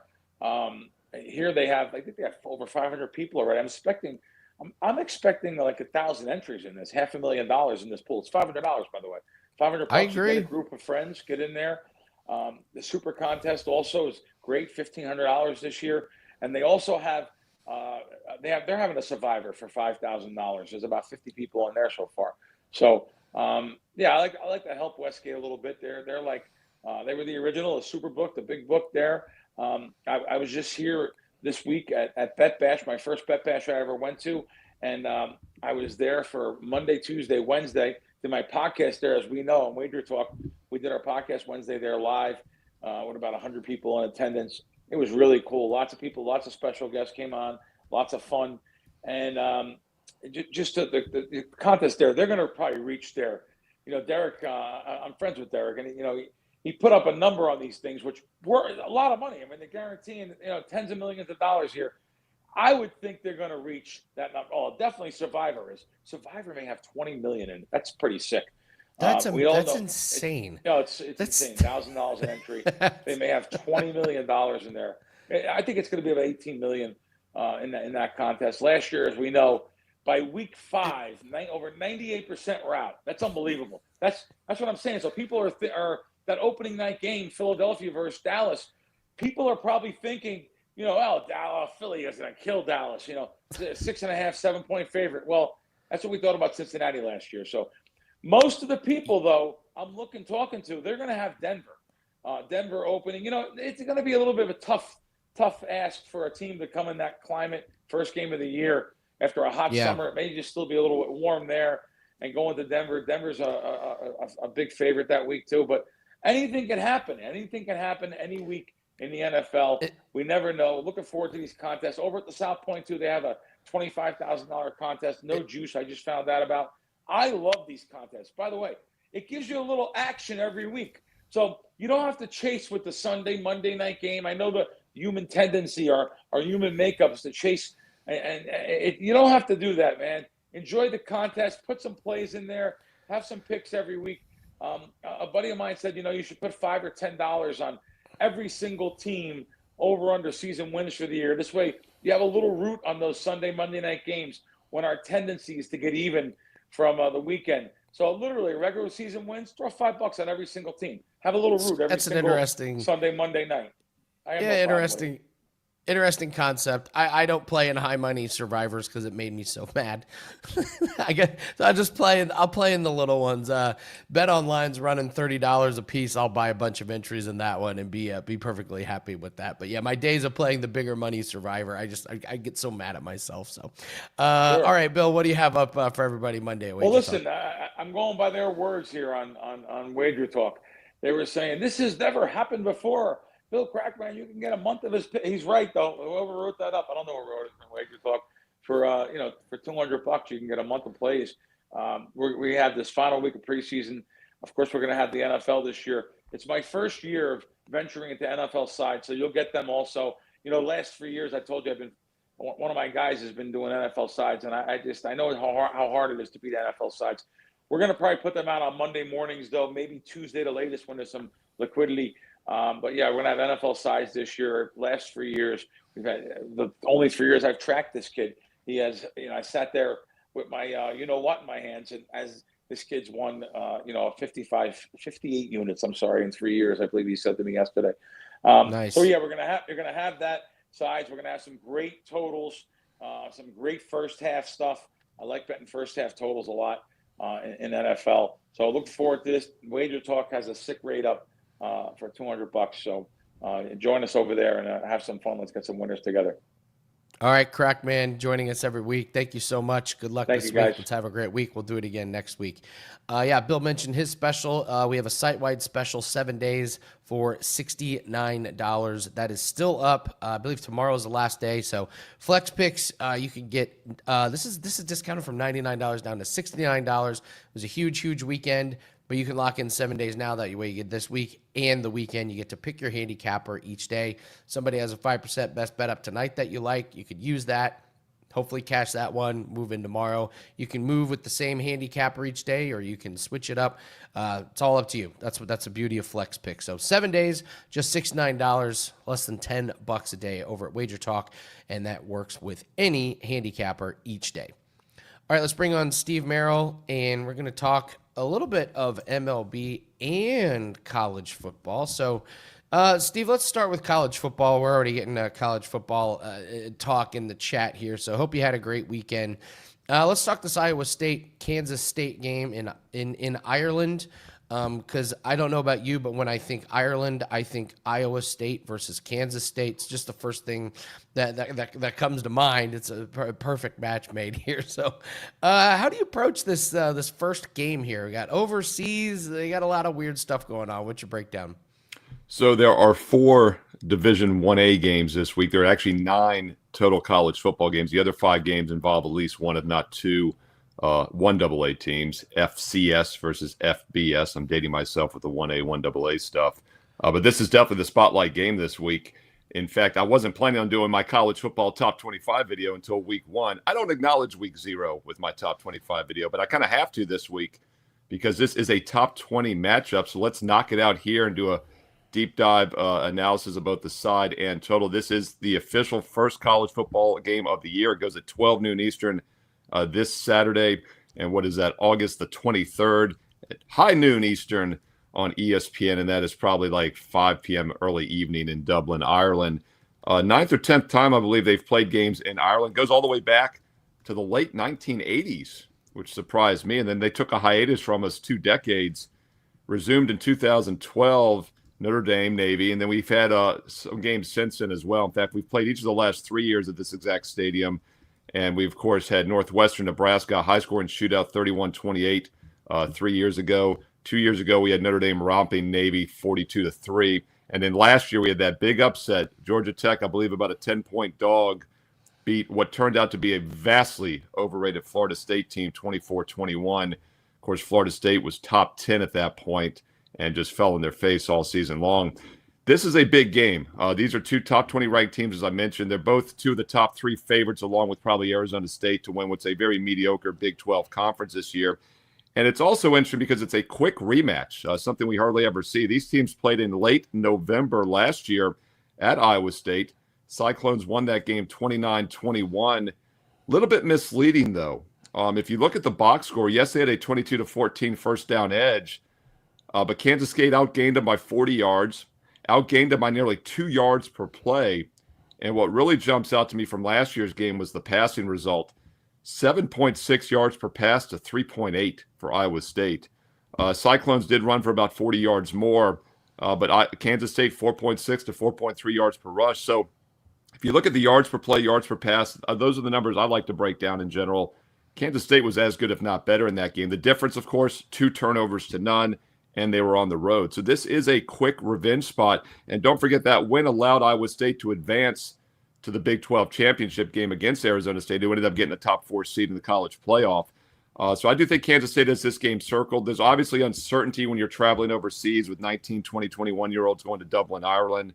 But I'm going to handicap this game as a clean handicap. 2 top 20 teams, both return their quarterbacks. They both return their coaching staffs. Very similar to last year's matchup. And on surface, I think Kansas State has like 10 returning starters, Iowa State 13. But you got to look at production returning and also the transfer portal. I actually rate Kansas State with the better returning production of both offense and defense versus Iowa State. So I thought they were as good, if not better, last year. I would lay the 3. And by the way, this line is moving around. We have mostly -3s out there right now, juiced in some spots. I've even seen a 3.5 start to pop. So I'd grab -3 or less if you like Kansas State. If you like Iowa State, I would wait. You probably will find some +3.5s later this week as we get closer to the weekend. As far as the total goes in this one, sitting right now around about 49.5 after opening 49. I've seen a couple 50s pop in some of the sharper books. I would agree with the over. 51 is the key number. 50 is a dead number. As long as it stays below 51, which is a very key number with totals, I think the over is worth a look. And once again, it's always dicey when you're playing overseas, unusual setting. But we have seen some points in this venue over the years. Obviously, the Notre Dame Navy game 2 years ago, an option run attack, a blowout. We disregard that. But we did get 59 points in that Nebraska Northwestern game 3 years ago. And last year, 24-21, 45 points. Considering how bad that Florida State offense turned out to be, was fairly high scoring as well. So I lean Kansas State -3 or less, and I would lean the over 49.5. Top 20 matchup to start off the college football season 2025 this Saturday at noon Eastern on ESPN. And don't forget, I will have my weekly college football top 25 video each and every week going forward. So make sure you subscribe and you click the bell here on WagerTalk TV. And my full season college and pro football specials are both available still right now with special prices on my page, stevemerrillwagertalk.com. And of course, you can get there quicker with shortcut wt.buzz/SM. All right, Steve, let's move to the Major League Baseball. Let's talk the Phillies and the Mariners. We got Suarez for the Phillies. We got Gilbert for Mariners. Good pitching matchup here today. What's your take on this game? Yes, Andy, I'm very selective, always about 1 to 3 best bets per day. That last cut goes up as a bonus free play. And this is actually my official free play for Monday night. And they're over a 60% run the past 3.5 weeks. And it's free every day. So check out my page every day for that free play. I'll give it to you here, but you want to go get some deep dive written analysis. If you like to read, go check that out as well. And also, I do have a strong baseball best bet tonight for my clients, as this game here was my last cut. But I do like the under in this game between the Phillies and Mariners tonight on Monday for a few reasons. First of all, Seattle Mariners really ice cold offensively right now. You know, they had that breakout against the Mets in game 1 on, Friday night, I believe, when they put up 11 runs on 16 hits.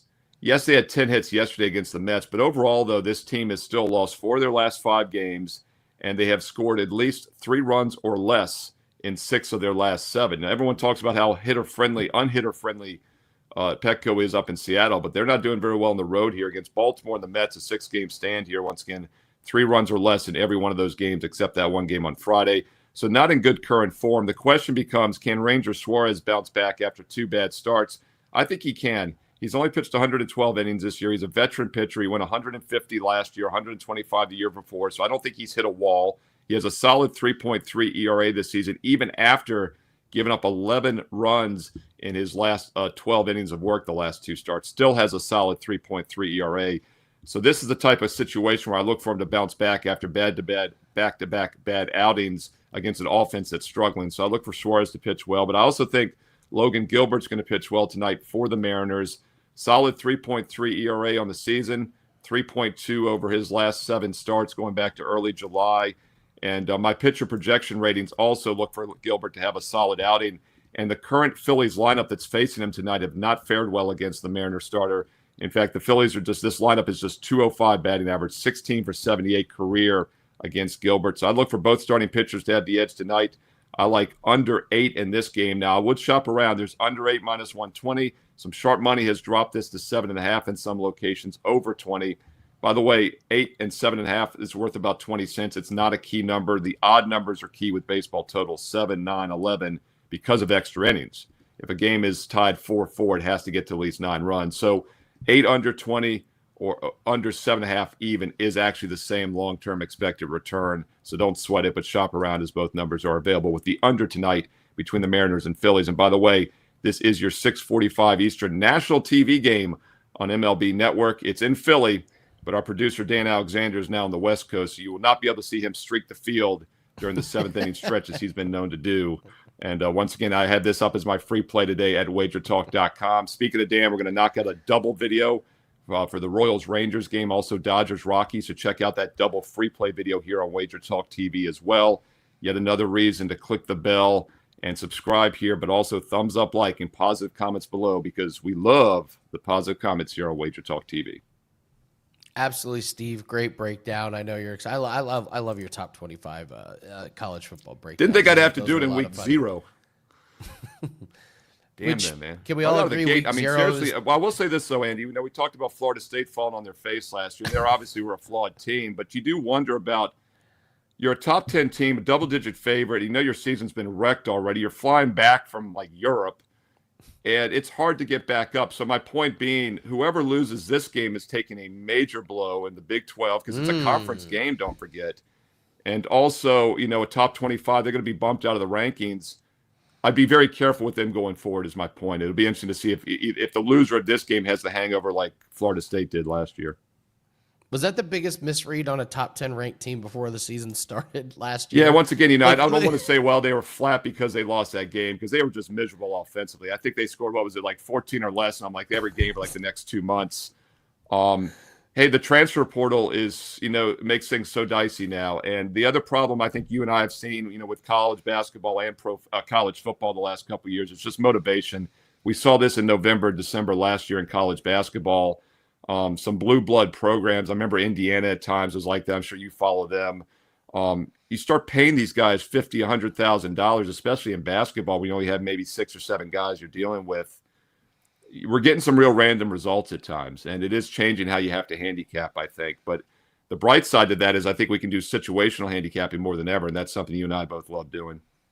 Yeah, absolutely, absolutely. I'm all about the team totals. That's all Yeah. I do in college football. It's worked out unbelievably well over 60% since I started doing just team totals. So I'm excited, man. I'm excited. So, all right, Steve, what do you have up for clients today? You mentioned the great 7-day special. I think you're right. There's one more day remaining on that. So it's 7 days for $69, dude. No promo code needed. And it's an instant 30% discount because it's normally $99. You can do any capper. You can multiple cappers. Do Andy Lang, myself, Steve Merrill. Get 7 days all access. And by the way, combining Andy Lang and Steve Merrill is a really smart investment approach because I'm doing football and baseball right now. Andy, as he mentioned, college team totals, MMA, some little auto racing mixed in, golf, tennis, darts if it's in season, lacrosse perhaps, the prop master. But you could also mix in different cappers with the 7-day flex pass. And it's not flex Tuesday, it's flex Monday because we have 1 day remaining. 7-day all access for $69. You can pick a capper or do the 7-day all access flex pass and choose a different capper every day. It's a great time to try the sampler at WagerTalk.com. There's no promo code needed, but it expires in 1 day. So get there right now, WagerTalk.com. Steve Merrill, everyone. We're going to do all around the world for a couple free plays, and then we have a very special treat. Our own John Hoglund, who's from Chicago, loves Chicago, lives and breathes Chicago, is going to come on and debate Dan Alexander about the Chicago Bears team total. 8.5. This will be heated, but let's do a couple free plays here real quick, Dan. Give the people a couple things that they can look at today. Only a couple here. We got the Astros and the Tigers over 8.5. Arrighetti for Houston, only 4 appearances, gave up 5 runs and 2 of them 5 walks the last time out.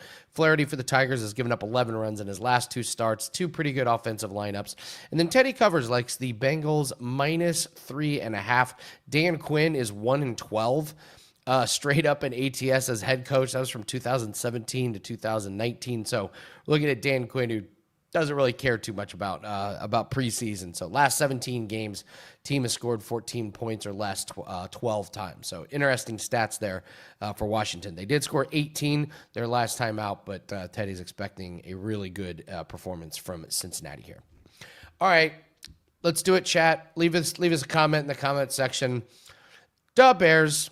8.5. I am out of this one. JH is going to come on. It's JH and Dan's show here, guys. So I will be the moderator. And John, I'm coming to you first. You follow the Bears pretty much as close as even the coaching staff. I'm assuming you're going over on this one, but tell us what you know about the Bears and where you're going with this 8.5. Yeah, last night's preseason game, that got me pretty hyped. I was about to pull out my phone and start looking at some flights for the Super Bowl. I think that first drive of the game might have been the most efficient offensive drive I've seen the Bears have in my 27 years of being a fan. But this might not be as biased as you were expecting. It might be the whole reason that you had me on was to get some hardcore bias takes. But I'm going to start off with a stat, which I've seen all over social media pretty much the past couple months, actually probably past couple years. But the Bears have only gone over their preseason win total once in the past 12 years, and that was in 2018 with Mitch Trubisky when the Bears won 12 games. But I think one difference this year compared to all of those other years was the Bears went out and got an all-star coaching staff. The Bears have always been notorious for getting a coach that nobody's even wanted. But of course, Ben Johnson, one of the most coveted coaches over past, 3 years. And then he brings in guys, Dennis Allen, proven defensive coordinator, Antoine Randall, Al Harris, Eric Bieniemy is the running backs coach. But 8.5 is an interesting total because, right, that's the difference between you're really betting on, is this going to be a winning season or a losing season? So last night I knew I was coming on. So I went through the schedule and went actually for the first time this whole offseason, game by game, doing the win-loss. And I finished with a record of 9-8. So I'm leaning towards the over there, but that's with splitting the division 3-3 between splitting 1-1 with the Lions, Packers, and Vikings. So if you don't think that the Bears could split the division, you're probably in the same boat as pretty much everybody else out there and having them going under the total. But with Ben Johnson being the head coach, I think everybody wants to compare the Bears to the Lions. So I do see a little parallels between like the 2022 Lions. I think they went 9-8 that year, but they started off pretty poorly. And then rattle off like 6 of their last 7 games, finished 9-8, missed the playoffs. So maybe there'll be some play-on spots for the Bears late in the season. I know they played Dan's Eagles pretty late in the season, Packers, the 49ers, and then the Lions. Jared Goff has to come into the cold in Week 18 if that game matters. So slightly into the over for me, but like I said, that's because I have them split in the division 3-3. Andy, I mean, we got to give credit where credit's due. It's pretty good, John. I mean, the man came prepared. The man came prepared. He came in a Bears That's a little hat. But he came different than prepared. the debate that Dan and I had back in Detroit a couple months ago. Yeah. Now I will say, Andy, there will probably be a little bit more decorum for our debates than there was when we were sitting around in Greek town on like our 3rd and 4th mythos of the evening. So I don't know if the hot takes will come as much, but I do have a question because so when this line opened, it actually was 5.5.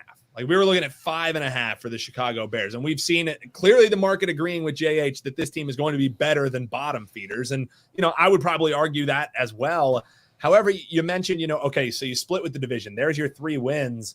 Where's the other wins you're seeing? Because I'm looking at this Bears schedule, and this is a 4th hardest schedule in the league. So what? The one that stands out to you, you got to win against the Saints, I'm sure. Then what else stood out to you? You probably have a win against the Giants. Is probably the other one that you're seeing there. And then what against the Raiders? Are those 3 ones that you chalked up? Because where are the other wins coming from? Is my first question before I give my notes. When I went game by game, I actually had them starting off pretty hot, starting 4-1 or shocker, 3-1 going into the bye. Fresh off the 38-point win in preseason, Andy, we gotta be going hot into the season, right? So well, listen, he said most efficient drive he's seen in 20 years. That's how I felt the year when Chip Kelly had Sam Bradford and they couldn't miss in the preseason, and everyone thought this was going to be the greatest offense ever. So I know the exact feeling GAH has right now, but put that aside. You think they're starting off the season hot? Where are the wins at, JH? I've got them actually winning opening night on Monday Night Football against the Vikings. People got to remember that's a rookie quarterback starting too. JJ McCarthy hasn't had in Chicago. Yeah, in Chicago, in prime time. I do have them losing the following week with Ben Johnson going back to Detroit, but I do have them beating the Raiders and the Cowboys heading into the bye. Yeah, that's not bad. And also that early bye, typically you're not going to like an early bye, but they get to escape that Vegas flu, which has actually had some credence. The teams don't really cover games after playing Las Vegas. So I'm not coming on here to completely bash. I know Andy probably wants some more fireworks, but I can understand. Honesty. Yeah. I can understand the excitement around and why sharp bettors have pushed this thing up from 5.5 to 8.5. Now, I was going to come on with a crazy hot take and like make a case for under 5.5 and really go wild, but I can't do that to you, JH, because I think this Bears team will be better. The part that gives me pause is, yes, I'm excited for Ben Johnson. I think he is a terrific addition. I think he has a chance to build something here in Chicago, but will those results be immediate? That's where I'm a little bit lukewarm on this thing getting pushed up 3 whole entire wins to 8.5. I think the number right around 8.5 makes more sense here, where you're really either going to be cashing or losing by a hook, because I think it's a great number. But for me, Ben Johnson, you're adding in excitement. You're adding in a offensive, brilliant young head coach, and he's a guy who can really move pieces around and get the most out of his roster. The problem for me, though, gentlemen, lies in the pieces of which he will be moving around the proverbial chessboard. When he was with the Lions, you have a little bit more to work with, JH, than what you have to work with here in Chicago. You have an ultimate, the Jared Goff, who is a system quarterback to end all system quarterbacks. Like, he will do what you ask him to do. He's not going to do anything more. He's not going to do anything less. My issue probably lies more with now you're going to be asking Caleb Williams to be the system. I know you love Caleb Williams. This is a man, folks, who has said before that Caleb Williams is a better quarterback than Jalen Hurts. I wish I had it on record. Maybe he'll say it here so we have the record. But, Andy, you can back me up. Those words were said, correct, in Greek town? It got a little heated in the moment. Some things were said. Some things were said at very high volume. So JH, do you stand by that Caleb Williams is better Yeah, than I Jalen figured Hurts? this was going to be brought up, but those debates over a few cold drinks are a little different than these ones we have here. So we'll revisit that one after this season. We'll see. We'll revisit and see where we're at there. But A smart man, a politician in his core, Well walking played. back the Caleb Williams versus Jalen Hurts, so that he has some legitimacy to his over there. But that's the thing for me, Andy, is Caleb Williams. Can he run the system the same way that Jared Goff does and implement that season that in the first season of Ben Johnson? I'm not so sure. So that's why I ever so slightly have to lean JH to the under. So you and I will make up a side bet. We'll go head to head on the 8.5. I think they get 8 wins. You think they get 9 wins. It's as close as you can call it. But JH, I will admit to you, I think this is going to be a Chicago team who in years to come is going to be a force to be reckoned with. I'm just not so sure if it's going to be this year. So under for me. Andy, you can break the tie. What do you think at this 8.5? I think they need one more year to get used to a new coaching staff. I think dealing with a new coaching staff, there's just going to be some bumps in the road, but I have high hopes for them next year. I think once they get their coaching staff under control and once they get a really good system, I think they're going to be better next year. Ever so slightly into that, but I'm certainly not going to play it with my own money. So that's where I stand on it. So this is what they think about your Jalen Hurts take. hey, there's also a guy who said that he can be by the end of the year. So let's put that one up there too. So. I didn't see that one. I didn't see that one. I don't think I have access. I have access to the comments too, Dan. Damn it. So, JH, you have an amazing Instagram account. Tell everyone about it because I love following it, and I don't even follow Chicago sports that much. So tell us about that. It's a fantastic follow on IG. Yeah, so it's all Chicago sports content. You can see it here. It's 6 Point Sports. I make all kinds of ridiculous videos overreacting about the Bears, Cubs, Bulls, Blackhawks, whatever's going on in Chicago sports, and some betting content mixed in as well. Awesome stuff. Thank you so much, JH, for coming on. And go Bears. He came prepared, Andy. I'm not going to lie. I'm proud of my man, JH. Rooting for him. So, John Hoagland, everybody, responsible for most of the great content on our social media platform. So we went long today, but it was a great show. Thank you to Gianni. Thank you to Bill. Thank you to Steve. Thank you to JH for coming on. Dan, thanks for coming in. And that wraps up our season win totals. We'll recap all the season win totals tomorrow. So make sure you're joining us same time tomorrow, noon Eastern here. And if you have not hit the like button, what are you doing? Hit the like button and leave us a comment below. Tell us what you think of the Bears total 8.5. Tomorrow's $5 Tuesday, so we are going to be ready, locked and loaded. It's Contender Series Tuesday, so we'll see you then. Thanks very much for joining us. Good luck on all your bets, and take care.